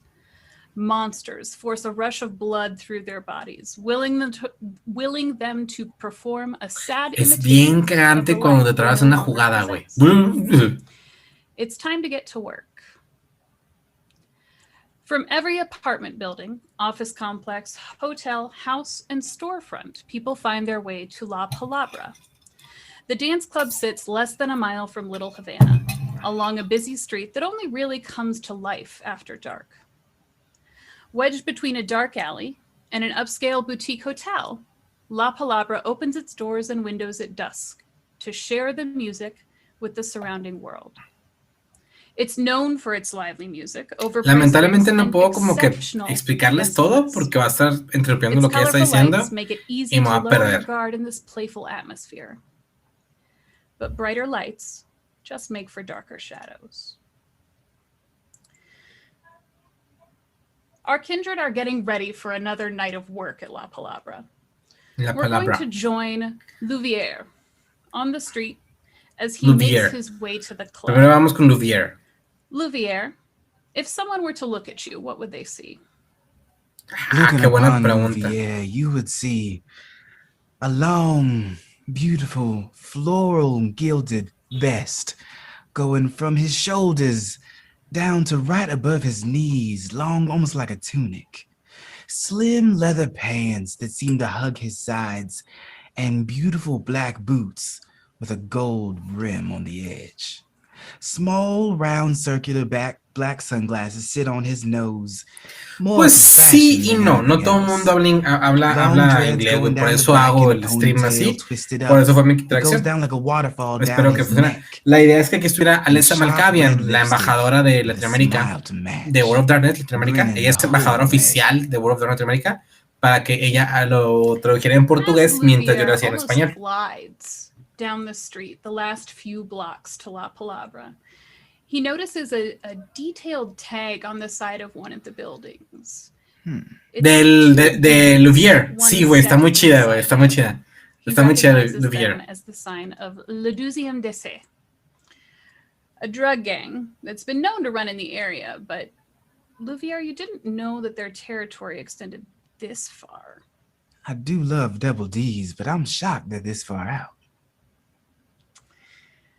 You make your last couple steps to approach the club, and as you get there, there's a small al chile, no es por ser gathering of seagulls outside Nota, the front door. Lo quiero decir de la mejor manera posible, pero Reina de Las Vegas, creo que es un trans, creo, pero se ve muy bien, güey, muy bien, ¿sí?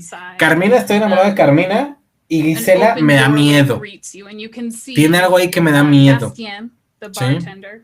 Stands there, already got an eyebrow raised in your direction.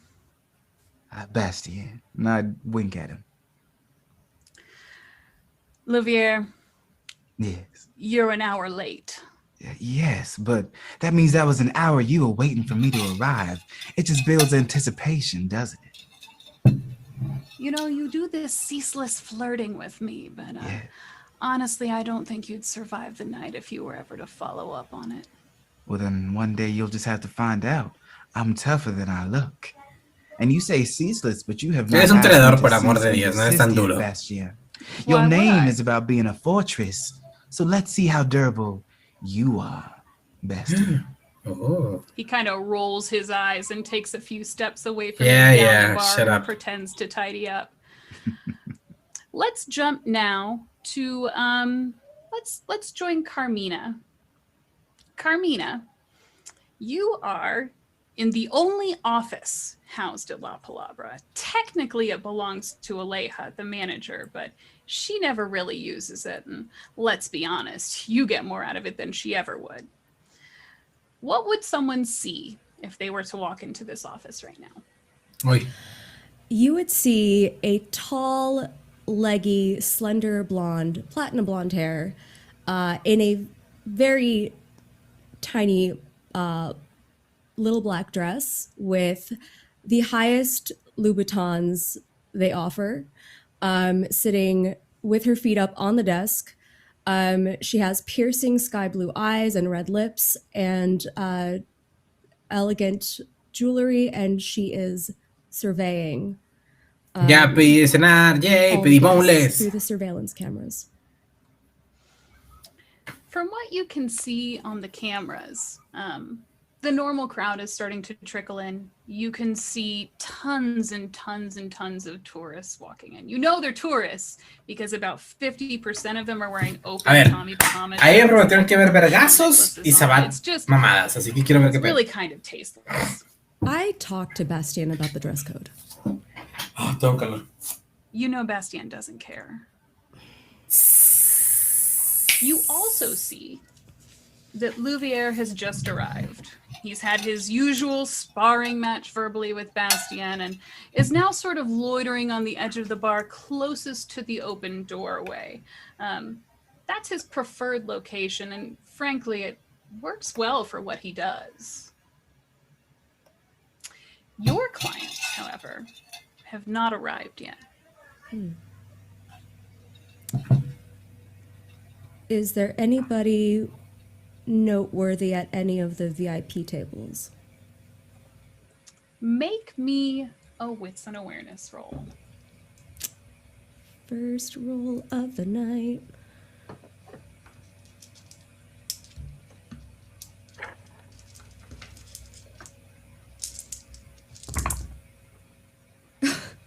Except only one success.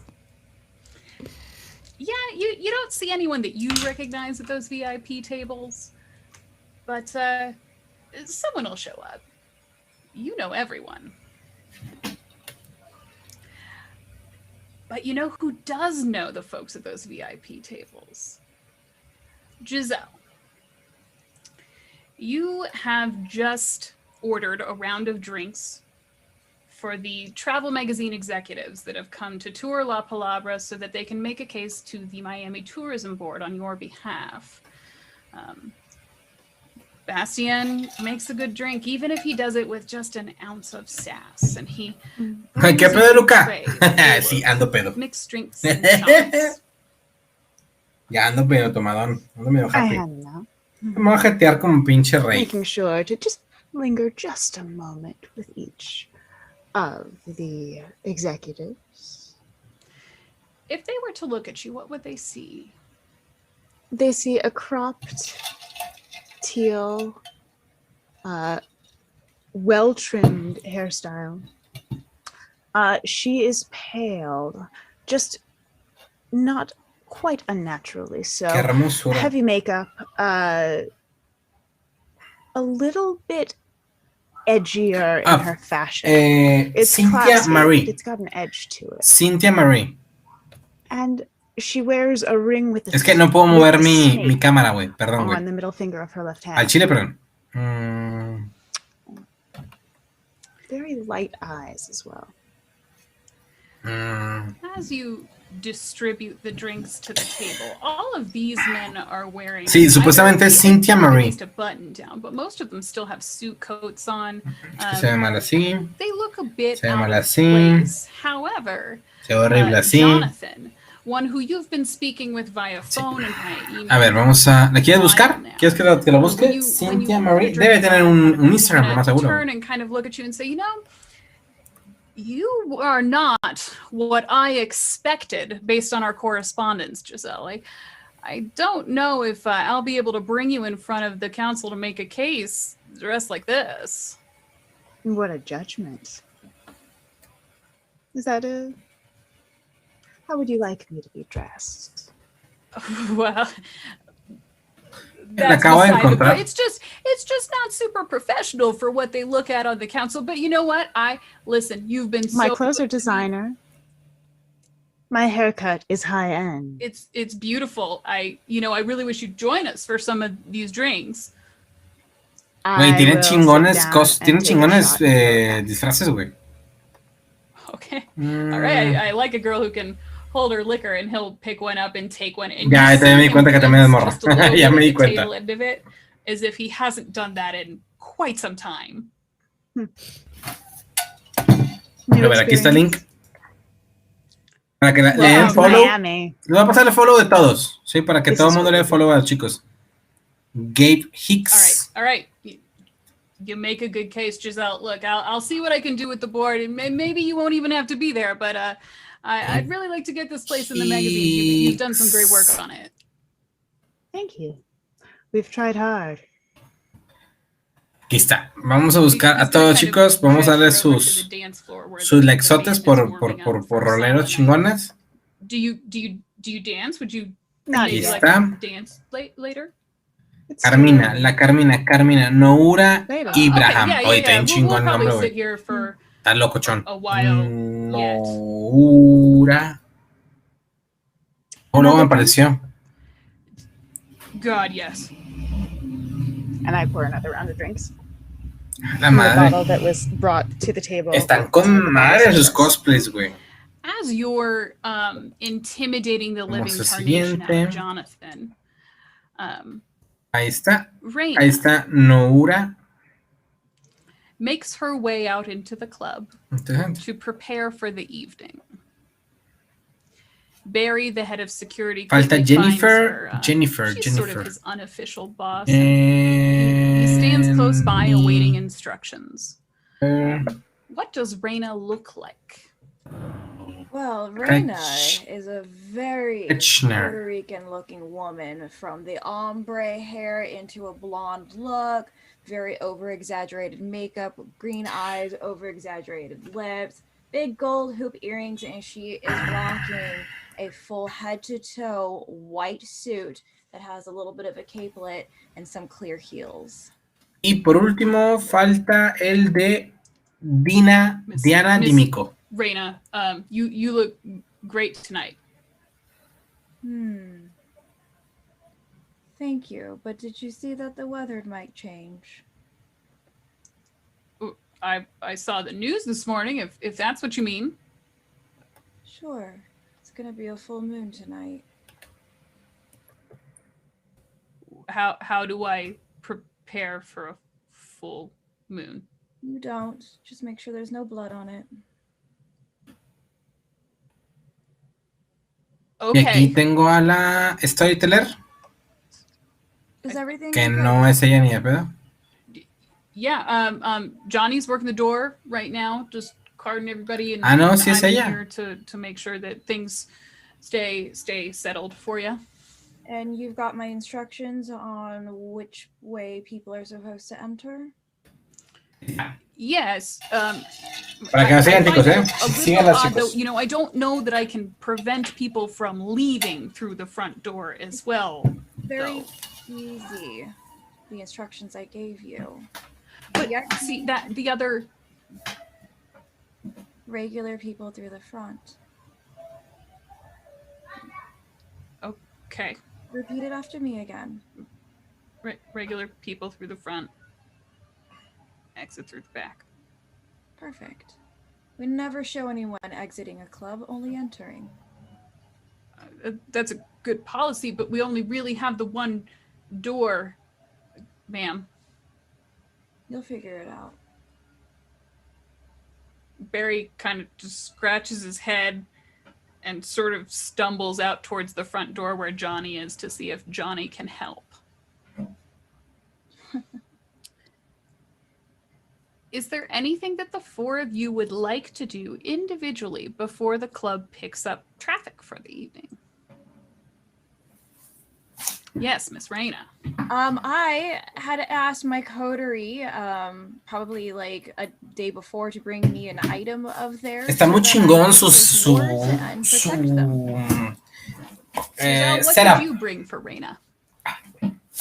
Reina, Oigan, ¿qué les parecen los colores ahora de mi stream? ¿Me puedo cambiar de colores? Louvier?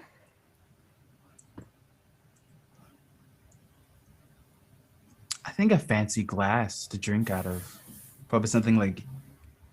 Something you would wear, Beb. Mira, por Oliver, actually que le mama el verde, pondremos un color It's verde. actually probably a necklace that Vamos a has a ver. glass like on it specifically. Is it one of those hats with the two drink cups on the side and like a You know straw? what? It is now. And it says I love New York specifically. I love it. Perfect. Sorry guys, I already have a favorite. And Carmina, what would you bring for Reina? Well, I'm not here yet, but me and Reina have been best friends for a long time, and she still has that kitschy ass. Tengo para poner best friend colores idea ya, of para necklace jugadas, that we güey, had a long próximamente. time ago. De que, bueno, vamos a hacer I algo gave muy my hat pendejo back y to cambio, her ¿no? for that. At Colorcillo, some point. colorcillo naranja, You didn't find colorcillo it rojo, happy to give her back the rojo, best friends. Oh, she asked for it. rosa. Bueno, rosa, morado. It's meaningful. Ujú. You know, Azul. yes, but probably not in the way you meant. Eso se ve más. Um, Pero pues no hay so pedo. Reina, you Celestes, güey. Reina, you have what you Y así need el to verde. conduct your El business. verde es chingón. What are you going to do with these items? Well, so I'm redistributing. Sí, some güey. things that I got No in mames, están con madre, güey. Bueno, fuera que yo me pudiera cosplayar así, güey. prepare my Le rituals voy a decir a mi esposa que me empiece a disfrazar. on each of these No, items. quiero comprar una capucha, güey. Quiero traer una capucha como DM So I'd para like las to, jugadas, güey. Me encantaría hacer ese pedo. ¿Qué les parece? ¿Les gusta la idea? distribute it back. You have your hat back, Louvier. You have your necklace back, Carmina. And you have your cross back, Giselle. Damn right, I'll wear it. Anything else that you would like to do before the club picks up steam for the evening? Am I still back in the surveillance area, or have we? Okay. You have one appointment this evening. You're expecting a visit from the mayor. He owes me a favor. Mm-hmm. And would that be later in the evening, or would that be before? He's a busy man. He didn't just set ¿Cuál es el calor del juego? Yo creo, güey, si el juego está en punto de cagarla, güey. Si el juego está en punto de cagarla, güey, yo usaría ese color, I'm güey. not going to stay waiting Yo. on this person. Yo, Eli He's gonna Montelo, have to come find me. usaría ese color. I'm gonna go find my friends. Así. De que venga de a ahí. round of drinks Venga de ahí. anyone at the bar at this point, just to try to get the party going. Si están como que mucha jajaja jojo, It un works. amarillito. Louvier, Si están de que no, hombre, güey, estamos acá como que muy amorosos. Pues a lo mejor así como que un moradito, güey. ¿Sí? El azul para como que en su combate de acción y pelea, güey. El celeste para algo más como que normalito. Pero, güey, el rojo es para reventarle la madre, cabrón. Un date de la capucha. Buen detalle de la capucha. ¿Está chido, no? 7 or 8 that are watching from a distance to see what you do. We'll double that. Un DM de D&D se colocaba una malta de tal forma que parecía una cultista. ¡Qué chingón, güey! La de Las Vegas es de LA. La de Las Vegas es de LA. Bastien behind the bar. Oh, brother. ¿Quién es la de Las Vegas, güey? Ah, ok. Reina de Las Vegas es de LA by Night. Con madre, güey. No, ¿en qué color piensas cuando me narras? No lo sé, tú dime cuando me narras. Tacos, madre. Cynthia Murray no es la misma que aparece en LA by Night. Al parecer sí. Al parecer sí, así es, güey. Keep working on Jonathan a bit and try and convince him. Misterioso, el más como la mano de controlar. No entendí ese pedo, Jorge. Jorge, no entendí. Me perdiste un poco. I'm going to ask you to make me. Let's do charisma and manipulation because he's kind of into you. And tell me how you plan on. Nota, eso es algo que a mí me falla mucho, güey. Se me olvida que puedes utilizar carisma y manipulación, que son atributos, al mismo tiempo que los demás. Se me olvida bien, cabrón, güey. He's clearly not been out in a while. So just a caress here, a little bit of a wink there. Jorge está drogado. Yo estoy pedo, él está drogado. La pasamos chido. Behind everything she's saying, you really want to make sure that we get seen. Just a little bit of bite. But yeah, tengo un problema. There's some teeth to it. Tengo un problema, chicos. So you would have rolled your charisma and manipulation, so you'd be rolling. ¿Quién sabe cuál es? Plus your blood dice, your hunger dice. Amo a las mujeres, güey, que tienen ese tipo de voz, güey. En este momento estoy enamorado de Jennifer, güey. It takes a minute as you're sitting there, but ese tipo de voz, güey, right. me rompe, güey. Jonathan is an easy mark, and he's. ¿Cuándo sale ese va traducido? Nunca, papá. Apenas va a salir en agosto, güey. Tú ya lo quieres traducido, güey. No solo Ron no me ha dicho nada. Ay, no les he dicho, güey. Gracias a un gran trabajo que he hecho, no solo Ron me ha regalado libros y ya me va a dejar utilizar su logo para mis publicaciones. Y poco a poco me va a ayudar a que me convierta en un partner de No Solo Rol. Pronto regalaré PDFs, haré streams de No Solo Rol, de los juegos que tienen every time the y drinks are demás. delivered to the table, Giselle only drinks from the bottles, which are always fresh and sealed. She only will have it when she opens the bottle herself. Es una maravilla. And she drinks her drinks neat. Bastian would know that about you. So every time you bring back a tray, nice. You Es watch correcto, it. Jorge. He'll Muy kind buena. of hold up a fresh glass for you, put it down. He'll hold up the fresh bottle for you. Put it down, and then Genario, ¿qué dice? ¿Es algo de V5 esa combinación? And I give it Sí. inspection every time. Perdón, en V5, güey. En Vampire the Masquerade 20 aniversario era imposible tirar atributos con atributos. No puedes tirar fuerza con destreza, carisma, manipulación, apariencia más carisma. No puedes, güey. Siempre es arriba, abajo. You're Sí, sick of siempre. waiting on this meeting. Y en You V5 don't no. wait for anyone. En V5 That's es stupid. That's what lo que quieras, güey. A dos de arriba, dos de abajo, Taking uno a de abajo, güey. Oh, yeah. Dos de los lados, Taking a como tú couple quieras, steps güey. into Está the muy club, chido it ese is cotorreo. easy enough to find Reina. Gracias, Jorge. Sí, She's espero hard que to pronto miss. pueda ser un, my girl. pues, güey, un embajador, güey, un embajador, güey, de la marca No Solo Rol. in a way that nobody else gets to hear me speak because we are best friends. Otherwise, I very much keep my business composure. But I see her and I'm just like, damn, you look fine. Give me a spin. I want to see Oliver. how is a cake. Did you go shopping without me? Es Daphne, güey. How dare you? Es Daphne, Oliver, es Daphne, güey. It kind of it was in the cards, and I just had to. Do you like it? It's freaking magnificent. Güey, es Daphne, güey. Claro que es Daphne, güey. Te vamos a mensaje por eso escuchaste, güey. I have no idea. I don't know, but like you pull it off. If I see anybody else with a cape, I will slap them. Thank you. What happened to your meeting? I don't know. He's not here yet. I'm not going to wait for him. Want to go grab a seat? Yeah, pendejo. I could have told you he was gonna be late. Why don't I consult you for everything, always, at all times? No, you should. Let's go get a drink though. Yes. As the two of you approach the bar,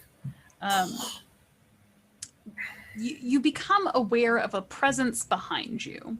Nothing dangerous, but more like how your cat or your dog sort of watches you in every single thing you do as you're walking around the house.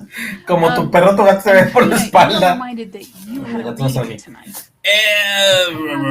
Para aprender más de ti, no, hombre, güey. O sea, aprender, pues, hago lo que puedo por explicar algo que está en el libro, ¿no? O sea, no Quick trato, drink and then I've got to go. no me jacteo como mucha gente, no sé si han visto, hay mucha gente que ya da cursos, güey. O sea, ¿quieres ser más chingón roleando? ¿Quieres ser más chingón jugando? ¿Quieres ser más chingón no sé qué? Pato, no, yo no hago eso, yo no me considero, el día que tengo a lo mejor si un día, güey, World of Darkness me dice, güey, te doy un título, güey, te doy el premio, te doy tal cosa, a lo mejor lo haría. Mientras tanto, no, güey. Soy un vato normal, un mortal común y corriente, güey, que es amante de este pedo, güey, y que le gusta compartir lo que sabe y lo que hace con los demás, güey. No me considero ni un vato que pueda cobrar rol, ni nada de ese pedo, güey. O sea, yo me considero un jugador normal y un máster de cariño y de narración y de todo. Si obtengo algo de aquí, chingón. Y si no, es un hobby mamalón, güey. Me la paso con madre. Y sí, mañana es LA.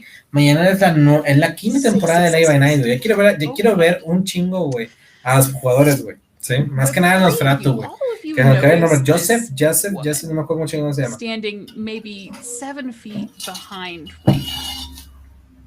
You notice her because she doesn't look like she should be here. She sort of has one of those really long nylon, like prairie style skirts on, and she's got like a cardigan that's buttoned up all the way to her neck, just a little too much makeup, and her hair is sort of like piled in this weird configuration of braids, like she tried to do something with it but wasn't sure how. And she's just sort of standing there kneading her hands. Giselle, you notice that on her left hand, where there would normally be a wedding ring, there is instead a tan line, as if one has been recently removed. Carmina, you immediately know that this is who is here for Reina. Reina, cottagecore behind you is ready for her appointment, I think. Really? That's the style? That's I really have to have a chat with Aleja over this. We really need to have a dress code here. I'm sick of this. We do, but somebody came in with a Hawaiian shirt on. I don't even want to address that right Está cagado porque fue con una camisa hawaiana. Is she wearing a I mean, she was. Ay, no puedo, está muy lejos, güey. Yo tengo camisas hawaianas, güey. I turn around with a hair flip. Hola, ¿cómo estás, mija? Hola. Miss Reina? Yes. Hi, I'm Teresa. Hi, Teresa. Teresa, güey, la amo. Nice to meet you. I'm supposed to come see you about my fortune. Wonderful. Come with me. She will follow you with her head kind of down, knowing that this isn't her normal locale. Carmina, you noticed that 2 of the gentlemen who had been standing next to you at the bar heard your comment about Hawaiian shirts and gave you an incredulous look, and then just sort of like wandered away a little bit. You heard me. Reina, where do you take Teresa? I'm actually gonna take her up to like the 2nd level. I have a nice little like nook set up that is kind of like in the back door like area, so you can kind of still see the club, but it's a little bit quieter, so I could actually do a reading. More private. It's more. ¿Qué? Yeah. ¿Tienes grupo de rol, cupos? ¿Tenés grupo de rol? What is going on? Bueno, normalmente lo que yo hago, Julio, es que yo pongo rolear los miércoles o jueves. Tengo cupos y tengo cupos. Lo único que pido es que si te suscriban a mi canal de Twitch, es todo, güey. Las roleadas son en Twitch. Tengo Monterrey Nocturno y México by Night. Entonces son las dos. México Nocturno y Monterrey Nocturno. México Nocturno es una iniciación en Monterrey y luego avanzas a todo México, que te puede llevar a Cancún, te puede llevar a muchos lugares de México, ¿no? Me quedo en Monterrey, solo se queda en Monterrey. La diferencia en la crónica es muy complicada. Bueno, no complicada, diferente. Pero, perdón, de que tengo cupos, güey. Apenas vamos a reiniciar las nuevas temporadas. porque pues me cambié de casa, well, you know, he, arreglé mi nuevo cuarto de stream, o sea, aún tengo cosas que puedo hacer, pero estamos volviendo a entrar. De hecho, incluso ahorita estoy estrenando la computadora, güey, porque tiene nueva RAM, así que ya no se está cayendo el stream. Llevo casi 4 horas de stream, no se ha caído, güey, esa chingonada, güey. Así que si tengo un cupo, vato, si te quieres unir, eres bienvenido. Solamente tienes que unirte a mi canal de Eli Montelo y con mucho gusto puedo poner un one shot. Y si te interesa ya quedarte como que permanente, pues nomás pido que te suscribas al canal mensualmente. Es todo lo que pido. No pido mucho. La suscripción vale, no sé dónde es, Julio, pero la suscripción vale 48 pesos mexicanos. O sea, no sé si eres de Latinoamérica, México, España, Estados Unidos. Es barato en realidad. Like someone who's never 50 played a pesos card game in es their life. barato. No sé.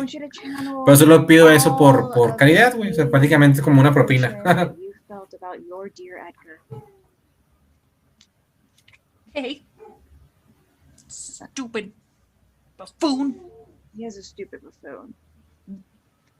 Buffoon. ¿Qué eso? What is a buffoon?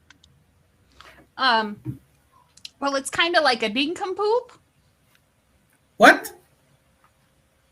Like, okay. Interesting. Give me the cards back. Here. I've got a 10 of cups reversed. Déjame te paso el link de Twitch. 10 of pentacles. Oh, the world reversed. That's very interesting. At that moment, I'm actually going to utilize my premonition to see if I can see anything about this young lady. Wait, tiene premonition. Go ahead and roll it and tell me what you get. You mind hooking me up? I don't have my book open. Can you tell me what the roll is again? You know, I do. I've got it handy right here. Intelligence and aspects, but just curious. Güey, odio premonición, güey, la mamá, esa pinche cosa, güey, es horrible, güey, pero es lo mejor que puedo haber, güey. Awesome. I got 3 successes. Yo no estoy viendo ahí, yo no veo los dados, yo no te creo nada. You're putting down these cards. You know, you can't tell if it's an actual premonition or just predictability of the broken human spirit before you. But what you do see. Bienvenido. Claro que sí. Déjame además organizo el Discord, porque pasamos por Discord y ya con mucho gusto te invito, güey, a la siguiente jugada. El próximo jueves tengo lo que es el epílogo de la jugada y ya después de ahí tengo lo que es ya la siguiente temporada, ¿no? Walking into a hair salon. You don't see the end product, but you get the sense that it's good. Interesting. Teresa, have you ever gotten your hair done? Oh, well, not in a very long time. You know, it doesn't help me do the taxes any better, so I've never really felt the need. A ver, déjame paso el Discord porque no tengo Discord. O sea, como acabo de reformatear la computadora, no tengo nada aquí en la computadora, tengo todo en el celular, así que déjame te paso el Discord, ¿ok? A haircut. So to speak, you never know who's going to be there. Will any of them look like that fella buying drinks for everybody? Because he's delicious. Yeah, he's a one of a kind. Okay, a haircut. I'm good. Kidding. All right, I could do that, I suppose. That seems pretty simple. Do you see anything else? Yes, your king is going to be there, King of Wands. Oh, that sounds lovely. So at least you're guaranteed a good night. Oh, you mean? Oh my. Okay. Well. See the wand?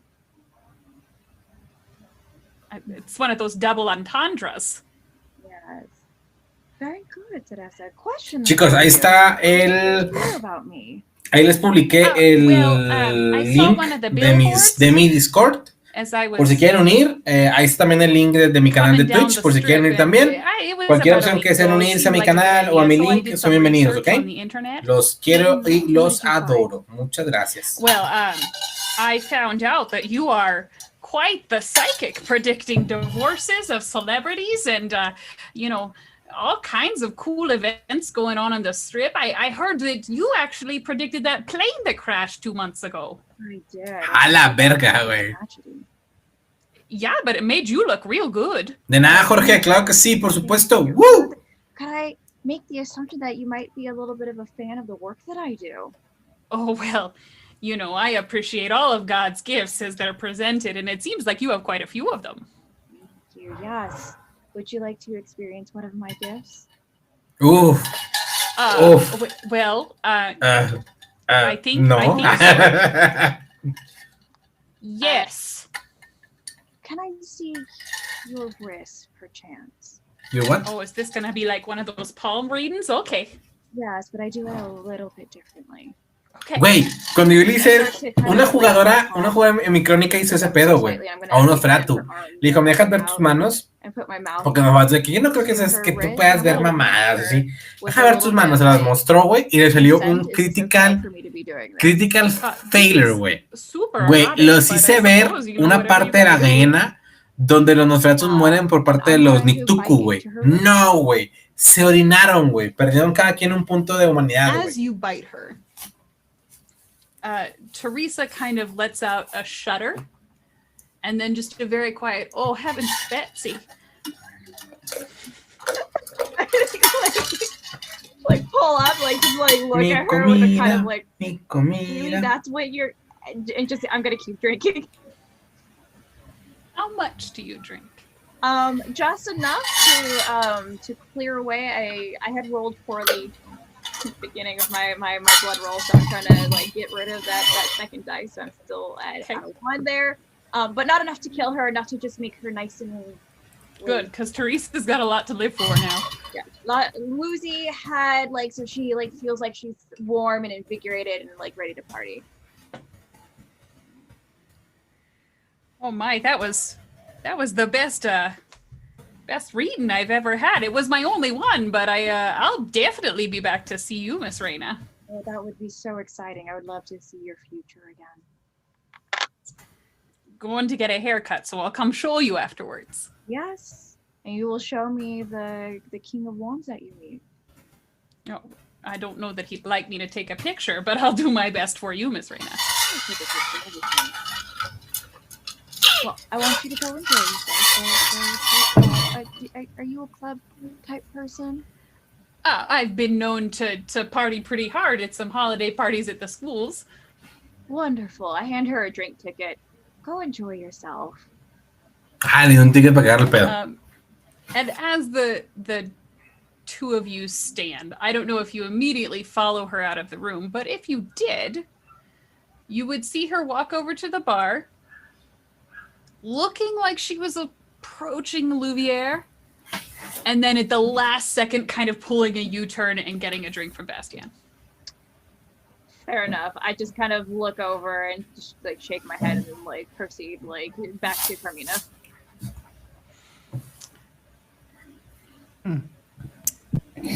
Carmina. Yes. Perdón, chicos. What would you have been doing while Reina was doing her reading? Would you have been socializing at the bar? Would you have been dancing? Me estuve drogando más que nada. I'm all business all the time. I would have made my way over to Bastien.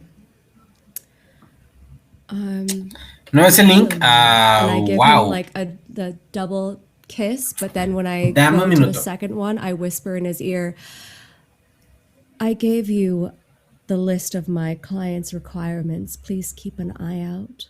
Will you?" No. As long as you keep paying me, I'm going to keep doing it. Of course.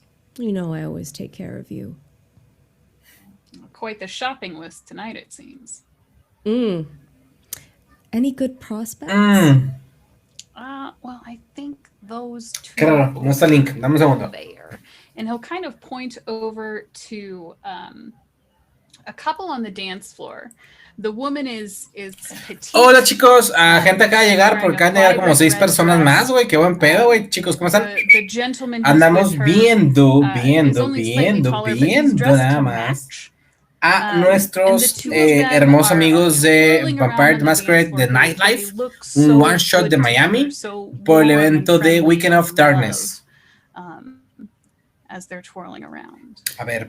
That's adorable. Yes, they'll do. Are we gonna have to clean them up tomorrow?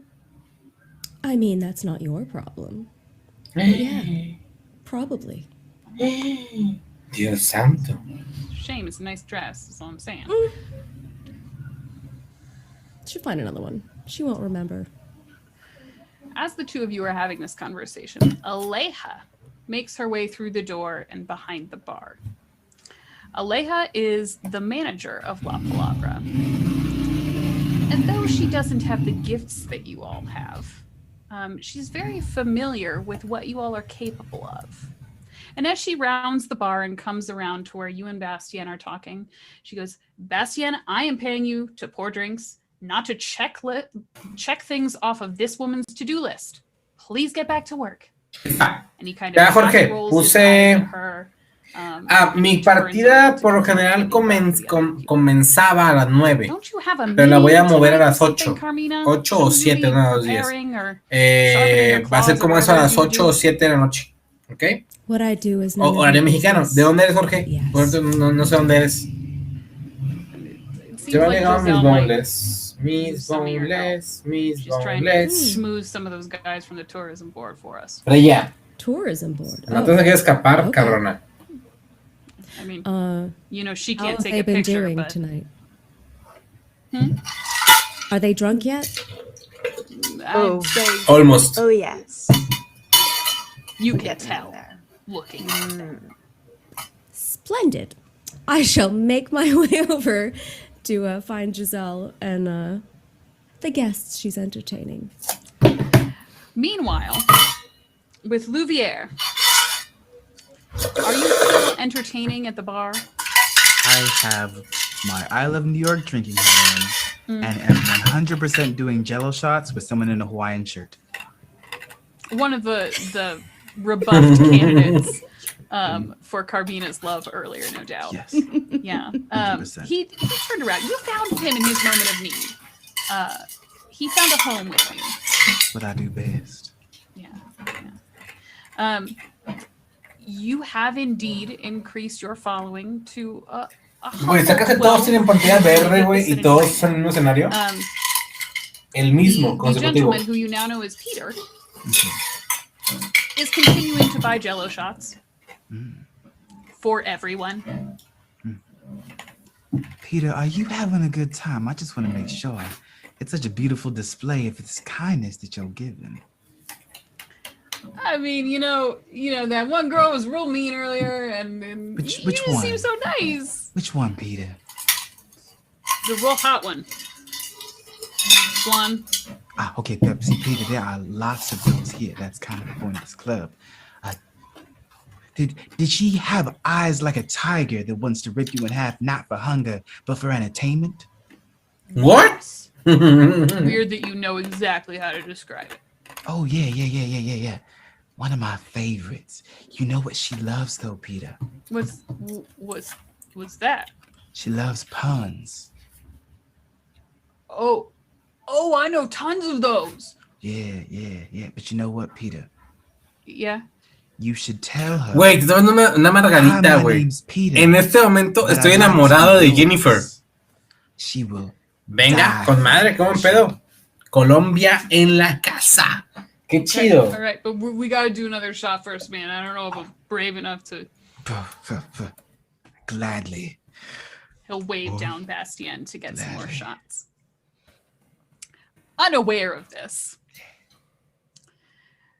Carmina has made her way over to where Giselle is speaking with the gentleman from the tourism board. Reina, you probably see her make her way over there when you step out of where you were doing your reading. Do I see Louvière talking to said person? 100% you do. But that's not unusual. Is there music playing by any chance, like really loud music? There is. Never mind then. I'm just gonna waltz my way over. Qué chido, te de Colombia Crónica. Yo tuve una persona de Argentina, This is just Ya about con the madre. time that Carmina No, makes no, her ya way con over to where Giselle is sitting with Jonathan and 3 other extraordinarily intoxicated gentlemen in suits. I make my way over to Giselle and I give her a little kiss on the cheek. Hello, Giselle. It's so nice to see you this evening. Mwah. But then when I'm in her ear, I'm like, well done. Who are these gentlemen? Carmina, I would like to introduce you to Jonathan, and I introduced all around. They're visiting the club, giving it a look to see if they'd like to put it in a magazine. Well, I'll tell you what belongs in a magazine, ladies, is the 2 of you. Oh, look, there's the 3rd one. Goodness, this is a treat. Hey. I may please present Reina de la Vega. Oh. Reina de la Vega. Oh shit! You're the Reina de la Vega. Was there any other? Oh, this is great, Robbie. ¿Oíste esas pedas? Tell my fortune. ¿Hay otro? Perhaps maybe we should do that more in a private setting. I mean, unless you want a taste of it right now, I can tell you your future is that you're gonna walk out of this club very empty-handed. Oh. You're smart. I like a smart lady. You want to have a drink? About yes, another round of shots.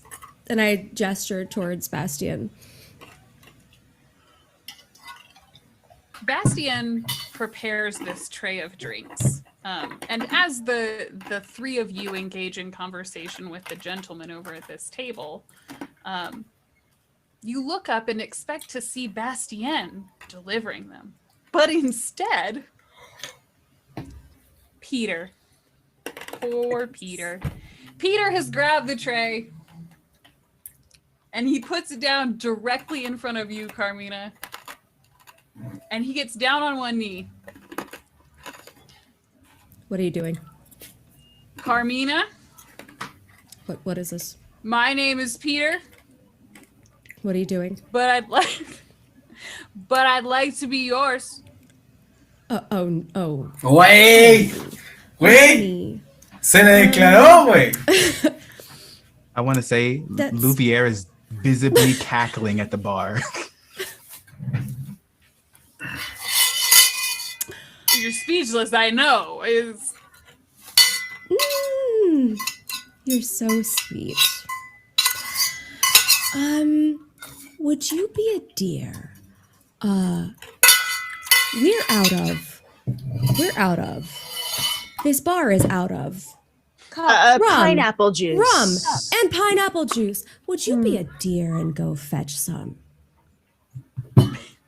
Make me a charisma and manipulation roll. Well, charisma and Excelente, ya quedó.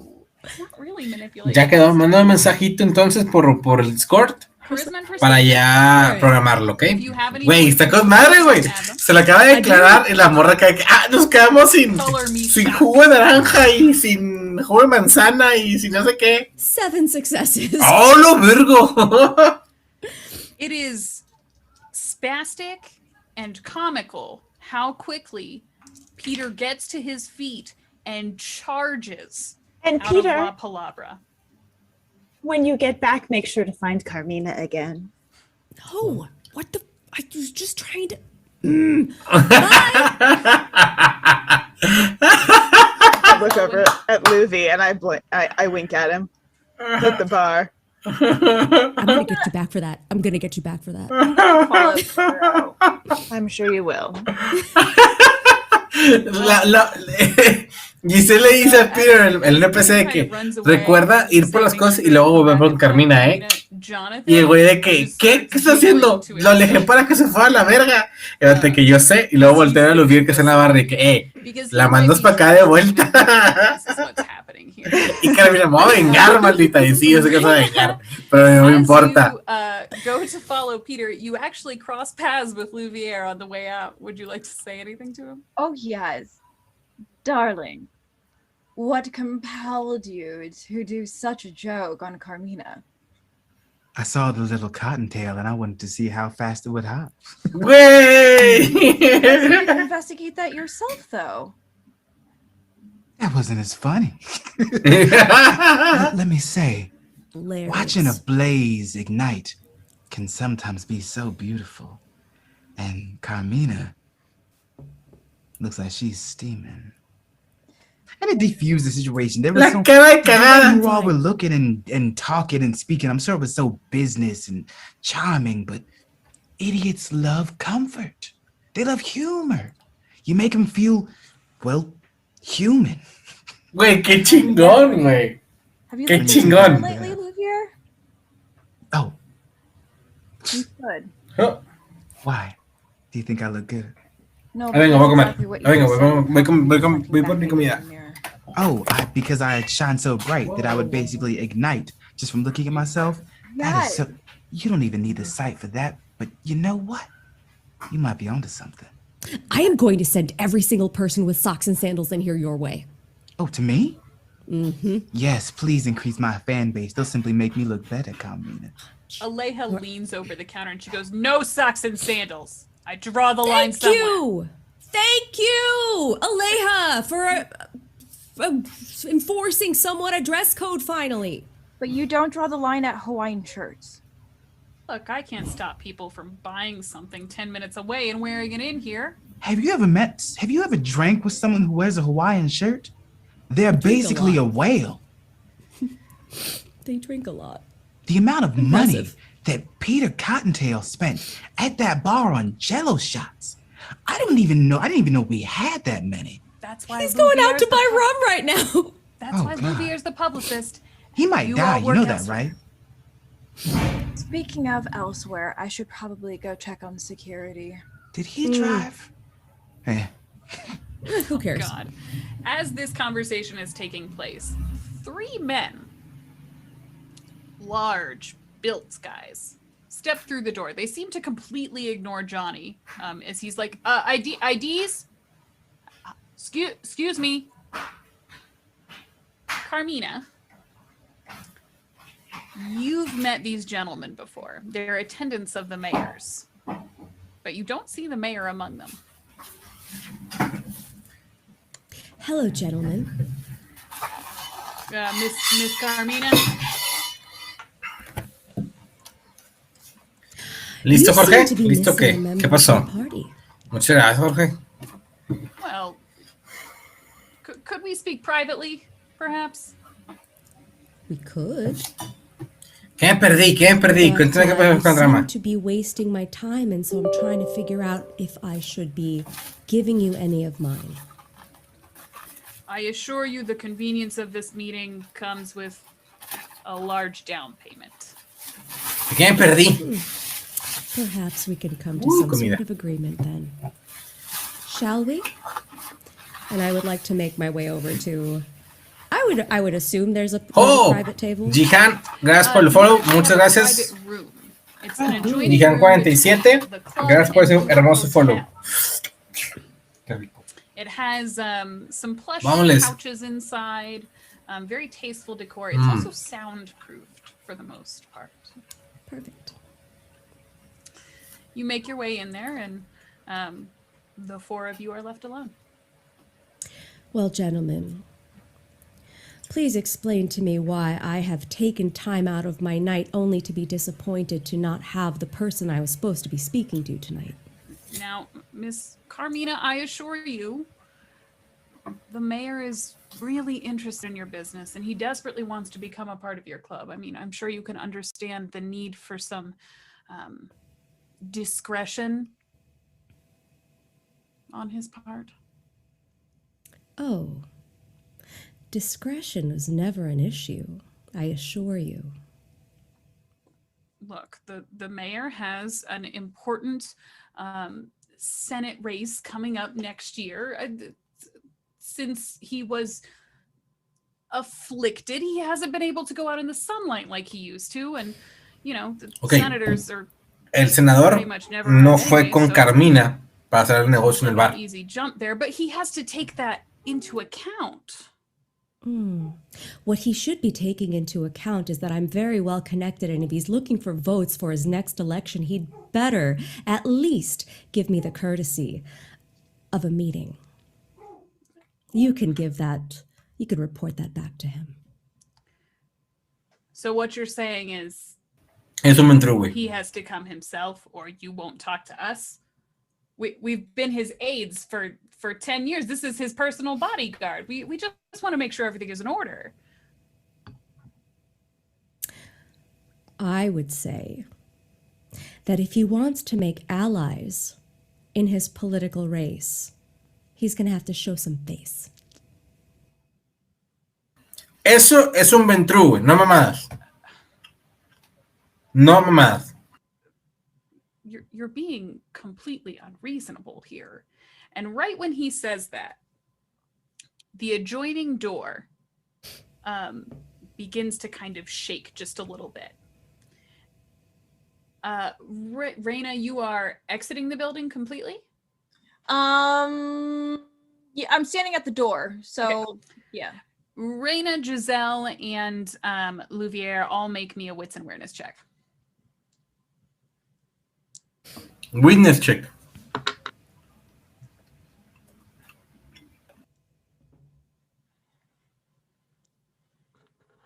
Is 3 successes again.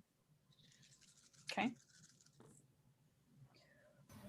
7 successes. No les voy a tirar hunger. Successes. Okay. Holy crap, you guys. All right.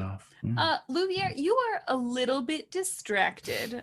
You've taken Carmina and Raina's words to heart. You are invested in this whole Hawaiian shirt look now. So you're actually targeting them as they enter and trying to sort of build a posse of entirely Hawaiian shirted folks. Someone was definitely wearing a t-shirt under theirs, so I'm taking someone's. Oh yeah, absolutely. There's tons of wife beaters and things. You can take as many of those shirts as you want. I leave that up to your discretion. There's someone definitely comes in wearing, like, for a while there was a Jurassic Park Hawaiian shirt that was sold. And when I see that one, I immediately take that from that person, offer them a drink for it, and then put it on. All right. This is Florida. That's still not the weirdest outfit in the room. Raina and Giselle, you both, from where you're sitting at or standing at, can see an extraordinarily drunk gentleman and his extraordinarily drunk bride.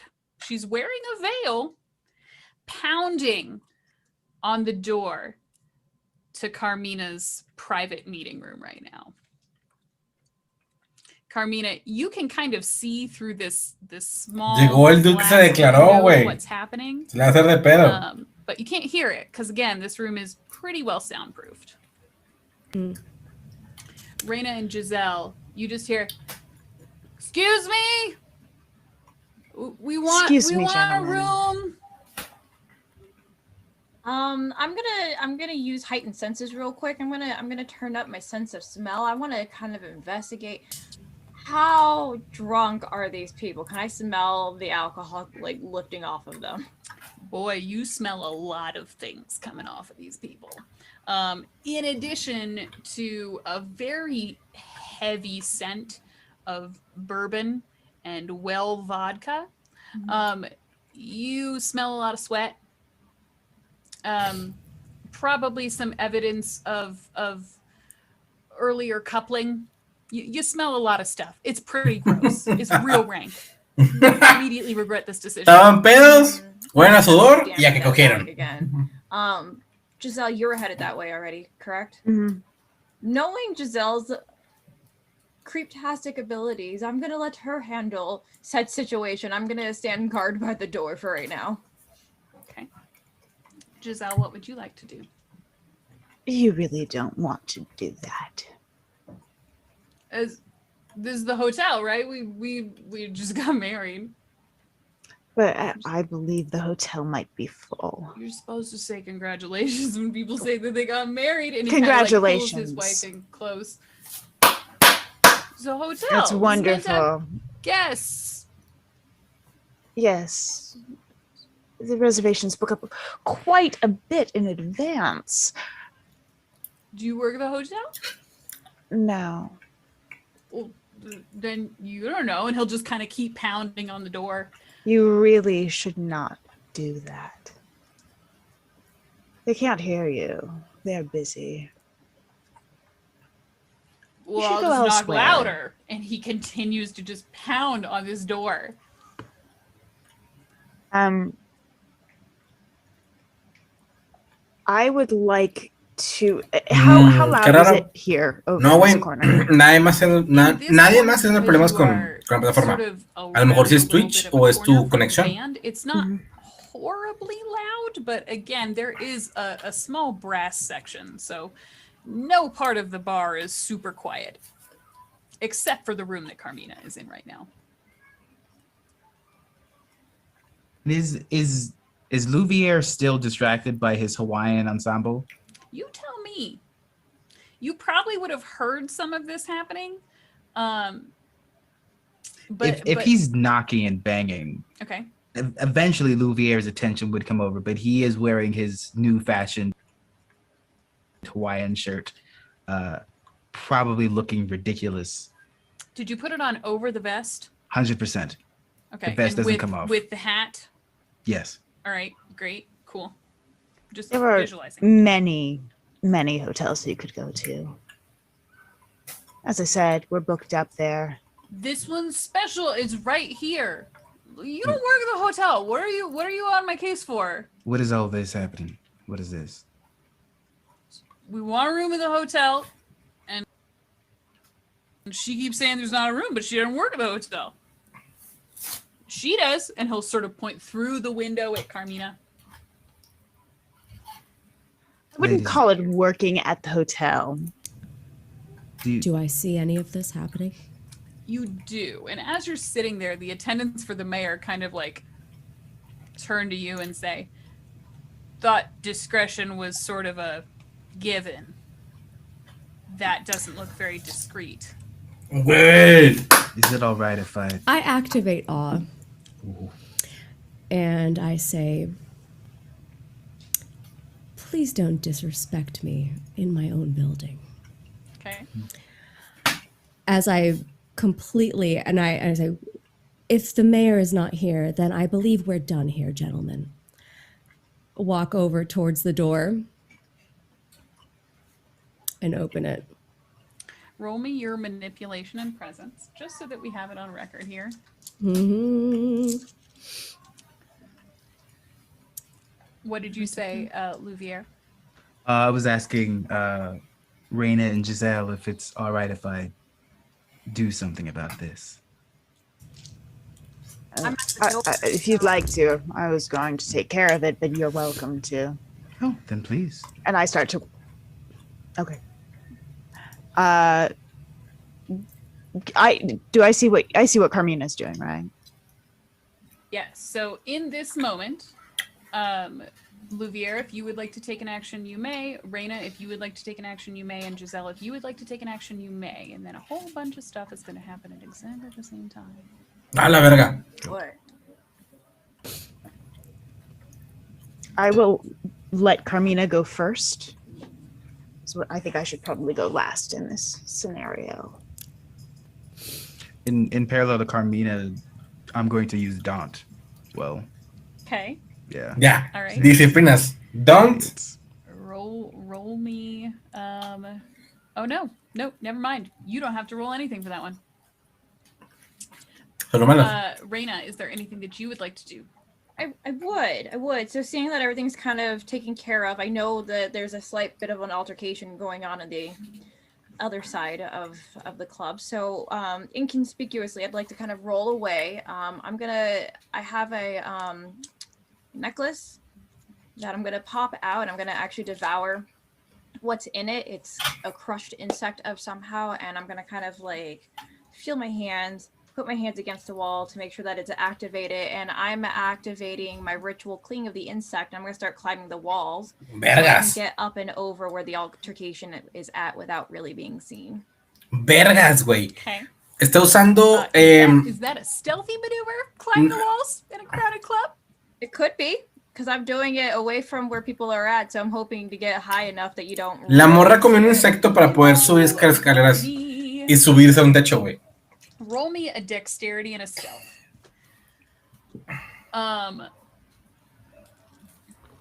Giselle, you probably have the best vantage point for all of this. Mm-hmm. You sort of took a half step back from the door when you saw, thank you, Raina, when you saw Carmina approaching. And as she kind of pulls open the door from her side, you feel this wave of the warm sensation of awe sort of rush over you from one side. From the other side, Louvier has seemingly just something in his posture. It's almost as if he's doubled in size, and this rolling wave, this chill of terror hits you from the other side, like two waves crashing against each other. In between, you see the man and his drunken wife. They kind of look at Carmina, and you see their expressions soften for a moment. And then they look at Louvier, and you see their eyes get real wide. And then you look past them and see Raina crawling along the wall towards you. You made it difficult for me. All right. Then I would like to do two things. Okay. The first thing I would like to do is cloud memory. So I turn to them and I say, forget. So that they forget seeing Carmina in the room with the mayor's associates. Forget. And all of the things that have happened since. Okay. And then I will mesmerize them. I will lean in and say, you want to leave the club. You want to go find yourself a lovely hotel elsewhere. You had a wonderful evening here. It was delightful. You're going to walk out of the club looking only at the floor and head home to whatever hotel you're going to stay at. Have a lovely evening. Carmina, you catch the tail end of that, as do you, Raina. Louvier, you hear the whole thing. So, do they respond to that? Do I see them turn and It takes walk them away? a moment. They're real drunk. So the compulsion is there. And you see the cloud memory take hold, and they kind of go like blank for a few moments. And then he turns to his wife and he says, we should get out of here. We should go somewhere else. Sorry to have bothered you, fine people. And he turns. Congratulations on your wedding. And starts to lead his wife back towards the entrance of the club. However,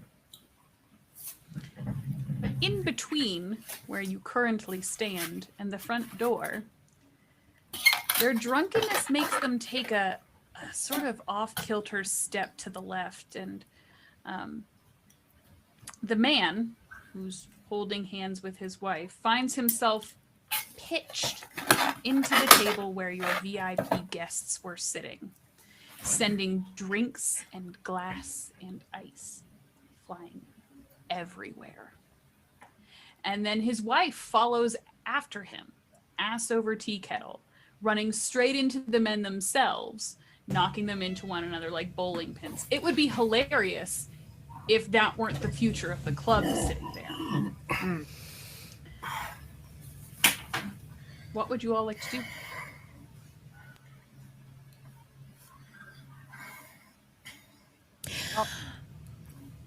I was getting, mine's quick. I'm eavesdropping. I'm not even moving from where I'm at. I'm just listening and watching everything from like up top.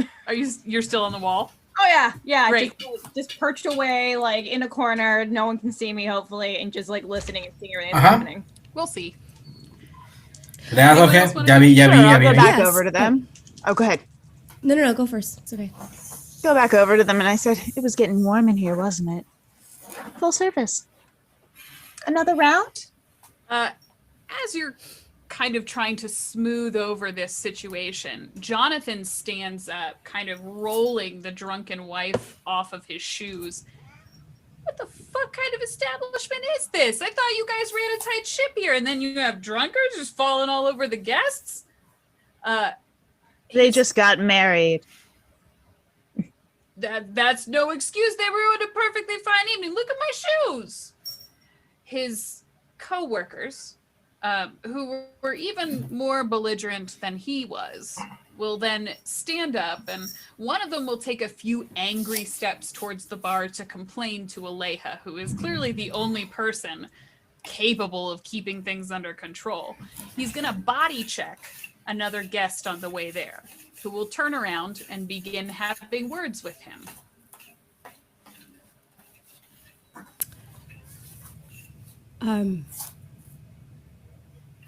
At this point, both as a means of punishment and also because I don't want my guests who I was having a meeting with to see what was going on, I will say, would you just wait here for just a moment, please?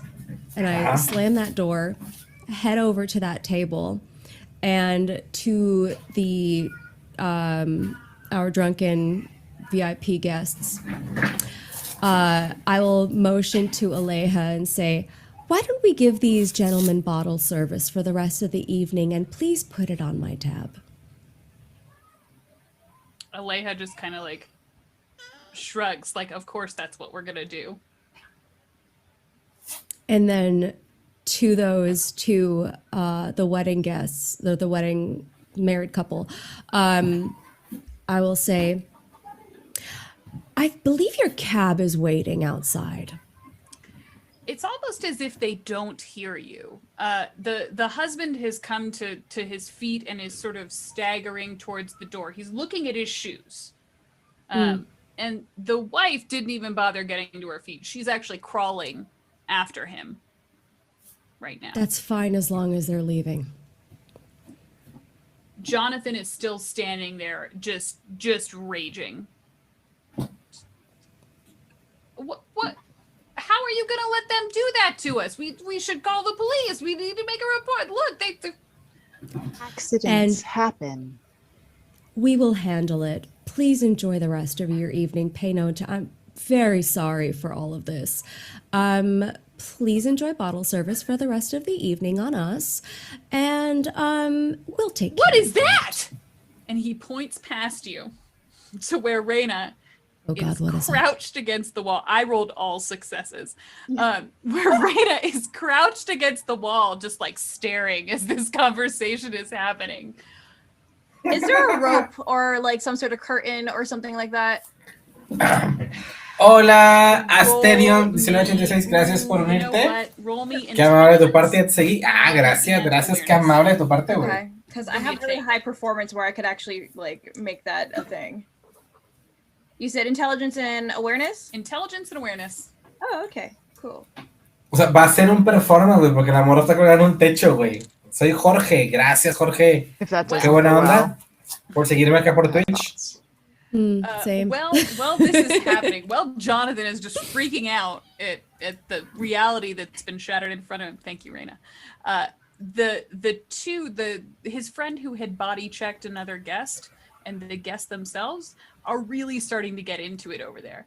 One of them kind of gives the other a shove, and you can see that Barry is actually coming up to the two of them to try and break up that argument before it turns into something. Supuestamente acaba a las 12 y yo no le veo fin a este pedo, güey. Reyna, you notice that one of the pieces of decor in this bar, it's got one of those fake fishing nets behind where Bastien has all the drinks and things set up.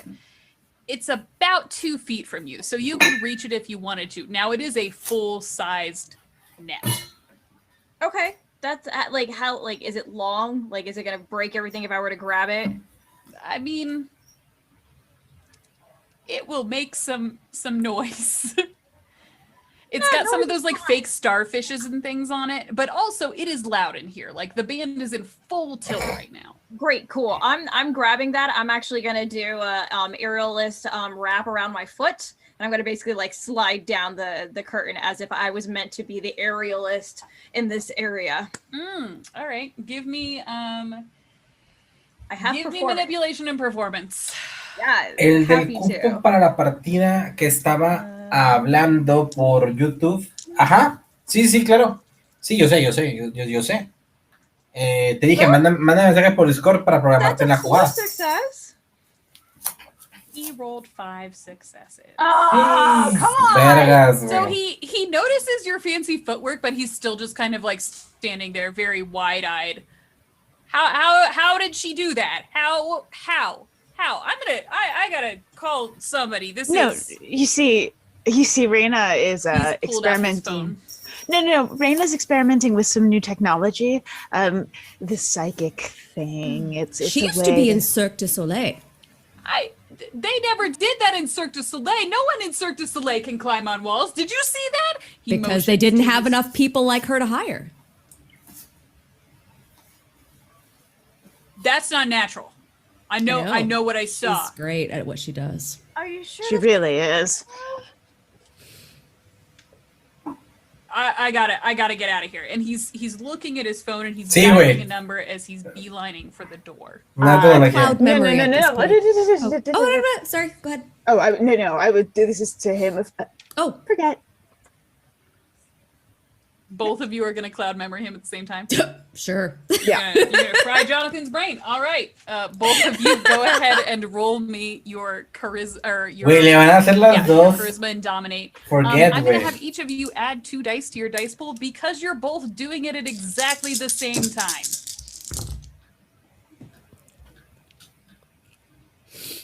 Four. Louvier. Sí, al chile sí.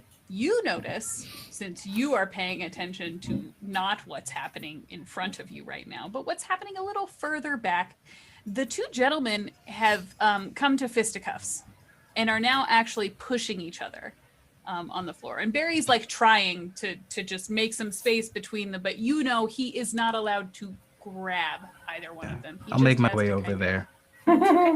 What'd you come up with, Jen? Sí, güey, se olvida de cómo cagar en la verga. The 2 of you kind of just take this moment from Jonathan as it's happening. And he stops mid-stride, staring at the phone in his hand.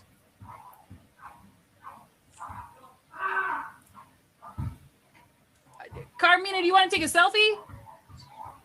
Sure. Yeah. Just angle I'm it sorry, down. we do have a strict no photography policy in the club. Oh, that's right. We do. Oh, okay. I understand. This stuff probably gets pretty wild in here late at night. I guess. Also, it keeps the mystery. I'd like to see that. Yeah. Privacy for our guests. Raina, what's on your foot? Oh, what? What are you talking about? Oh, it's part of my new outfit. It's the Starfish collection, sort of. I bought it at this high-end boutique. I do not get women's fashion. No one That's the ever does. point. Ya, le borraron todo el pedo, güey. Louvier, Mm-hmm. you've come up to these 2 gentlemen who are now pushing each other. Yes. And Barry is trying to create a physical boundary between the 2. You have 1 action before they notice that you're there.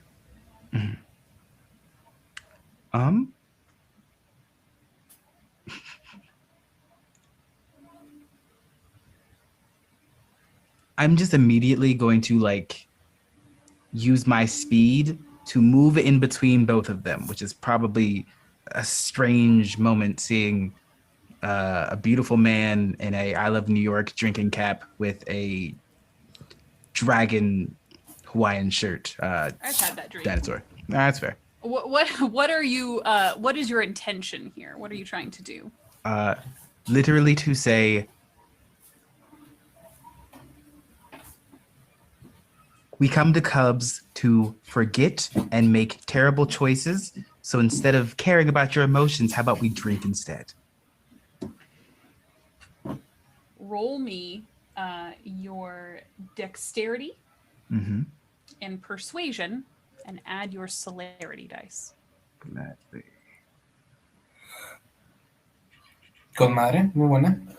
Ay, gordito, pechocho, ¿cómo estás, papacito? Venga, papá. That is 5 successes. You step between these two gentlemen. And you make your case.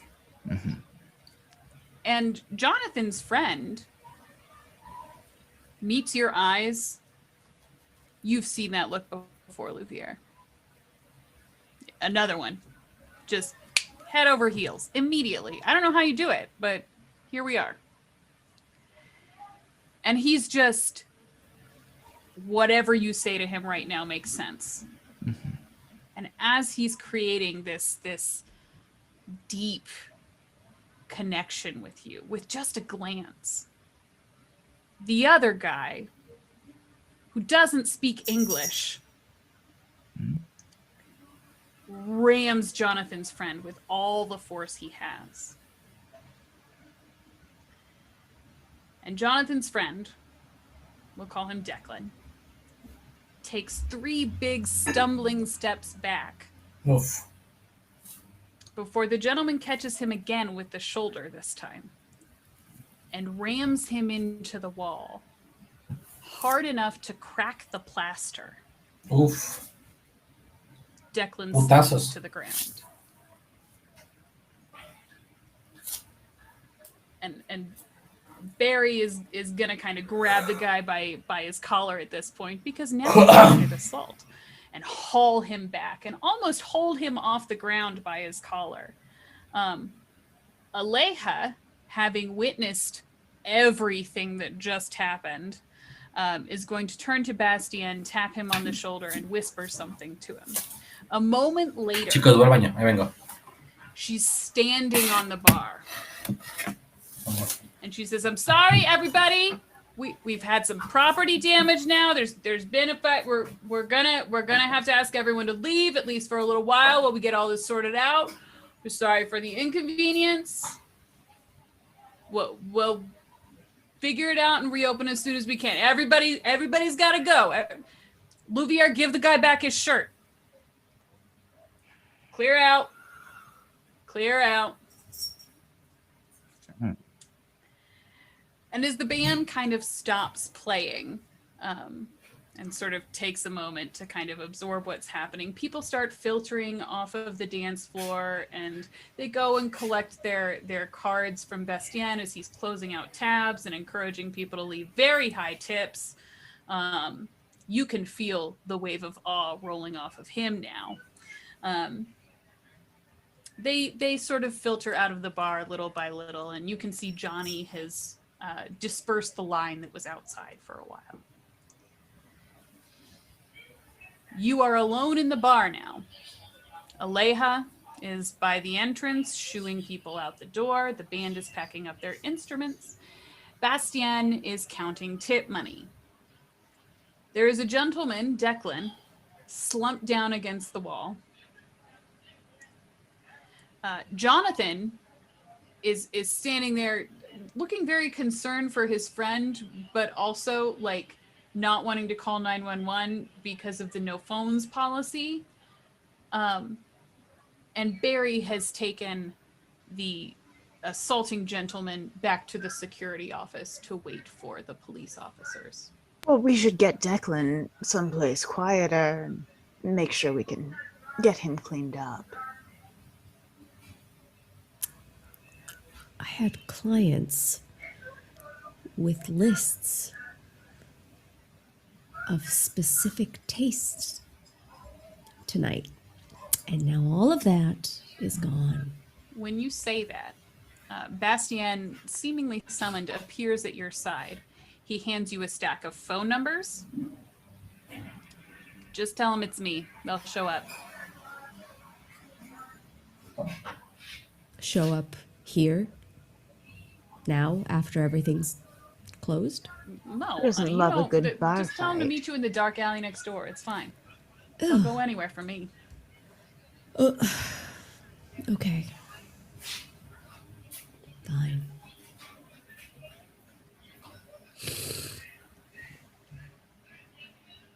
We should really take care of Declan.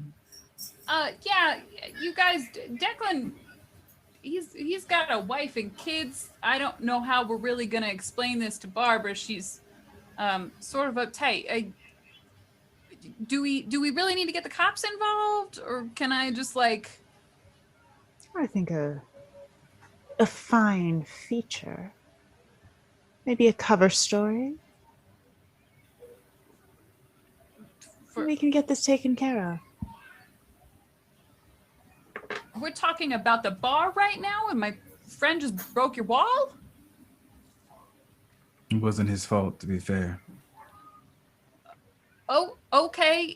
Yeah, yeah, just send me whatever notes you'd like me to pass on to the tourism board, and I'll do it. I mean, I was hoping to get a few more drinks before I promised that, but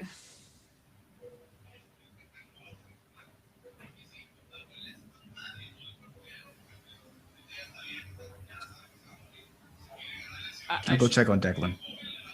See if he's like functionally breathing and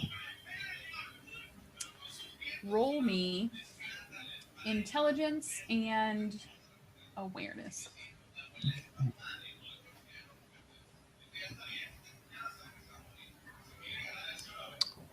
four successes. You bend down to check on Declan.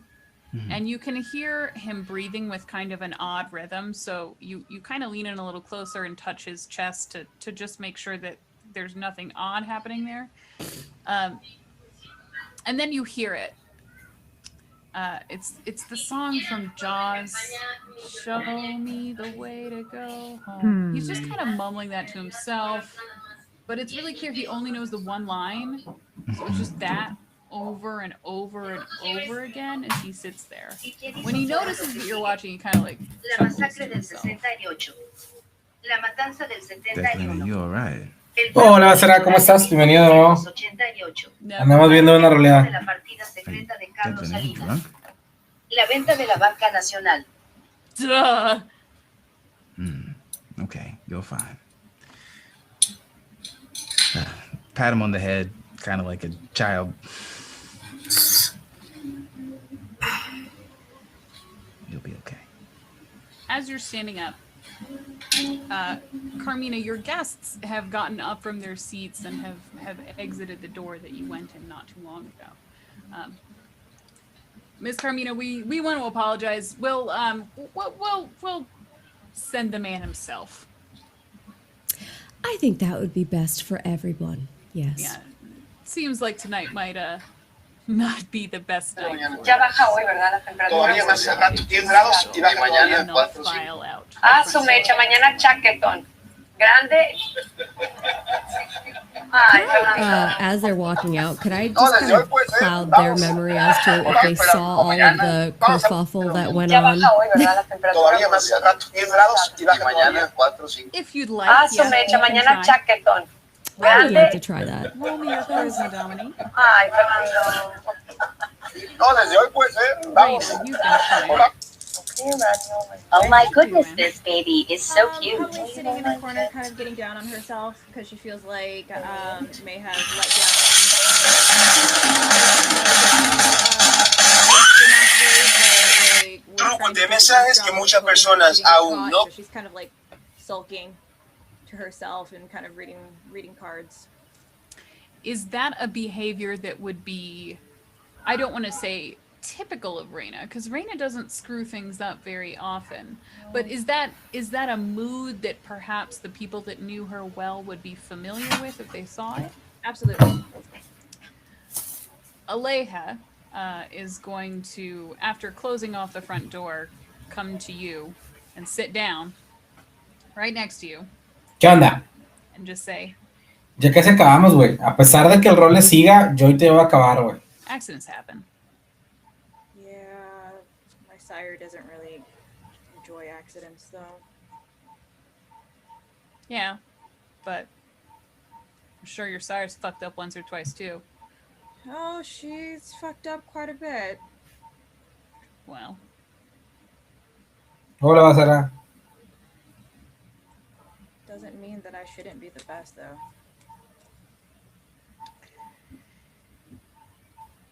I think if you took a poll of the people in this room, you would find that everyone is very pleased with the work that you do. But don't let me interrupt your pity party.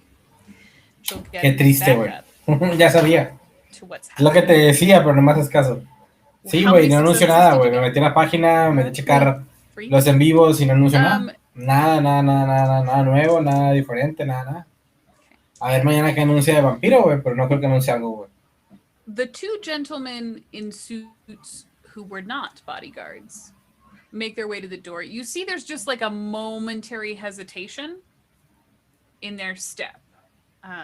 Like they feel like they forgot something and then remembered that everything was fine. The bodyguard, as soon as you activate your ability, he turns around and throws a look over his shoulder at you and goes out the door behind his two counterparts. Huh. Jonathan has started collecting Declan off the floor and is directing him to the entrance to the club. I'm just gonna get him home to Barbara. Tell her he fell down the stairs or something. I don't know. That's believable, right? Miss Giselle, I'll be talking to you about the article that I'm writing. Just send me whatever quotes you want included. Miss Carmina, it was a pleasure to meet you.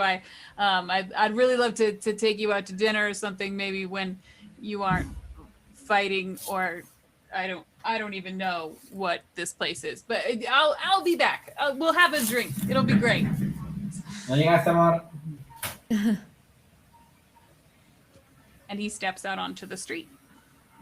And now it is just the six of you, Lucia? the four of you, Aleja and Bastien, no te oí. in this room, No te he escuchado. looking at a giant crack in the wall and a night's business ruined.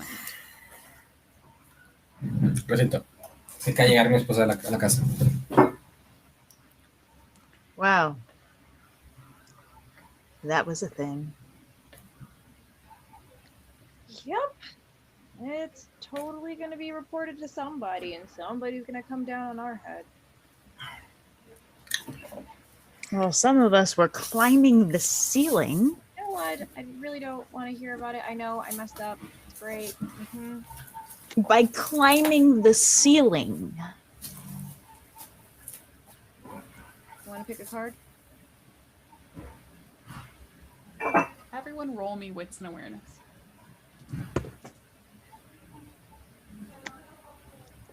No sé qué pasó, pero volvió madre aquí todo.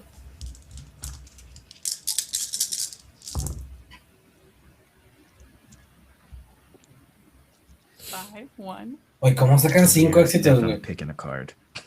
Ooh, I critted. That's good. Yeah. So in Vampire, if you get 2 crits, that's 4 successes instead of the normal 2. 6? 5? Okay. Louvier. Yes. Reyna is holding up these cards, and that is clearly the most important thing that's happening right now. Ooh. You draw a card, and as you're inspecting it, the other 3 of you notice way across the bar, over across the dance floor, by one of the wainscoting rails that's there, a tiny, flashing red light. Oof. And at that moment, Peter comes back, barreling into the front door, just knocking on it frantically with a bottle of rum. Miss Carmina! Miss Carmina, I made it back. I brought you your rum. Thank you.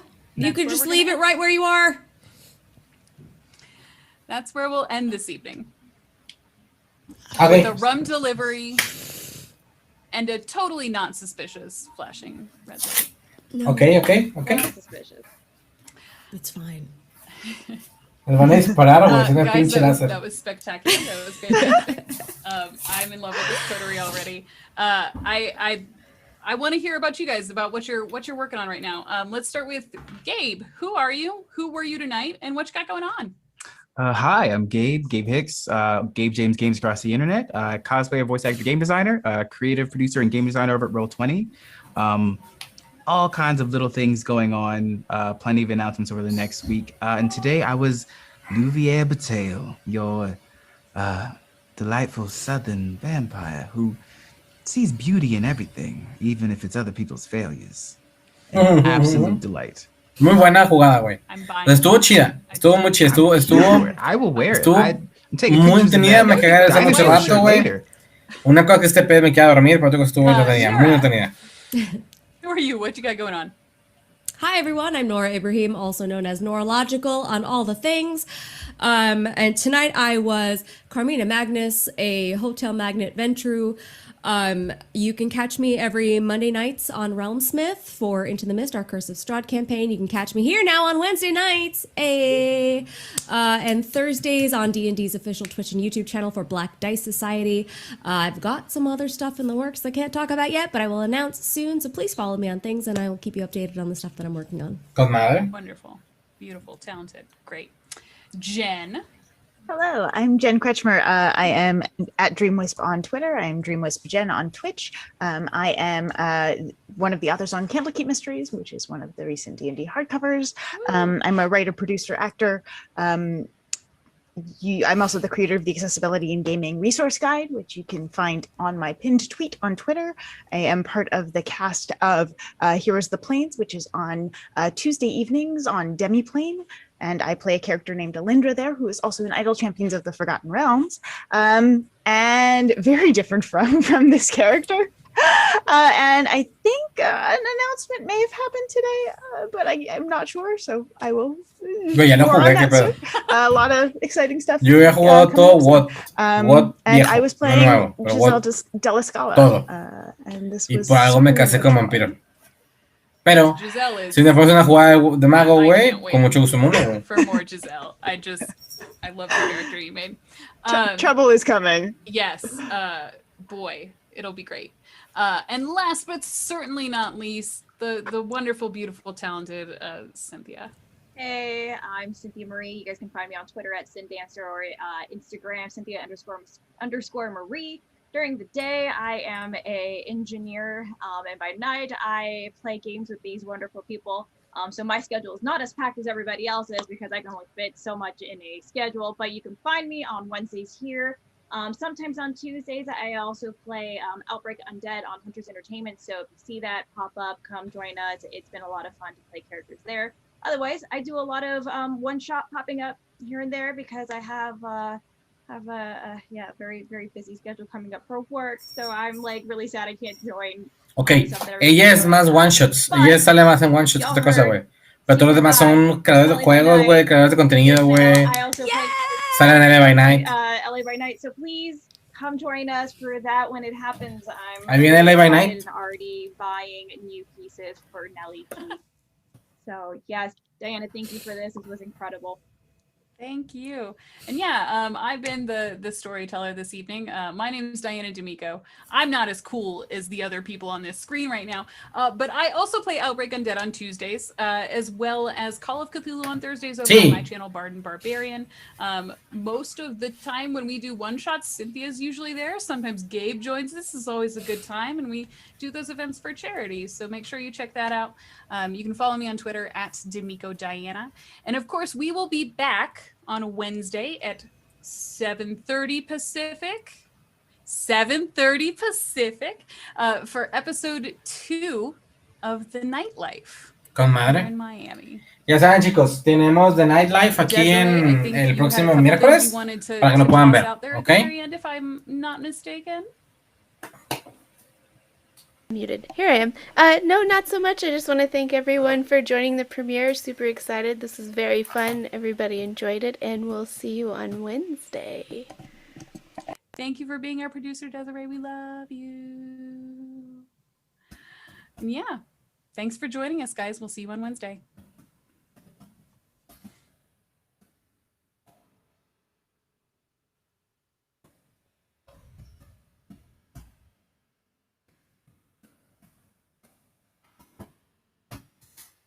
Ok, entonces ya acabamos, ahora sí. Ya acabamos, hemos acabado la transmisión del día de hoy, literalmente ya se terminó todo. Gracias por gracias por ver todo lo que son el stream y demás cosas. Se agradezco bastante. Ya en este momento acaba de terminar lo que es todo lo que es la roleada. Ya hasta el día de mañana. Bueno, no, ya no hice nada. Ya hasta el día de mañana tenemos lo que es transmisión, ¿ok?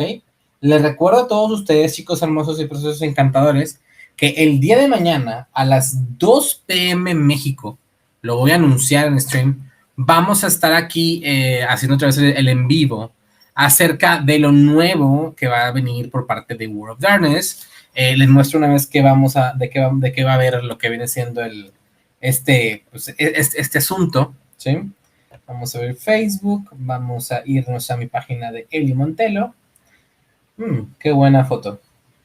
Vamos a ver página Eli Montelo y tendremos lo que es lo siguiente. Ok, mañana aquí a las 2 de la tarde, 2 de la tarde PM en mi canal de Twitch y en el canal de YouTube, ok, 2 de la tarde México, ya está publicado en las redes sociales, que viene siendo 2 PM Centro de México, 4 PM Buenos Aires, 3 PM Santiago de Chile y 4 PM Brasil. Tendremos lo que es Darkness Continuo con Martina y va a haber una trivia, ¿ok? Segundo, va a haber cómo usar el libro de Not, el libro que está ahorita en preventa, por parte de lo que viene siendo un workshop, por parte de Justin Achilli, va a ser con nada ese pedo, güey. Va a haber un Vampire the Masquerade Rivals panel, o sea, acerca del juego de cartas Rivals, va a ser muy chido.